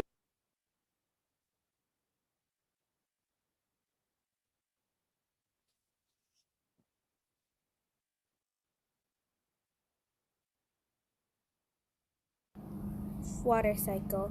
Rain pitter-patter down to the ground, mud making mound after mound. Stream running, filling up, then into the lake like a cup.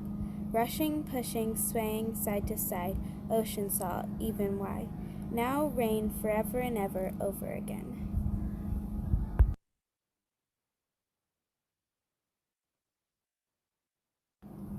Water cycle.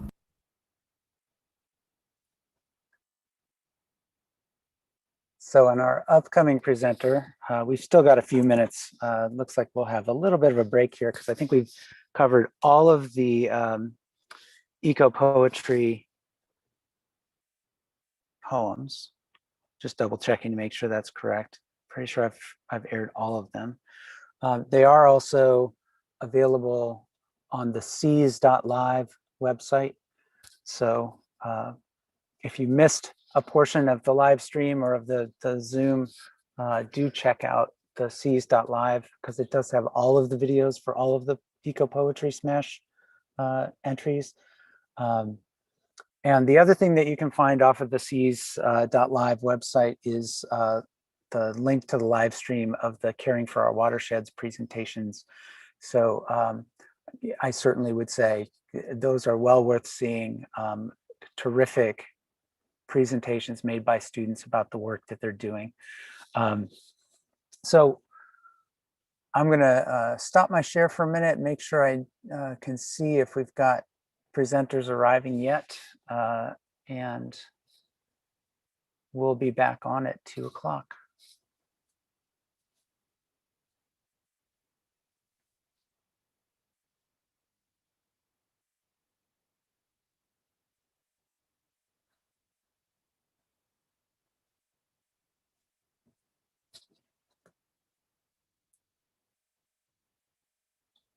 And I don't see our panelists yet for the upcoming session.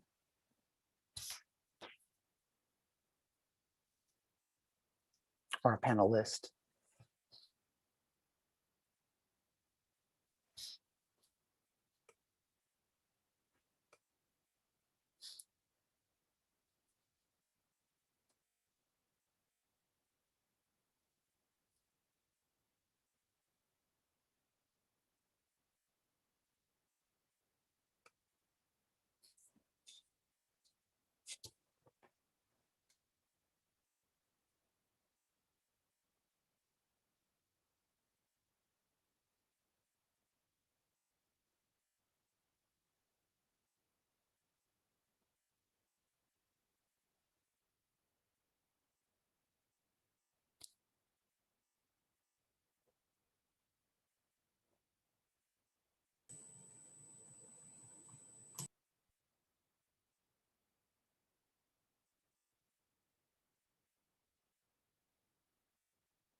Oh, good. Lizanne, I see you're here. Yes. So yeah, I've been telling all of our presenters to hold until their start time for anybody who's tuning in based on the schedule. And so we have a few minutes of quiet here. If you need to, if you want to share your screen or anything, you can do that now, or you can wait. Let me see if I remember how to do that. I might have to unshare mine. Request.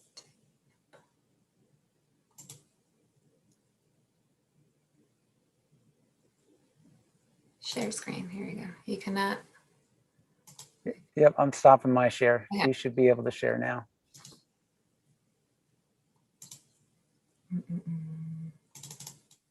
Yeah.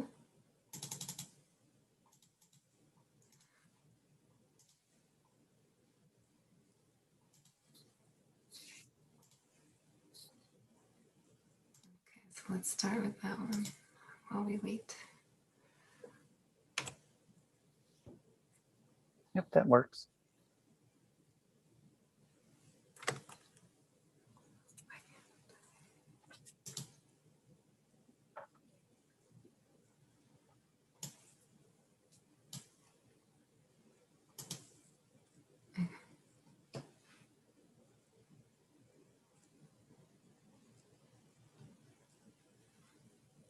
Lizanne, if you don't mind, I'm gonna just walk away from the computer for just a minute or two, and then I'll be back. Don't worry.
All right, Lizanne, you still on? Yes, I'm still here. We've got about 30 seconds. I will have you introduce yourself, but I want to thank you for being here. And you can go ahead and start anytime. Okay. I don't know. You can see both my presentation and my face. Okay. Yes. So I am Lizanne Carlos Henches, and I am a civil and environmental engineer at Leidos. And Leidos is a Fortune 500 information technology, engineering, and science solutions and services leader working to solve the world's toughest challenges in defense, intelligence, homeland security, civil, and health market, which is why I was fortunate enough to be a part of the team that worked on this Department of Defense tool. And we provided technical support for the tool and the report, but we did not develop it. So this is the website that we're going to go into. So, and then that's my email in case anybody has any questions at the end of it.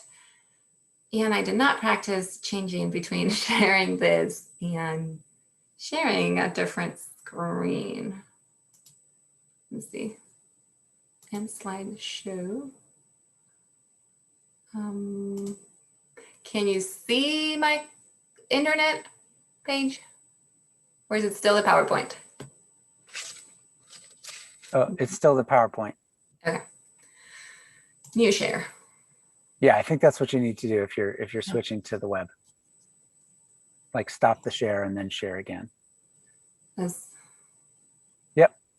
Okay, perfect. Okay, so this is what you would see with that link that I had. And this tool was made for the DoD, and it's basically meant for DoD decision makers. And the primary purpose is to enhance and increase the efficacy of screening level vulnerability and impact assessment for DoD coastal and tidally influenced sites worldwide.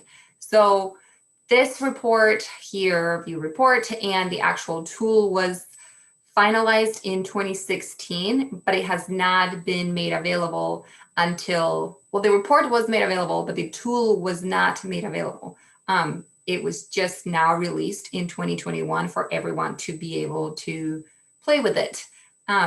But the installations and everything that is shown is just DoD sites. So even though everyone can play with it, it's not going to show you different locations. So this is the report. You can click on it and it'll pop up the PDF. It's about 250 pages. And it's not a user guide, but it does provide a lot of information, a lot of background information and the calculations and assumptions and everything that went into creating this tool. So it is really useful. It goes hand in hand with the tool, but it's not the user guide. So we can go to site lookup, map view, or service dashboard. By service dashboard, that means the branches. And then it's also up here. So if we go into site lookup, the top row is still going to be there. It's always going to be there. And you can go back to the homepage here with the DRSL, which is the DoD regionalized sea level. So let's go back to site lookup. And this, you can start typing any keyword. So you can put Virginia, you can put an installation name, you can put different countries. So this, you can just start populating and it'll show up here. It'll start filtering. Another way to identify a location is through the map view. So here you can see the legend will tell you the military branch that it is showing. When it has the big circle, such as a cluster of a lot of different locations that once you zoom in, it'll be able to show you better the locations. So let's go to Virginia and we can just click. You can hover over the site and it'll give you the name of it. Sometimes when they're really close by, you're not sure which one it is that you're looking for. So you can just hover without actually clicking on it. Once you click on it, it's still not going to take you just yet to the site.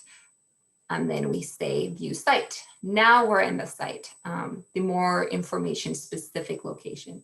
So here it has different tabs and you can change between the units, meters or feet. And this top part will always stay the same even when you change tabs. And that's just general information about that installation. So for example, this is NAS Oceana. It's a Navy installation, and it is giving you the latitude, longitude, and lowest elevation. As you can see, there are also a lot of little icons here that have an eye. That's for information. And it tries to be as self-explanatory as possible. That's basically the user guide here, but it's already broken down throughout the tools. So it's a lot quicker to use, and you don't have to be toggling back and forth. And if you scroll down, let's go here.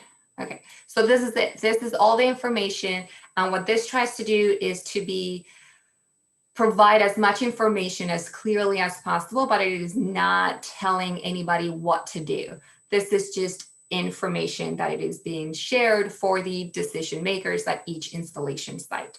So here, these 2035 scenarios, these are the time horizons. And then this scenario is the lowest to highest. So this is, right now we're in meters, 0.2 to 2 meters. And those are the boundaries that in the report, it's explained why that was chosen. And it was due to a lot of research and a lot of people in the community. That's what has been decided. So the scenario, the lowest, this means it is a linear progression of how the sea level has been changing since 1992. So there's nothing, it's just a linear progression of how it has been changing. And then the other 4, it's a quadratic form, a quadratic equation that is further explained in the report again. And it explains and it elaborates into the assumptions that are made. So as everything related to a climate change, there's a lot of uncertainty, and it is covered in the report. And it's just something that we, as environmental engineers and people in this arena, we understand that there is a lot of uncertainty, but that doesn't mean that we cannot take action. So yes, there's uncertainty, but you're better able to make decisions with this information here provided. So the site-specific adjustments here, it's because as you may or may not know, when there's sea level change, so let's say there's a 2 feet change in Virginia, it doesn't mean it's going to be a 2 feet change in Hawaii or Europe or even New York, same coast. It's site specific. So again, here, the little icon will further explain why that happens. And it is separated between the vertical, ocean circulation, and ice effects. So this one doesn't have any, let me see. Here, once you have the ice melt effects, it will have these 3 little ice cubes and even further explain how that was calculated. And then the total site-specific adjustments is just this, adding all of these. And the site-specific sea level change projection is the finalized equation, which is also shown down here. This tries to be as transparent and as most informative as possible. As I've mentioned, this is for decision makers. This is not telling anybody what to do. This is just providing the information, and then you at the installation will be better able to assess and figure out what it is that you want to do. So then with this, you're able to identify projections of sea level change. And then in this tab, it is the extreme water levels. Again, it explains, in this tab, it will explain, it tries to be as self-explanatory as possible. And for the extreme water levels, it's calculated in a couple of different ways. It can either take from multiple gauges or a single gauge. So the tide gauges are here at the end, and it will show you which ones it is pulling from. So when it is single gauge it's pulling from, it means that there's one by the site. So it's pulling from that one. And you can see it here, it says site. So that's the single gauge. And then when it's the multiple ones, it is pulling from all of these. Depending on what it is that you're trying to use this information for, you may want to use the one just at that location, or just the amalgamation of all of the tide gauges information. The tide gauge information is used because the changes in sea level are a very complex combination of the tide-driven and storm-driven components that have strong seasonal patterns. So again, depending on what it is that you're trying to use it for, you may want to use one or the other. they're slightly different sometimes, maybe not. So here at the 20% annual chance event, they're showing the same amount, yet in the following ones, it does start to vary. So what this is showing here, so here is the, for example, the 20% annual chance event, and then below it, it explains to you in different terms. This is the same as a 5-year event. So some people refer to it as the X year event, other people refer it as the percent annual chance event. So we try to include both depending on who you are and what you use at your installation or your preference. So we covered as much as we could. So the extreme water level statistics is the height above the mean higher high water. So that's this value. What that means, it's the higher of 2 high tides experienced per tidal day. So this would read as the extreme water level associated with a 5% annual chance event, which is the same as the 20-year event, which will reach an elevation of 1.4 meters above the mean higher high water for this site. Again, the mean higher high water is the higher of 2 high tides that are experienced per tidal day. And then there's another tab here that combines both the sea level and the extreme water level. So again, information. We're just trying to provide as much information as possible for the DoD installations to then do what they need to do for their locations. Sometimes they'll want just the level change, sometimes they'll just want the extreme, and sometimes they'll want the combination. So here you can toggle between, like I just read the 5%, so we can click on that one, and all of this down here, the global scenarios are updated, and then this is the multiple gauge versus the single gauge. And then you're able to pick and choose whichever ones you want, or you're just aware. You don't have to pick and choose anything, but you can just see the trends and see what could happen, and you can prepare for that. As I mentioned at the beginning, the main purpose is for better screening levels for vulnerability. So here you're able to see, let's say, the 100-year event, which is the worst. And let's go to multiple gauge analysis, and then the highest scenario, which means that the highest increase, which for 2035 is 2.7 meters. So we can also change that to feet. So that is 8.8 feet.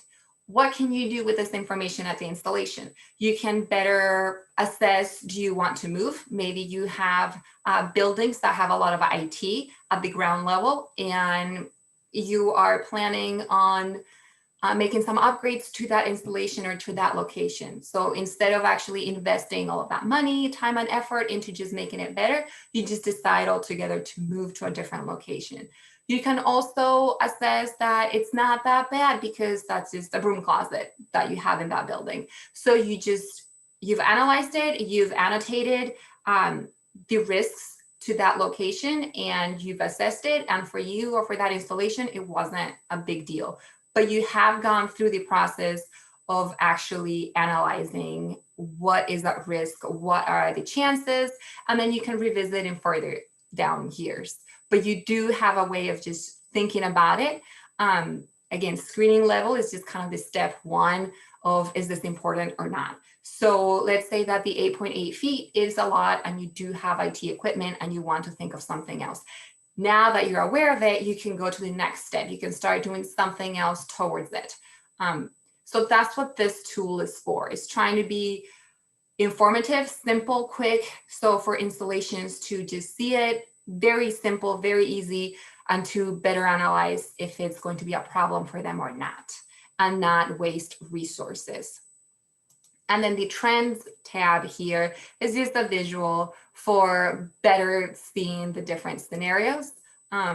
Sometimes a lot of people prefer this, or let's say that the civil engineer is trying to explain why a decision needs to be made, and they'll need visuals for their presentation. So instead of having to transfer all of this information and recreate it, it's here and it's easy to just print this and include it in their presentation. And then we've covered the tide gauges. It explains, you can also click on them and it'll take you to that station ID, the station website, and actually has a lot more information. So again, you don't have to stay here. There's a few links outside that will take you outside, and you can just browse and better understand the information. So you can kind of pull on the thread to get further information if you want to. Another way to see this, excuse me, is through services. So you can just choose the services that you're interested, let's say Air Force Guard. So if you click here in this dashboard, what this is pulling up is going to be the highest service scenarios. So it's not necessarily, it's not all of them. It can be all of them if you want to, but right now this up here in the scenarios is showing you the worst ones, the ones with the highest level of sea level rise and then the extreme water levels. Again, we've done the map view, site lookup. It's very simple to use. That was the whole intent. So if you start typing Virginia, I'll like Virgie, and then it just pulled all of these up. You can try to change it to have more so you're not scrolling through as many pages. And then it has the user guide. This again was meant for the DoD decision makers, but it's being made available for everybody. And what this can do is actually let other people see this and test it out and see if it's something that would be helpful for them, for either any company. If they want to do this for their locations, they can see if this is something that would be helpful with their master designers, master planners, civil engineers, and that's why it's been shared. It's trying to collaborate with others. So at first it was just DoD wanted to work out all the kinks, and it did work out for them, and it's been very successful into better assessing and better planning. So that was one site in Virginia. Let's go here all the way to Beale Air Force Base. So then you can see the different zero vertical land movement. You can have different scenarios. So here at 2065, it's already having ice melt effects. And you can change between these two. So the whole purpose of it is so it's very easy to use, but it's also just information. We're not trying to tell anybody what to do. This is meant for the people to have information and then do what they can or what they want with it. It's just to integrate it into the installations. They already tend to have their own tools that they've been using so far to try to figure out the risk vulnerability. And this is just to help them out a little bit more. So I believe that is all I have. If there are any questions, feel free to ask me now or send me an email. Let me see. So the report, I know it's super long, but it's really cool. It has a lot of information. It also goes through a scenario sample case study. So it actually maps through GIS, it's a geographic information system. It zooms in into one of these locations in this map, and it will give you the different scenarios and different colors zoomed in, and you can better assess and better see visually what would be flooded. So it's a really cool resource for other purposes as well. The end. Lizanne, there is a question about how you add a location. If the location that you're interested in is not one of the installations, but you want to use the tool. Is the location a military installation, or is it just a random location? I think the question is for a random location. Yeah, so that's the thing. This is meant for DoD, so they can't add other locations. It's right now kind of just letting other people see it, and if it would work for them, and then they can create it. So then you'd maybe do something like find the nearest installation to the place that you're looking for, because there are quite a few of them. Yes, there's a lot of them. You can scroll out. There's also out here. All the way out there. And if I could just ask, I'm curious to know, this tool, I know you said at the beginning, and I probably just missed it. It's been available for how long? Since 2021 to the public. But we didn't develop it, but it's been available. We worked with them, so I keep saying we, but since 2016. Oh, wow. Are there examples of how it has been used? I don't have them to share. In the report, they did mention a few ways. So there is confidential information, so we can't really say a lot, but that's also part of the whole thing, is that it has been used, and it's been in use by the military since 2016, so way ahead of all of us. And it's because they do have a lot of locations, and as you can see, on the coast, and they are very worried that they're going to be flooded and that they can't carry out their mission, and their budget is tight, and it's something that they've had on their radar for a while. I'm sure you've seen in the news, there was one, I think it was Tyndall Air Force Base. Oh, I forget where it is. That's Eglin. Somewhere around here, there was that hurricane a few years ago, and I think it was the hurricane, and it completely flooded it, and it had aircraft, and it was really bad. So all of these locations are really on the coast, and if it just rains, we're not talking about a hurricane, but with just rain, it can really flood and do a lot of damage. So let's say like there was a hurricane, so when they're rebuilding, you can go and look at this, and is it worth rebuilding in the same location to just get flooded next year, or should we just kind of go somewhere else?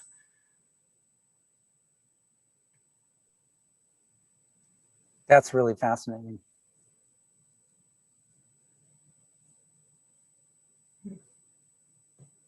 There's a lot of them down here.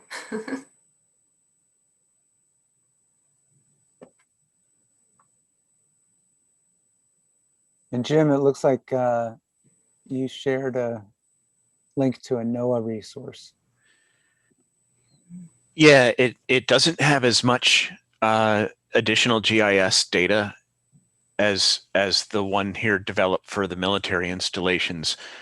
But if you go to that link and click on, it's called the viewer, sea level rise viewer, there will be a scale on the left side with a big circular button that you can just move up to see what happens at 1 foot, 2 foot, 3 foot, 4 foot, the whole way up to 10 feet. And then you begin to see where the real problems are, not only with the height or the change over time, but also big surges. Mm-hmm. Yeah, so DoD works with NOAA a lot. Part of the people developing this tool, we help, but NOAA did help as well, and they're part of the report. And I think that's a really great example of how to pursue careers in these fields. So if you have a comfort with these kinds of data and enjoy building these kinds of tools, you'll find that DoD might create money that NOAA uses to hire contractors to build these tools for them. And just like you suggested earlier, Lizanne, the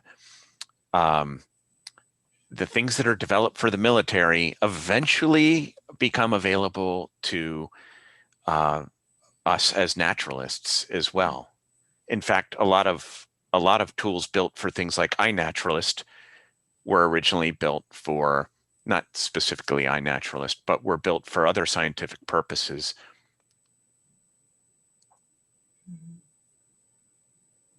Yeah, I agree. There's a lot that goes into a career in the environmental world, and it has not necessarily environmental, like GIS. There's a lot of engineering that goes behind it. So I think that any career, you can make it into environmental if you want. So you can study anything you want and then end up here. And I think that's why civil and environmental engineering are often the same major yes. in many universities. Yes.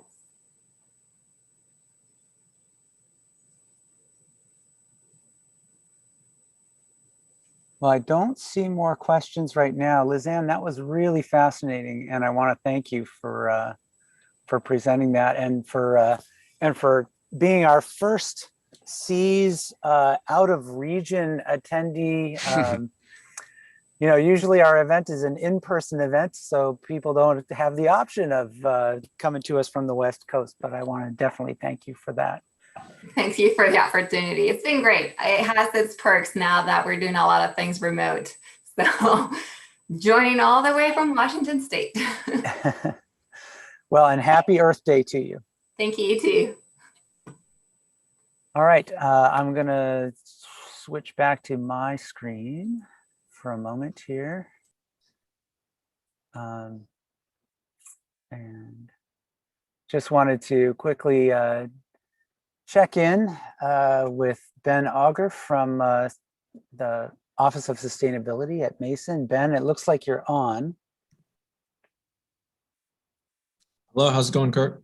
All right, let me, I don't know if you have a screen to share. I can stop sharing, but I wanted to make sure that I at least brought up the logo for you here. Yeah, I appreciate that. And you're definitely more than welcome to keep that up. And I know I've got about 5 minutes, so I'll try to be really brief. So hello, everyone. Welcome to SEAS. The Office of Sustainability at George Mason University is a really excited partner with SEAS. We've been doing this for many years, and it's great that y'all are all participating. So a little bit about me. My name is Ben Auger. I work as the Program Manager for Education and Outreach in the Office of Sustainability at George Mason University, and I use he, him, his pronouns. So basically what our office does is we're responsible for making Mason more sustainable. And we do that in two different ways. The first is that we really focus on helping Mason become more operationally sustainable. So meaning, you know, where does Mason purchase its energy from? How is Mason behaving with waste and recycling on campus? And we also focus on changing Mason's culture. So how people behave, what they think about, and that we really try to cultivate environmental or green consciousness on campus in a lot of different ways. And so what I'm here to talk to you a little bit about are the different ways that you could engage with us at George Mason University. So the first way is you might know about our Greenhouse and Gardens program. So we have 3 really amazing sustainable food production sites on campus: the Potomac Heights Vegetable Garden, the Innovation Food Forest, and the President's Park Hydroponic Greenhouse. And anyone in the community is always welcome to volunteer with us at any time. So chat with your parents, chat with your teachers, let them know that you have an opportunity, an invitation from me, Ben Auger, and from our office to come volunteer with us at any time. We do special tours, we do class presentations, we do all kinds of things. And you can learn how to grow food hydroponically, which means without soil, using water. You can learn about permaculture, which is permanent agriculture, which is moving away from non-sustainable farming practices, and a lot more. So that's one really incredible opportunity. The other is that at Mason, we have more than 125 classes that are focused on sustainability or that are related to sustainability. That's a lot of classes and a lot of opportunities to learn about anything from sustainable business to environmental conservation. And we have really cool programs where you could go live and learn at the Smithsonian Mason School of Conservation campus, which is a program unlike any other in the entire world, where you could work with endangered species and really learn a lot about environmental conservation. And we also offer opportunities to support students. Maybe you're working on a class project. Maybe you want to make your own school more sustainable. Maybe you have questions and need expert opinions or guidance or mentorship. Those are all things that we offer. We've supported students in local grade schools, elementary schools, high schools by providing guidance, support, advice, answering questions. So please let your parents know, please let your teachers know, please let other folks know that we're always willing to help out and support. So really the two things that I want to emphasize for direct engagement with our office is the volunteering and the learning and the tours on campus, and also the support that we can provide: expert guidance, feedback, mentorship, coaching, and support.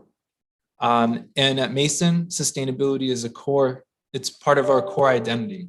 You know, moving towards creating a healthy planet is essential to the vision of our institution. And we in the office work to create that and to help advance that with a lot of other people.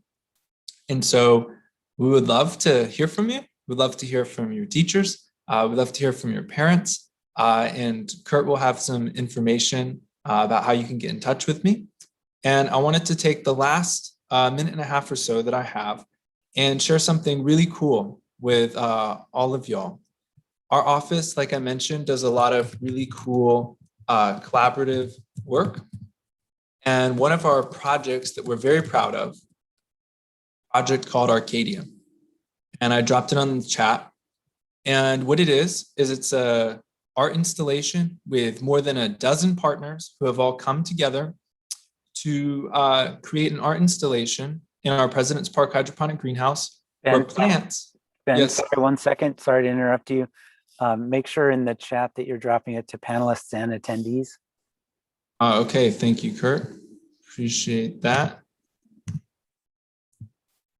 1 second, everyone out there in C's. So here's the link. Thank you for the technical assistance, Kurt. Appreciate that. And it's an installation where plants are playing music and they're also controlling a light show as well. And in addition, we're collecting a lot of data about wild ginseng, for example, the growth of plants, how plants respond to different environments, levels of moisture in the soil, all kinds of really cool things. And all of the plants are native Virginia plants. And when the art installation is done at the end of the year, they're going to be replanted on campus, both at our Innovation Food Forest and at our Eco Art installation on campus as well. So in the interim, I would encourage you all to check this out, give it a listen, and maybe, you know, relax a little bit. I know the end of the school year can feel really stressful. I feel really stressful at the end of the school year as well, totally understandable. And Arcadia is something that really helps me relax. It might really help you relax. And, you know, please reach out to us if we can be helpful. We would love to chat with you. We would love to support you. We would love to help you.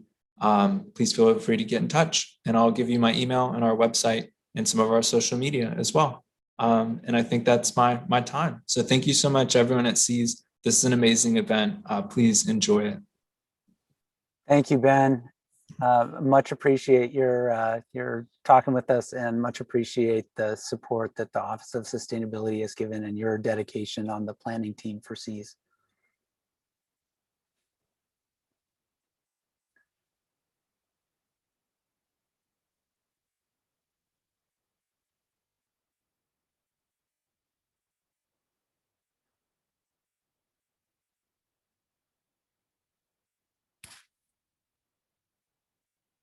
So next up, in a few minutes, is going to be the Keep Prince William Beautiful.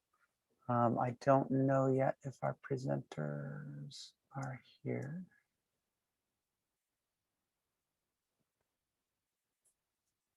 We have a little bit of time before then.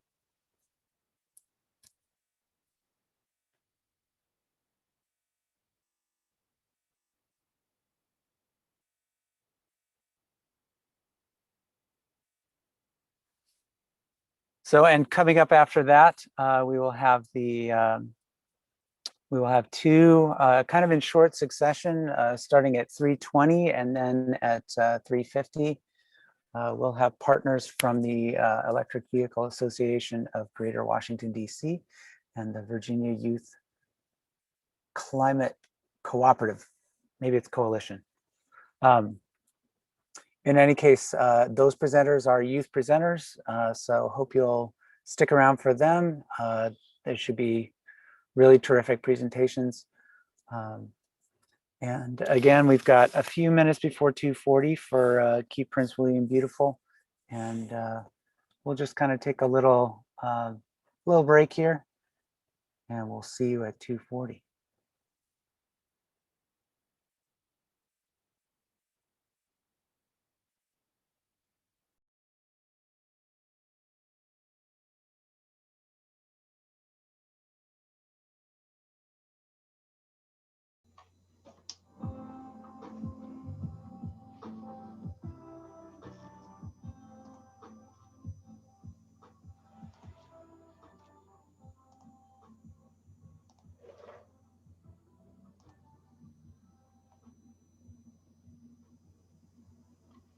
Hi, Alita, I see you.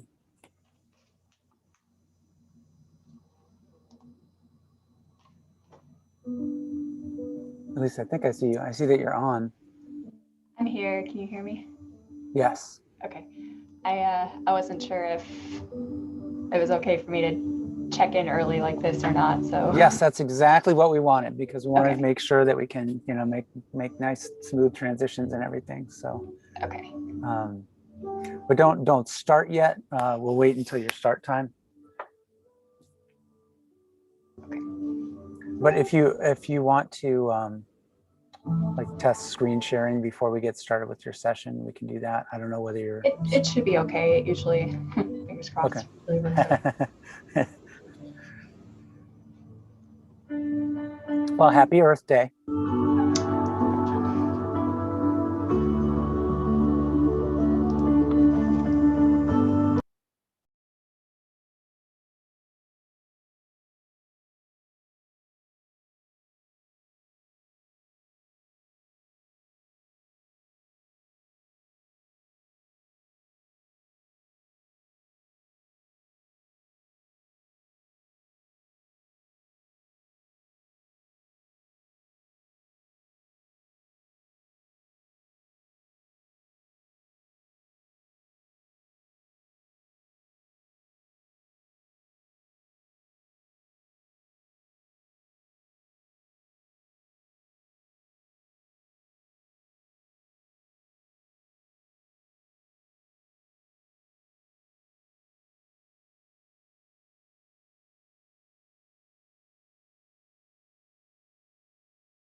Okay, everyone, it is 2:40 and we are ready to get started with our eco-partner session with Keep Prince William Beautiful. Alita, I'm going to stop sharing my screen so you can share yours.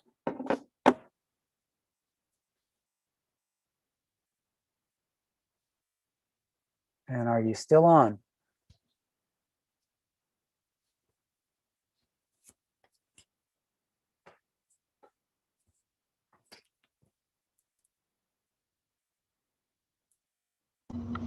All right.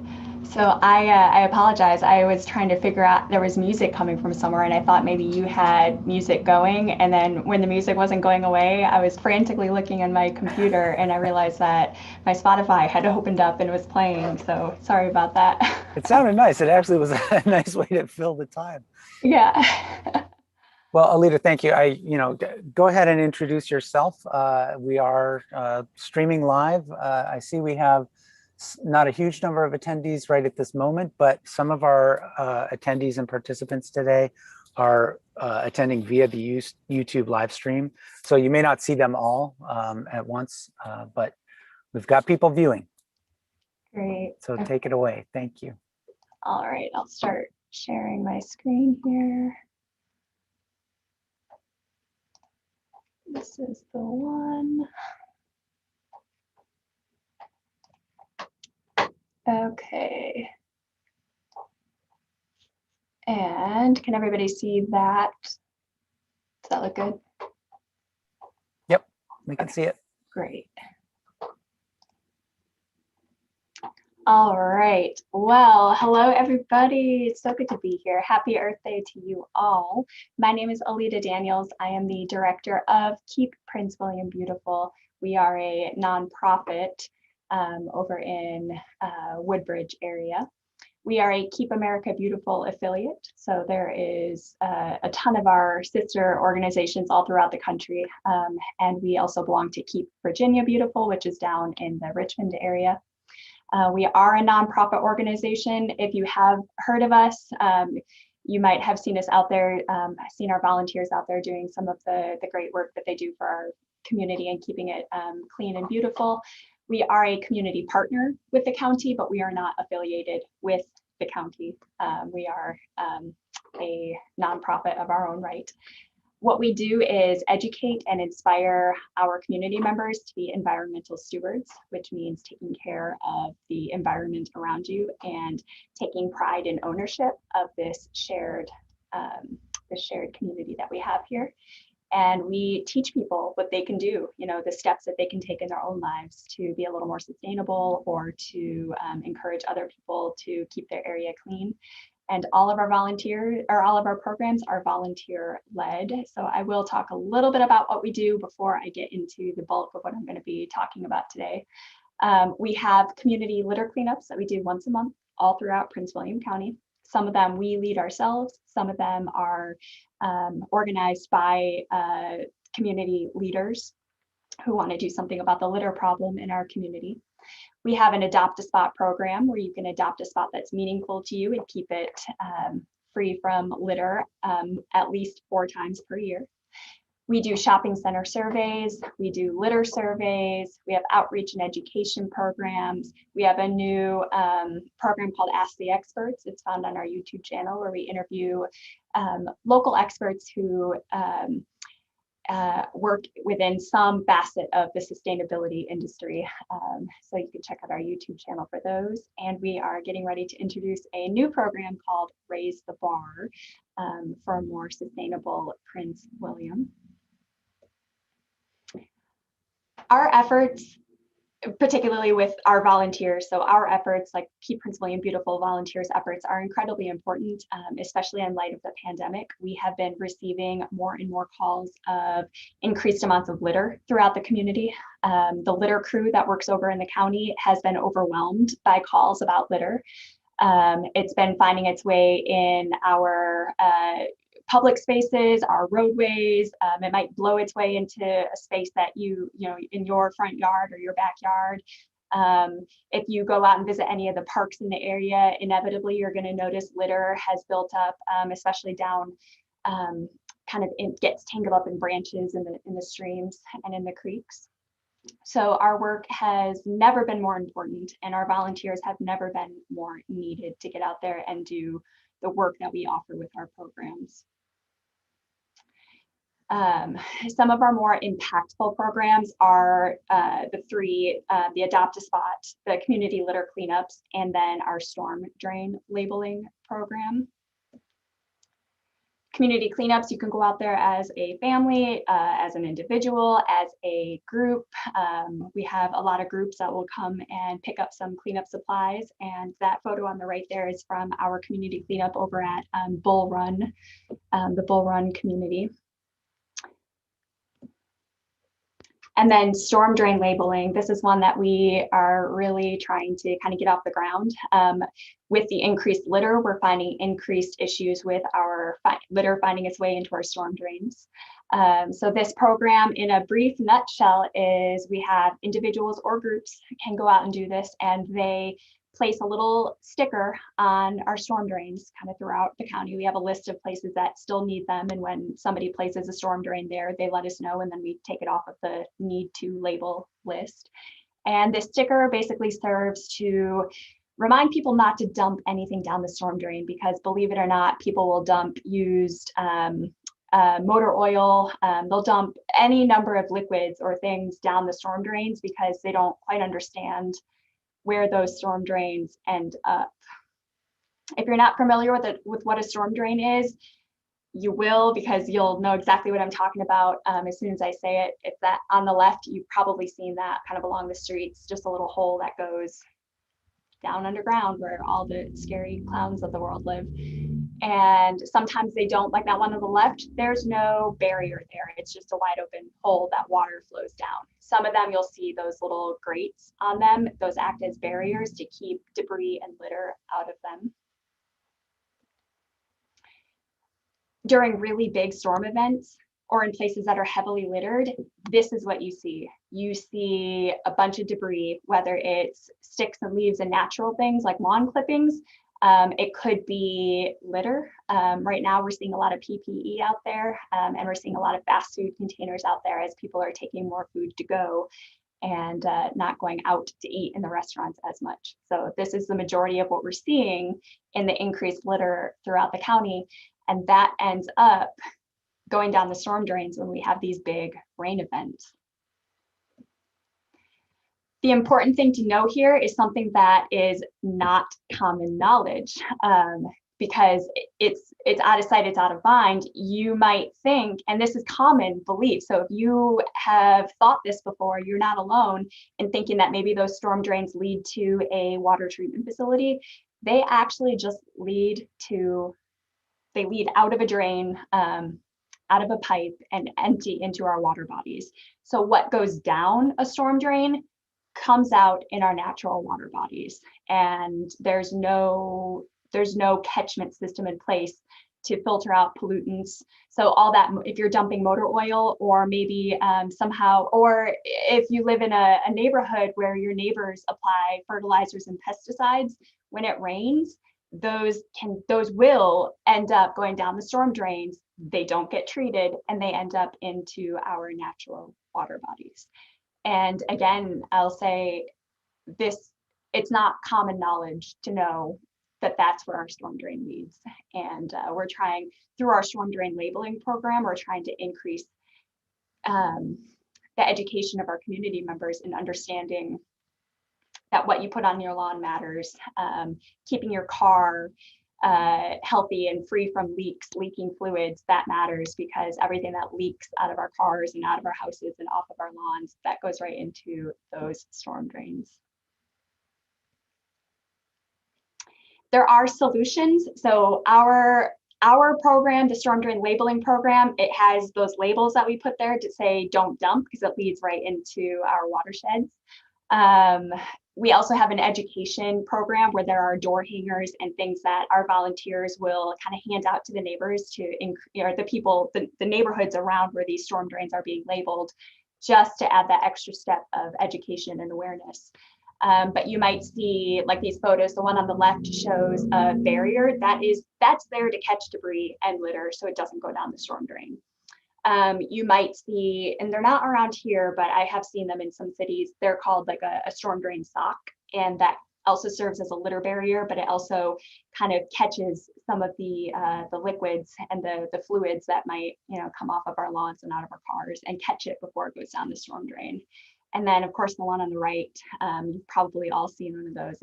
It's just a great, you know, on top of that storm drain.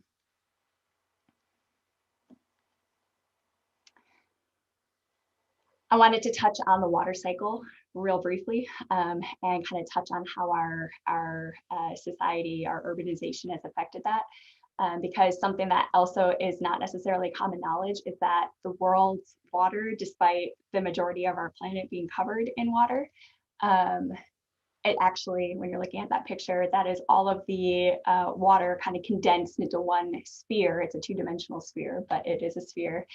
There's a smaller circle just to the right and a little below it. That is all of our liquid fresh water. And nearly imperceptible below that one is a tiny little blue dot that has all of our freshwater lakes and rivers that are becoming polluted by water that goes down our storm drains. And the one on the right with the water cycle that we have probably all learned at some point in elementary or middle school is that the basic cycle is that water evaporates into the sky, it condenses into the clouds, it falls as precipitation, either rain or snow, and then it gets collected in our natural collection systems like our lakes, rivers, and streams. And there's a lot more detail that we won't go into, like infiltration and soaking into the ground, but that's kind of the basic cycle. All the water that we have had on the planet, have currently, or will have in the future, it's already part of that water cycle. So it's really important to take care of that and to take responsibility for the knowledge that we have ourselves on how our systems in our cities operate. Humans affect the water cycle by urbanization. The more development you have, the more major runoffs you're going to have running through those down into those storm drains and into our water bodies and into our watersheds, affecting not only you, but the plants and animals that we share this planet with as well. We affect the water cycle by withdrawing water for drinking water, irrigation, water diversion, maybe for agriculture. And we affect the water cycle by discharging things into it, like our pollutants and our contaminants that end up in our natural water bodies. So just a picture of urbanization we all have seen. We've all seen our major cities, and we've seen how that affects the water that we have around us.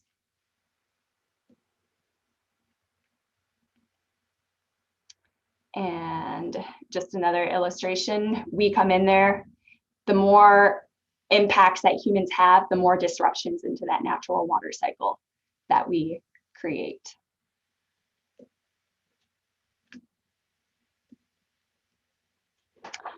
Looking at this figure right here, up in the upper left-hand corner, you'll see in the yellow circle, this is natural ground cover, so a place that's totally untouched and undeveloped. You have about 10% runoff that goes into our catchment areas, our lakes, rivers, streams. Hop one square over to the right, you see 10 to 20% impervious surfaces. These are our parking lots, our roads, our roofs, our paved areas. So just a little bit, maybe a rural area that doesn't have very many houses in it. You start to see 20% runoff because that water, that rain, instead of soaking into the ground, it runs down those parking lots and those paved areas. Hop down to the lower left square, up to 50% development. So a moderately sized city that you might see right here around Prince William County, you start to see a greater increase in runoff to 30%. And that lower right-hand corner, when you have a major city, like if you head on up to Washington, DC, most of the water that falls on the earth, it's going to run off down our storm drains and into our lakes, rivers, and streams. So the more development there is, the more of an interruption into that natural, healthy water cycle that we see. What can you do? It starts by taking responsibility for the awareness of our own individual actions and our collective actions. The more you're aware, the more you know how to maybe adjust your own life and what you're doing. And the more you adjust your own life, the more that's going to have a ripple out effect into the people around you. Don't dump anything down storm drains. Not saying any of you have or will, but just running that point home. And maybe start to utilize a term called conscious consumerism in your life. What does this look like? It could be doing your research, figuring out which companies are out there that might support a similar environmental mindset that you have. There are companies out there, Patagonia is one of my favorite ones, that pursue positive social, ethical, environmental, and philosophical impacts. They care about more than the bottom line, which is usually money. They care about the people around them. They care about the environment. They want to see our environment to maintain its health for generations to come. Start to think about the cradle to grave life cycle of the products that you buy. How much water has gone into producing them? Who is making those products? Are they paid an ethical wage? There's a lot of stuff kind of wrapped up into that cradle to grave mindset that we don't have time to get into here. But if you start to think about it and start to research it, you uncover a lot of great information. Be aware of the environmental impacts of the household cleaners, lawn care, and other products that you use. If you like to fertilize your lawn, make sure that you are fully aware of what is in that fertilizer and the effect that it could have if you apply that fertilizer and all of a sudden a huge rainstorm comes in. Just be aware that that's going to go down the storm drains. Become aware of local recycling rules. Don't utilize the wishful thinking recycling mindset, because when we disrupt the recycling system, maybe by adding, maybe if you bag all your recyclables into a plastic bag, understand that that disrupts the recycling effort, and those plastic bags often get pulled out and taken to the landfill, and sometimes on that path, you lose some of that litter in the process of transporting it from what was the recycling spot to the landfill, and then that can become litter that then goes down the storm drains. Conscious consumerism can be wrapped up into one thought, which is make conscious decisions about what you're purchasing and what you're doing with those products.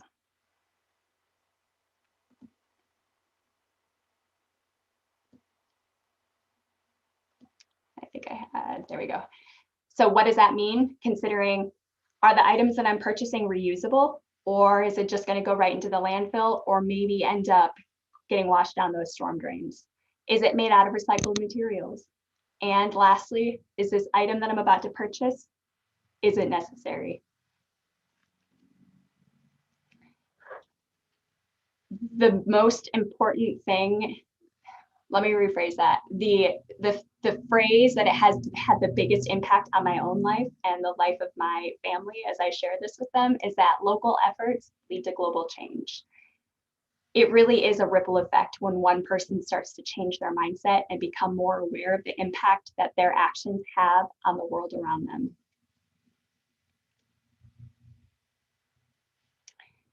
You can find us on Facebook, Instagram, and YouTube. Just type in Keep Prince William Beautiful.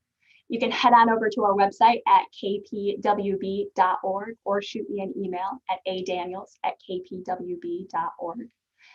We have a lot of really exciting things coming up. Raise the Bar has a bit of a friendly competition aspect to it, and there are prizes. So that is about ready to be introduced. So keep in touch and keep doing the good work that you do. Awesome. Thank you so much for sharing that. We really appreciate it. Anybody have any questions at this time they'd like to ask?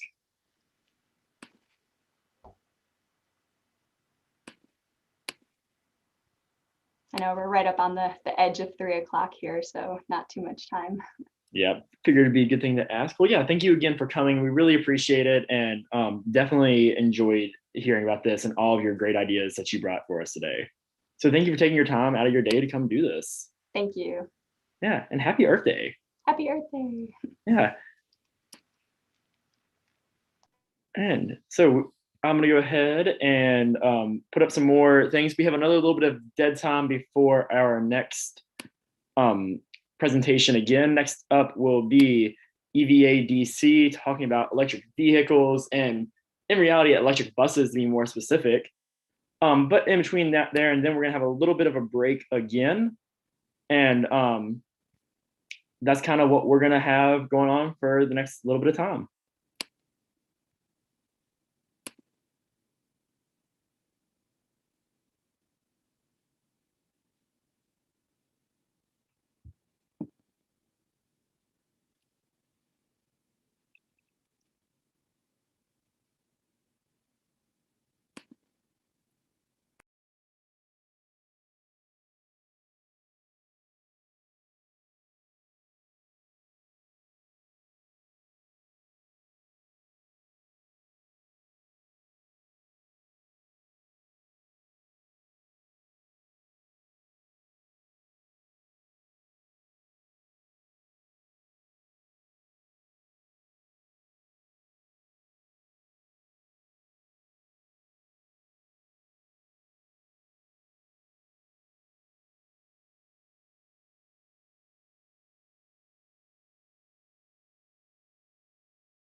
Alrighty, everyone. So we're gonna go ahead, I think, and we want to welcome you, Max, and we're glad that you could make it here with us. We're excited for you to be here. And yeah, with that, we got about a minute left. So I'm gonna let you introduce yourself. You can go ahead. I know you have that presentation, so you can share your screen and go ahead and have that all ready to go. And when you're ready, you can go ahead and introduce yourself and go ahead and get started. Sure, yeah. So my name's Max Mizell. I'll start sharing my screen right about now. All right. There you go. So I'll wait a minute to start here, but just to introduce myself, I'm Max Mizell. I'm an intern at EVADC, and as you can see, that's our logo up there. And we're an organization of electrical vehicle owners, educators, and enthusiasts, all dedicated to promoting the use of EVs or electric vehicles. Sometimes I'll mention electric vehicles as EVs throughout my presentation. And we want to make energy and from the EVs a benefit to society, and that's our cause. So I'll give it a minute here before I get started. Wait for some people to join in, but yeah. And kind of ashamed today, at least in our local area, how cold it's been on Earth Day, especially with the past couple of days. You know, we had a couple of days, 70-degree weather, and of course for Earth Day, Mother Nature decides to give us 40-degree weather on late April day. So that's not the greatest thing. So I'll get started here. So as I said before, throughout my presentation, I may refer to electric vehicles as the term EV. As you can see in my title, Maryland's new EV school buses, basically Maryland's new electric vehicle school buses. So as I said, it's presented by me. And today is Earth Day, which is a very special day for EVADC and the environmental community as a whole. And I thought it'd be a great idea to share with you a new revolution of the EV world, and this is EV school buses. All right. So first, let's talk about the Thomas Built all-electric safety liner C2 bus. And as you can probably see, the outside of the futuristic Safety 2 bus liner is not too different than a diesel bus you're used to riding on. And switch slides here. The outside, like I said, really isn't too much different. It's a bit more futuristic, and it looks a bit newer than some of the school buses we're used to. And that decal right there, that's just for show. This is a prototype, so that wouldn't be on the buses you're riding, but I mean, really looking at it, it's not too much different than what we're used to. And the main difference is right here in that charger. So we can see this person is opening up the charger and is plugging it in. And that is what is so special about these EV school buses, is that little thing right there. And it's really the main difference between these diesel buses and the electric school buses is that beautiful charger to charge the battery within the bus. And that is why it's so special. So here's another view of that charger. As you can see, it's a little bit closer. And it's the same charger design as many EVs on the market. Just pretty simple, plug in, charges the battery. And now for the interior of the bus. So again, with the interior, very similar to a normal bus. I mean, this does not look too different than some of the normal diesel buses we're used to. And although there's no fancy gauges like a big screen in a Tesla or anything like that, it is really a normal bus. And here's a side-by-side comparison. Here's another a side-by-side comparison right here of, you see this EV bus on the bottom, and then on top we have a diesel bus, which a lot of us are accustomed to seeing. You know, we walk in, that's right what we see. We see that driver's seat right there, and not too many differences. I mean, there's a little bit different placement of things, but for the most part, you can't tell that this is something special right off the bat. There's nothing really crazy on the inside. And yeah, like I said, no fancy screens, no crazy gauges, you know, it's just a normal bus. So here is a quick video, just kind of showing over the Thomas Built bus, and yeah, maybe you can get a little bit more in-depth view on it.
Okay, hopefully you got a little bit better view of the bus from that. But real quick, I want to ask everyone in chat, whether that be on Zoom chat or the YouTube chat, if you can put in real quick, how many kids do you think a day take a bus to school?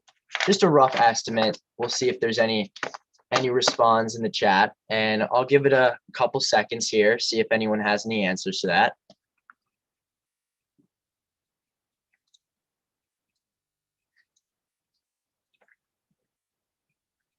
So I'm going to go countrywide. Let's see, countrywide, how many kids do you think take buses every single day? You'd be surprised. Okay, close. So the 1 million, you'd be very surprised. It is actually 24 million students every single day that take buses to school. Oh, did not mean to play that. So 24 million buses and 600,000 school buses transport those 24 million students every single day, every single school year. So you wonder, it's a lot of buses, and they're all diesel buses, okay? And each year, these buses travel 4.3 billion with a B miles, okay? That is crazy. And children take nearly 10 billion bus rides every school year. And collectively, as children, we spend 3 billion hours on school buses every single year. 3 billion hours, okay? Yeah, crazy. Okay, so let's now get to what this actually means, okay? So obviously we know there's a lot of people on these buses, but what does this actually mean? Well, a vast majority of US school buses are powered by diesel fuel. And diesel exhaust is the main part of this, which is the issue. And diesel exhaust is composed of very fine particles, such as carbon and a mixture of toxic gases. And what's crazy is even federal agencies have classified diesel exhaust as a human carcinogen. And this, remember, 24 million students every single day. This is what they're running on, okay? And components of diesel exhaust are genotoxic, mutagenic, and can produce symptoms of allergy, including inflammation of our children's airways. And what's even better? There's no known safe level of exposure to diesel exhaust for children. So no idea how much diesel exhaust a child can have in their lungs, and especially with respiratory illness. And to think about that is the CDC estimates that there's 4.5 million US children that have asthma.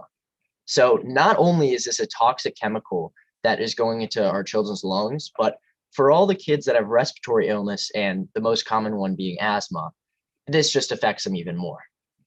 Okay. And like I said, is this really what us as Americans should be putting our children next to every single day? Again, 24 million of them. And diesel exhaust also contains 40 hazardous air pollutants, which are all considered hazardous under the Clean Air Act. Okay. And in a study about school bus emissions, school health, and academic performance done by the National Bureau of Economic Research in March of 2019, shows a strong correlation, get this, a strong correlation between students who inhale school bus exhaust with a decrease in health and academic performance at school. And in another study measuring aerosol particles within a controlled area of school bus traffic suggested a possible association between the number of detected aerosol particles and the school bus traffic's intensity. And what the significance of this is as you can see the little graphic over here, aerosol contains xylene and formaldehyde, which again, extremely toxic. I mean, these are known to be extremely toxic to humans, especially our children. It's ridiculous that our children are breathing this in. As you can see in the graphic, like I was just saying, extremely toxic, flammable. See right here, it literally has a sign showing do not breathe this in because it is completely toxic. Okay, and another question for you guys. So do you think it's worse inside or outside of the bus? Talking about all these diesel exhaust fumes, just a quick answer, inside or outside? Because I'd like to know what everyone thinks. Inside? Okay. Outside. Outside. So I have a couple outsides here, and as many of you may be surprised, the air quality is 5 times worse inside the bus. And guess where all the children sit the majority of the time? Inside the bus, breathing in these exhaust fumes, okay? And what's crazy, again, about the environment is a diesel bus can, replacing a single diesel bus can reduce greenhouse gas emissions by 54,000 pounds every single year. And that's the equivalent of 3.75 pounds of carbon dioxide for every single mile driven by these buses.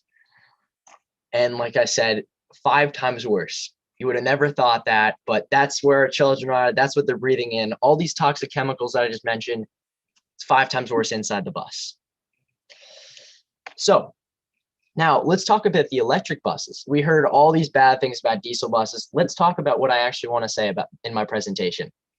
So, do electric buses cause hazardous chemicals to enter child lungs? And do electric buses cause hazardous chemicals to enter our ozone layer and slowly kill our Earth? Well, as you can probably tell, the answer to both of those questions is a hard no.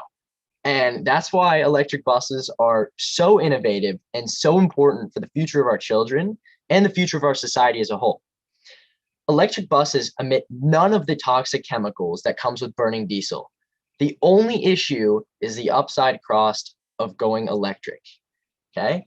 And another upside is electric vehicles, electric buses, my bad, emit none of the, have 0 emissions, and they also get the equivalent of 17 miles per gallon. That is a conversion of electricity in gallons. Compared to the 6 miles per gallon that diesel gets, okay? So we know the technology is here, and we've seen the buses and know that they're a reality. And while electric buses can save schools money over a lifespan of the bus, the initial price tag is of a new electric bus can turn many school districts away and turn them off the idea of electrification. But the question remains, how do schools pay for them? And this is a little video. It's a news segment talking about Montgomery County, my home county, and their purchase of electric buses.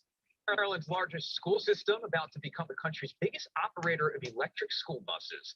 Montgomery County Public Schools says it's adding a total of over 300 electric buses to its fleet of 1,400 vehicles. This over the coming years with a goal to be all electric by 2025. The just over $1 million annual contract shows that the school system will pay a fee to lease the buses from a Massachusetts-based company. The first 25 electric buses will be out on the roads this fall, and then they're going to increase each year after that. Okay, so that was just a quick segment. And I got a question from Jim here asking about how schools might manage charging the buses. I'll actually get to that later in my presentation, and I'll open up questions, all general questions, after I'm done. So in my home state of Maryland, I'm proud to say that we're replacing our fully diesel school bus fleet with a full electric fleet. And just this news video was talking about that, okay? And in my home county, Montgomery County, where the current bus fleet is shown, this is only a fraction of it. We actually have 1,400 buses in our fleet. And we're the nation's, soon to become the nation's largest operator of electric school buses. By 2035, we will replace our full 1,400 diesel fleet with all electric, okay? And the first hurdle is how to overcome this upfront cost, because the Maryland State of Education actually predicts that a diesel-powered school bus is $90,000 compared to the price tag of an electric vehicle bus being $340,000. And as you can see, that's a big turnoff for many school districts, and that's why we're really not seeing these electric buses out here. So the daunting cost of $340,000 becomes a lot less when we're actually thinking about it. And the cost of fuel, diesel buses have an average cost of around 85 cents per mile, which over a lifetime adds up to tens of thousands of dollars. That actually equals out, if not overprices, the cost of an electric vehicle upfront. Okay. And however, there is somebody that has to pay for this upfront cost. And the Maryland government is only giving about $600,000 to pay for these buses. And if we do that math, that's 2 buses, not even. So how are counties like Montgomery County able to obtain 1,400 school buses in 14 years? So the answer is a split cost. And what Montgomery County is doing is they're splitting the cost with a company called Highland Electric Transportation. They are a Massachusetts-based company that will own and maintain the buses. And according to the $1.3 million annual contract, the school system will be able to pay a fee each year to lease the buses from them. So in the deal, Montgomery County will be responsible, and this is their logo right here. And in the deal, Montgomery County will be responsible for the vehicle liability insurance, tags, and any damage to the buses, and any additional safety features they want to add if it becomes available. And the budget naturally depends on achieving all the savings associated with not using the equivalent number of diesel buses. And Dylan McIntyre, who is Highland's chief executive, said, end quote, "We are confident that the electric buses require less labor and fewer spare parts," end quote. And that quote right there shows it's thereby decreasing the overall cost of these buses. And Highland Electric has actually received over $200 million in investments to make this project, along with many other counties going electric, happen. However, the implementation of these buses during the school year is not the most important part. It's what they do during the summer. So nearly 500,000 school buses in North America spend most of their time parked, and they're idle during the middle of the day, they're idle in the evening, and most importantly, they're idle during the summer. And Highland Electric is an amazing company. However, they're not just doing this to give Montgomery County buses. Although we all wish they would, they're not just doing it for that. They're a company and they want to make money. And how they do that is a profitable business called vehicle to grid, or V2G, as I may be referring to it. So what is V2G? Well, vehicle to grid describes a system in which electric vehicles communicate to the power grid to sell electricity back.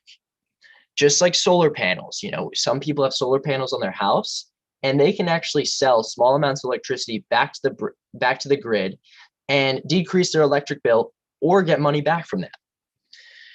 So V2Gs can enable EVs to store and output electricity generated from renewable energy sources such as solar. But why is this important? Well, as I mentioned before, the buses are idle for a lot of the time, and that's when Montgomery County isn't using them. And that's when Highland Electric does. And that's when they make their money, by splitting the cost of Montgomery County. So imagine this scenario. Hundreds of solar panels charging these electric school buses. So instead of burning fossil fuels to charge them, they're charging using renewable energy, meaning no cost to charge them, except for the initial cost of solar powers, but it eventually pays back itself, because when the buses are fully charged and the sun is still shining, buses almost act as a battery. And the V2G system that these batteries combine with create a constant source of incoming solar power that can be exported to the grid. And real quick, when do we think electricity is most expensive? Some of the adults may know this, but when do we think, like in terms of seasons, spring, summer, fall, winter, when do we think electricity is the most expensive? People can say it in chat. Okay, we have one answer, peak summer.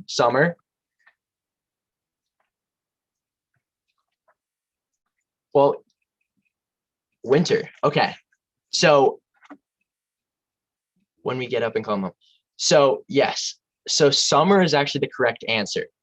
And why is that, you may ask? It's when the weather's hot, people use their AC, people use their appliances. That's when people use electricity, and that's when the power companies can charge the most, because people are using it. So how this works is the power grids run off alternating current, okay? And AC allows current to flow both ways, in and out of houses, meaning current can flow out back into the main grid or into your home or wherever it may go. Power companies, they love more electricity, and they'll actually pay people to help them exporting electricity to the grid. And that's what I was talking about, that solar panel example. They love their electricity, and if you sell them electricity, they will take it and they'll give you a reduction on your power bill, or they'll pay you for it. And that's exactly what V2G capitalizes on. It exports power into the electrical system during the times when electricity is so expensive, such as I mentioned, during summer, when people are blasting their ACs, that is when the buses are sitting idle in these lots, just charging and exporting power back to the grid, making themselves money. And the battery within these buses have the energy source and electronic capability of producing 60 hertz of AC electricity that power companies will pay Highland Electric for their enormous contribution for the power grid. And let's think about that. That's 1,400 buses sitting idle, exporting power. So not only does Montgomery County pay less, Highland Electric makes back their money on their investment.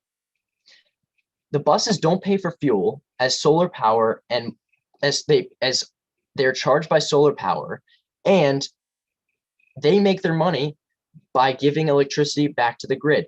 And it's overall much better for the environment, as there's no burning of fossil fuels anywhere. So I hope you were able to learn more about the amazing new contribution that Maryland is having on our children's health, environment, and how, like, the really cool idea about how these benefits are obtained monetarily.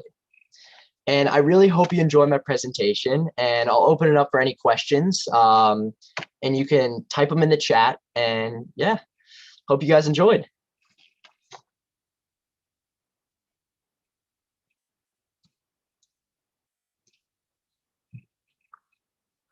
Yeah, of course.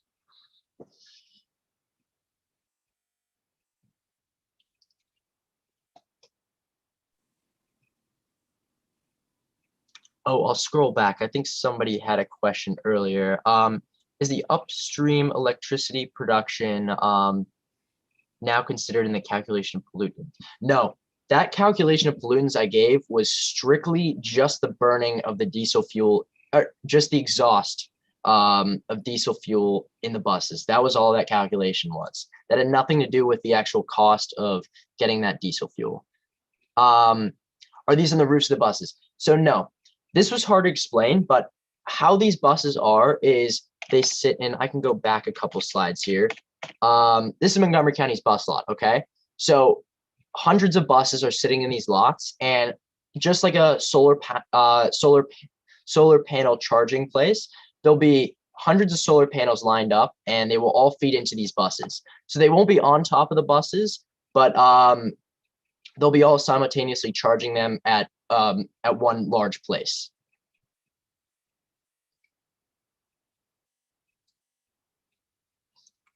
Bus battery farm.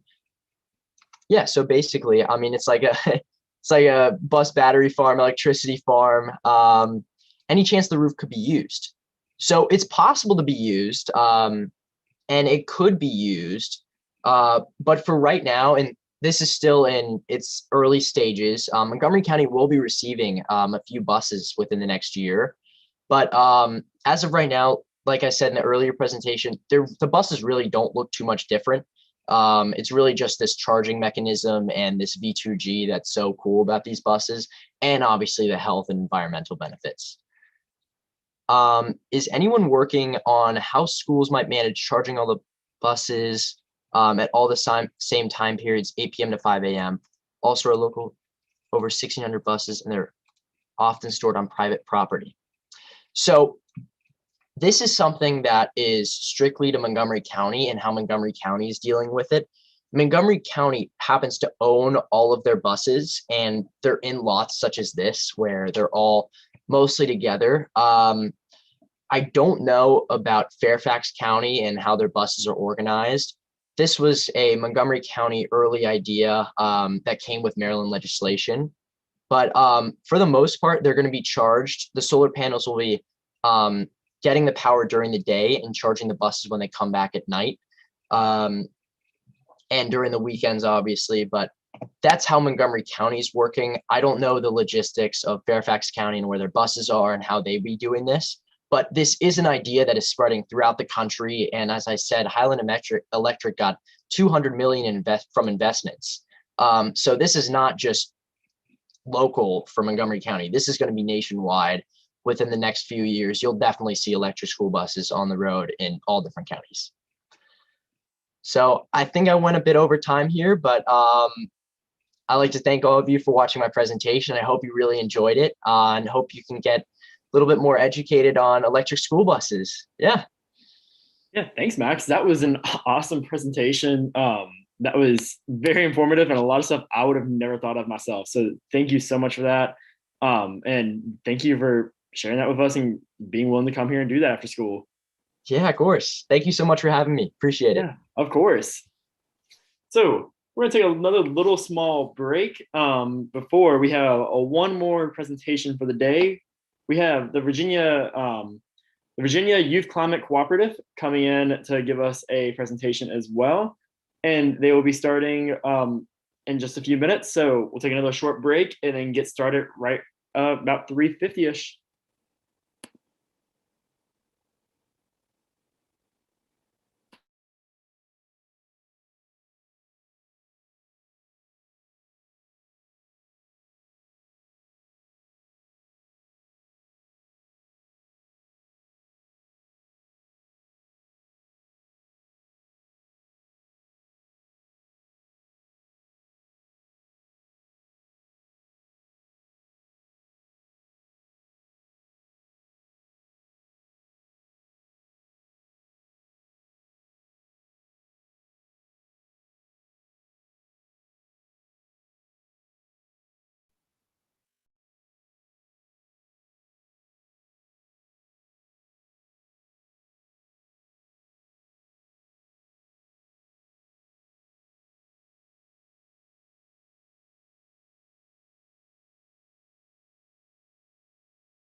We got about a minute before we start with the Virginia Youth Climate Cooperative. So I'm going to go ahead and turn it over to you. You can introduce yourself, start sharing any slideshows you have or anything like that.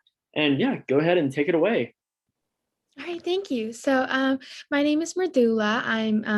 I'm here on behalf of the Virginia Youth Climate Cooperative. And today I'm just going to be talking about, the Virginia Youth Climate Cooperative, what we do, showing you guys a few instructional lessons, and that's pretty much it. So I'm going to start sharing my screen now. Can you all see it? Perfect. Yep, we can see it. Perfect. So I'll start first by introducing myself. My name is Merdula. I am a junior, so I'm in the 11th grade at Chantilly High School in Fairfax, Virginia. And I'm also the policy director for the Virginia Youth Climate Cooperative, which can be shortened down to VAYCC. Today, I'm just going to be talking about, about VAYCC, what we've done in the past, what we hope to do in the future. I'm going to be sharing a Policy 101 video that our team has actually created. Me and my friend Odessa will be talking about our Student Ambassador Program, and then that's pretty much it. So first, what is VAYCC? So the Virginia Youth Climate Cooperative, which can again be shortened down to VAYCC, we're a youth-led grassroots organization fighting for climate justice in the state of Virginia through direct action, education, lobbying, and divestment work. So the cool thing about us is that we're completely youth-led, which means that almost all of our organization is either in high school or college, with a majority of us being in high school. And that's pretty cool because in the climate field, in the field of climate justice, you usually tend to see a lot of adults, but the fact is that we're completely youth-led because, as we all know, environmental issues are mostly going to affect the youth, the younger generations. And because of that, we decided to take initiative and start lobbying and start working on education ourselves, because if the older generations won't do much about it, then it's up to us, right? And so it's pretty cool that we're completely youth-led. Now, we're also grassroots, which means that we pretty much started on a pretty local level. We started out with a few people located across the state, and then we started to expand throughout the entire state, and I'll talk about that more later. We do a lot of direct action, so we reach out to a lot of organizations directly. We hold a lot of protests, walk-ins, sit-ins, walkouts, sit-ins. Last year, in fact, or I think, a few years ago during Earth Day, usually we would hold some sort of walkout or some sort of, direct event. But unfortunately, because of the virtual situation, we can't do that. But thanks to this, we have a virtual event. So we do a lot of direct action. We do a lot of education too.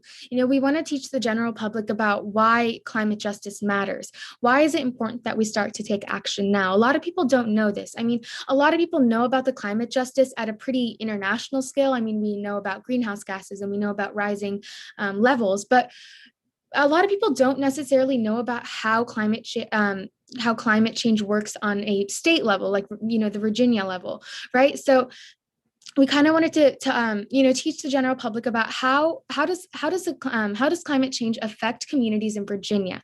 How does it affect lower income communities? How does it affect the working class on a local level, not just an international or federal level, but a local level?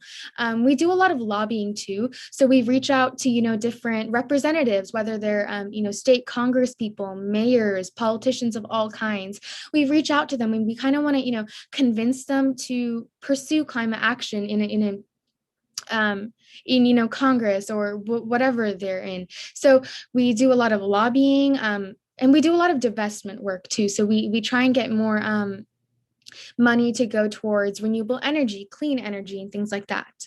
So just where are we located? Well, we're the Virginia Youth Climate Cooperative, right? So we have chapters all across the state. We have chapters in Tidewater, Richmond, Roanoke, Harrisonburg, Charlottesville, Fairfax, Loudoun, Prince William County, and Fredericksburg. We did start out on a local level, but now we have over 100 organizers working all across the state, again, all of whom are either in high school or college. And we're even looking to expand too. We need a lot more people in Southwest Virginia too. That's a place where climate change definitely has a huge impact. So yeah.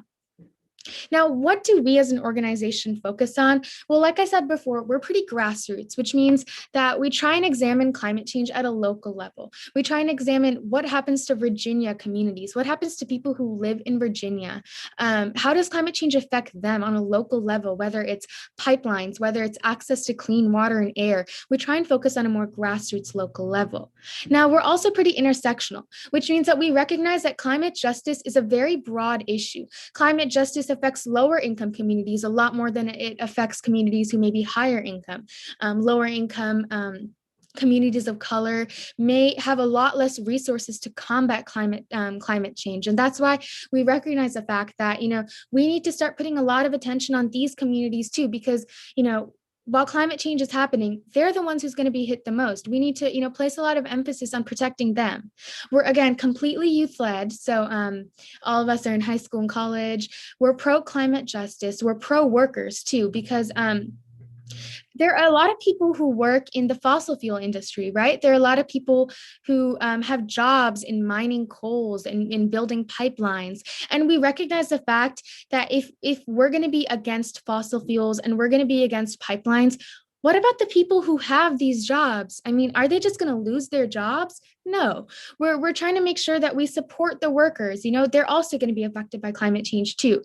And so we're trying to say, well, when we transition from fossil fuels over to renewable energy, we want to still make sure that these workers still have jobs and that they're not being left out, We're also pro-science. We do have a science research sector in our organization that focuses a lot on the scientific aspects of climate justice. Why does this happen? Why is there, why is there so much air pollution in certain parts of Virginia? Our team focuses on, building research reports and things like that. Now, what about the current initiatives of ours? Well, one initiative we have is the Environmental Racism Initiative. And so we're confronting issues of environmental racism from a humanitarian perspective. So like I said before, certain groups of people are going to be more affected by climate change. And that's just because they have less resources to combat climate change. For example, if a pipeline is being built through a lower income neighborhood with a lot of poor people, then they're not going to have as many resources to combat the effects of climate change, right? And we're trying to make sure that we place lower income communities of color in the center of our organizing because they're the communities that are going to be affected by it the most. We also do a lot of voter education. We work to educate and inform citizens on, the importance of voting because, we can't really stop climate change by ourselves, right? We need laws to be passed. We need laws that stop fossil fuels. We need laws that do things. And so we try and stress to the public that you have to get out there and vote for people who care about the climate, because if we don't, then it's going to be pretty hard to combat this crisis. We also have a student ambassador program, which Odessa is going to talk about in a bit. We work to involve young people in our fight for climate justice on a low commitment level, which again, she'll talk about later. And we also have a Policy 101 initiative. And so our policy team, which I lead, we kind of develop scripts and we record IGTV and YouTube videos, and we try and educate the youth on the intricacies of how Virginia policy, the government, and the law works, because it works very differently when you compare it to other, federal government or, the national government.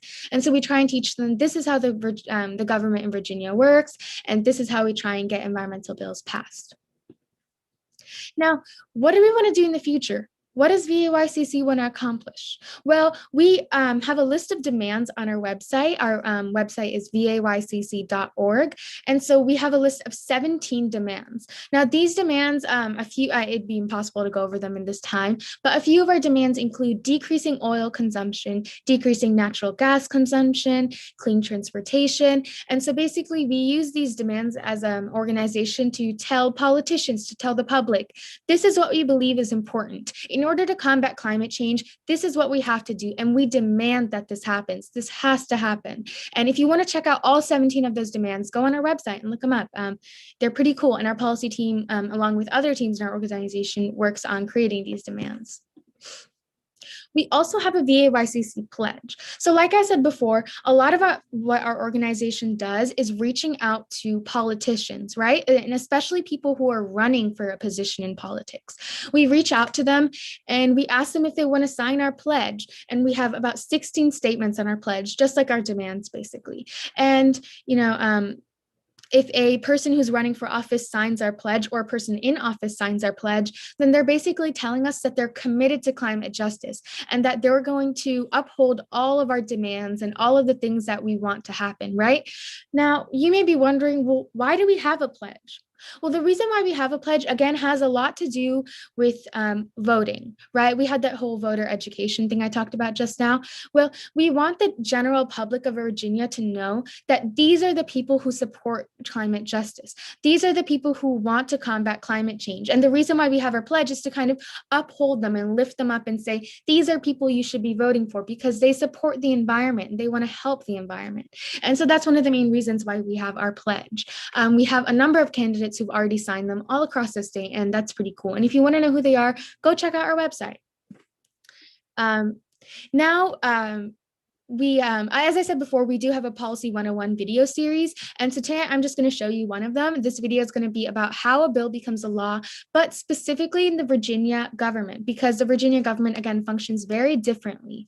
Can you all see this? Can you all see it? Is it green? Yes, we can see it. Perfect, thank you. Have you ever wondered how a bill becomes a law? It's more complicated than you might think. My name is Tallulah Costa, and I'm the Policy Director for VAYCC. In today's video, my policy team is going to cover some of the intricacies of Virginia state government, explaining how everyday laws come to be. By the end of this video, you'll be able to understand how just an idea can turn into a real law.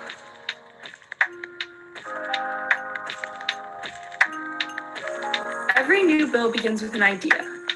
This idea can come from anyone, whether it be a legislator, a corporation, or a member of the community. It can be a completely new law, but it can also reform or remove an existing piece of legislation. After the idea is consolidated, a member of the House or Senate, known as a sponsor, explains the proposal to a staff attorney who makes sure that there is no existing law that already covers the contents of this bill and makes sure that the law is constitutional. The bill is then drafted by the Division of Legislative Services and copies are delivered to the delegate who signs their name on it. Printed and referred to the Speaker of the House, it is then sent to the appropriate standing committee. So a standing committee is one that has specialized knowledge in a certain field or area. So for example, the Agricultural Standing Committee has specialized knowledge and focuses on agriculture. So after the standing committee discusses and votes on the bill, it is then sent to either the House or the Senate, whichever chamber first proposed it. Now, in that specific chamber, the bill goes through 3 different readings. So in the first reading, the bill is printed in the calendar or the chamber clerk reads it out loud. The next day, the bill is in that specific chamber's calendar. Then it moves on to the second reading. In the second reading, the chamber clerk reads the title out loud and amendments are allowed to be proposed. The bill is then explained by its patron, the creator, and questions are answered. Senators or delegates then vote by voice to engross the bill and pass it on to its third reading. Now, in the third reading, the bill appears in the chamber calendar, the clerk reads it by its title, and sends it to the other chamber by recorded vote.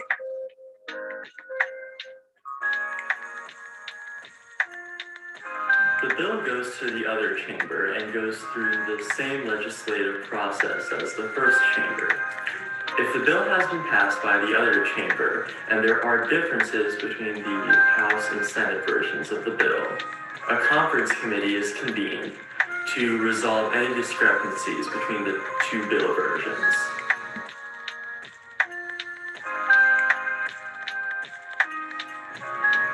Once the bill passes in both the House and the Senate, it must be approved by the governor. The governor can either sign the bill into law, amend it, and return to the General Assembly for approval, veto the bill, and send it back to the General Assembly where it requires 2/3 vote in each chamber to override the veto, or not take action and the bill passes without the governor's signature.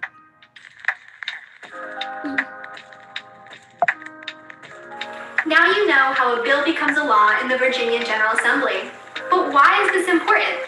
It's critical we remain engaged citizens, especially in today's political climate. Part of being an engaged citizen is understanding the process of your government. We hope this video helped you do just that. Interested in learning more about government, public policy, and law?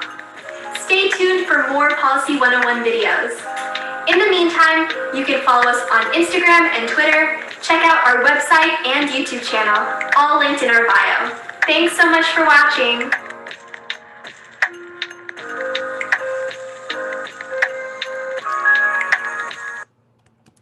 Yep, so that was our Policy 101, one of the Policy 101 videos that we made. It was last year with our old director, Tallulah, and we hope you enjoyed that. And if you want to watch more videos about, the Virginia government and more about environmentalism in Virginia and through a government lens, go check out our YouTube channel, and they're also found on our Instagram too.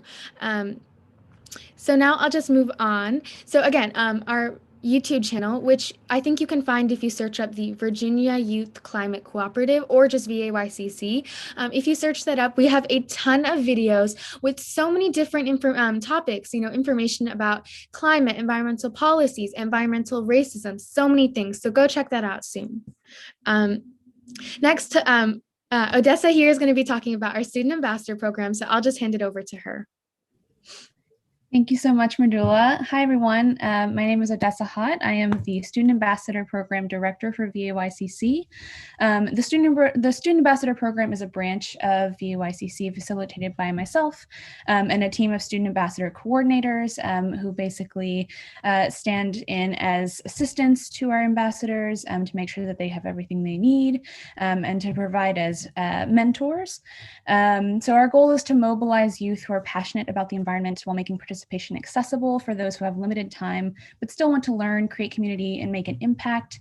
And we accept people located in Virginia from middle school age to college age, so quite a wide range, but we want to make sure that we're including as many people as possible. So we only require ambassadors to dedicate 1 hour minimum to the program a month, but they can dedicate as much time as they have or want to. We give a range of actions, including signing petitions, sharing our organization's posts and climate information on social media to get the word out there, talking with friends. We encourage that a lot, to have discussions with the people in your life, attending VAYCC hosted events. We have quite a few of those, and joining committees or initiatives. And we encourage our ambassadors to also present their own ideas for actions. So in the past, we have had ambassador-led initiatives, one of which was last year's voter education project. And that happened right before the 2020 presidential election, to give people some education about how the election process works. And so the ambassador that started that initiative is now the chapter lead for our Richmond team. So we really encourage leadership and provide as many opportunities for leadership for our ambassadors as possible. And we really emphasize that. And we want to create as many opportunities for them to collaborate with others as well as taking on leadership roles.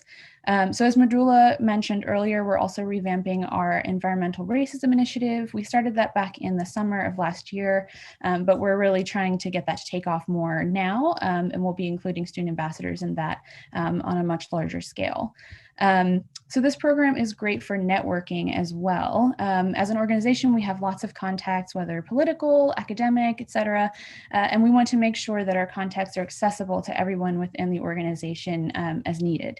So speaking of network connections, we had a Climate 101 event during this month that basically provided an overview of what climate change is. And so at that event, we had Lee Williams, who is the co-chair for Green New Deal Virginia. She came to speak and talk about that organization and what they do. And we also had Dr. Mary Finley Brooke, who is a geography and environmental professor at the University of Virginia. So those two people are now contacts for our organization and are accessible to ambassadors as needed. We also have 2 to 3 events during each month, one of which is a happy hour that basically serves as a casual opportunity for ambassadors to come together and just get to know each other. We play some games over Zoom. And so we really emphasize community building as well, because we recognize how important that is, especially in advocacy groups. So that's one of the ones that we do. And then we have an education event and another event that is to be determined every month. Throughout the month, we also share many resources, including petitions, events hosted by fellow climate organizations, phone banking opportunities, the list goes on. But that pretty much sums up our program. So if you or someone you know is interested in joining us, we'd love to have you. We're a small group right now, but we are growing, and we're always excited to include more people in the fight for climate justice. So the next slide will have both mine and Merdula's contact information. So please feel free to reach out with any questions or inquiries as you have them. So thank you so much. Hey, thank you, Odessa. So that was great. I just wanted to emphasize again that one of the main points of our organization is that it's student led, right? And it's great that, the Student Ambassador Program has space for people from middle school to college. I mean, like Odessa said, that is a huge age range. And, it's youth that really carry this whole environmental campaign. And it's great that this program exists. And, if you're watching this, you should definitely get involved with it. On this page, we just have Odessa and I's information. Our website is vaycc.org, by the way. I didn't go too much into depth on a lot of what I was talking about, but all of the information I did talk about today is available more in depth on our website. And you should definitely go check that out, along with our YouTube, our Instagram, and our Twitter, most of which have the label VAYCC or VA Climate. That's pretty much it. We wanted to thank you so much, and we hope you start to get more involved with climate advocacy. Yeah. Thank you.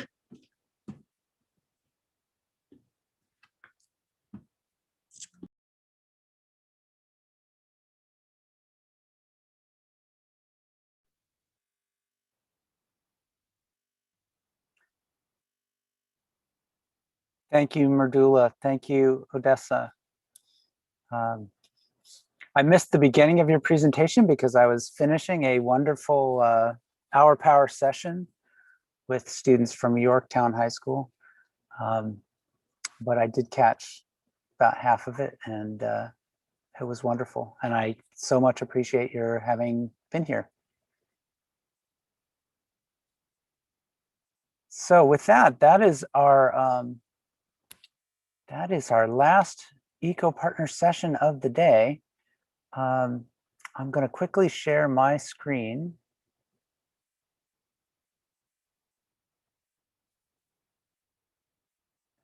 And, mainly because I wanted to just acknowledge at the end of our session here that SEAS has been a wonderful event over many years, and we've had support, really great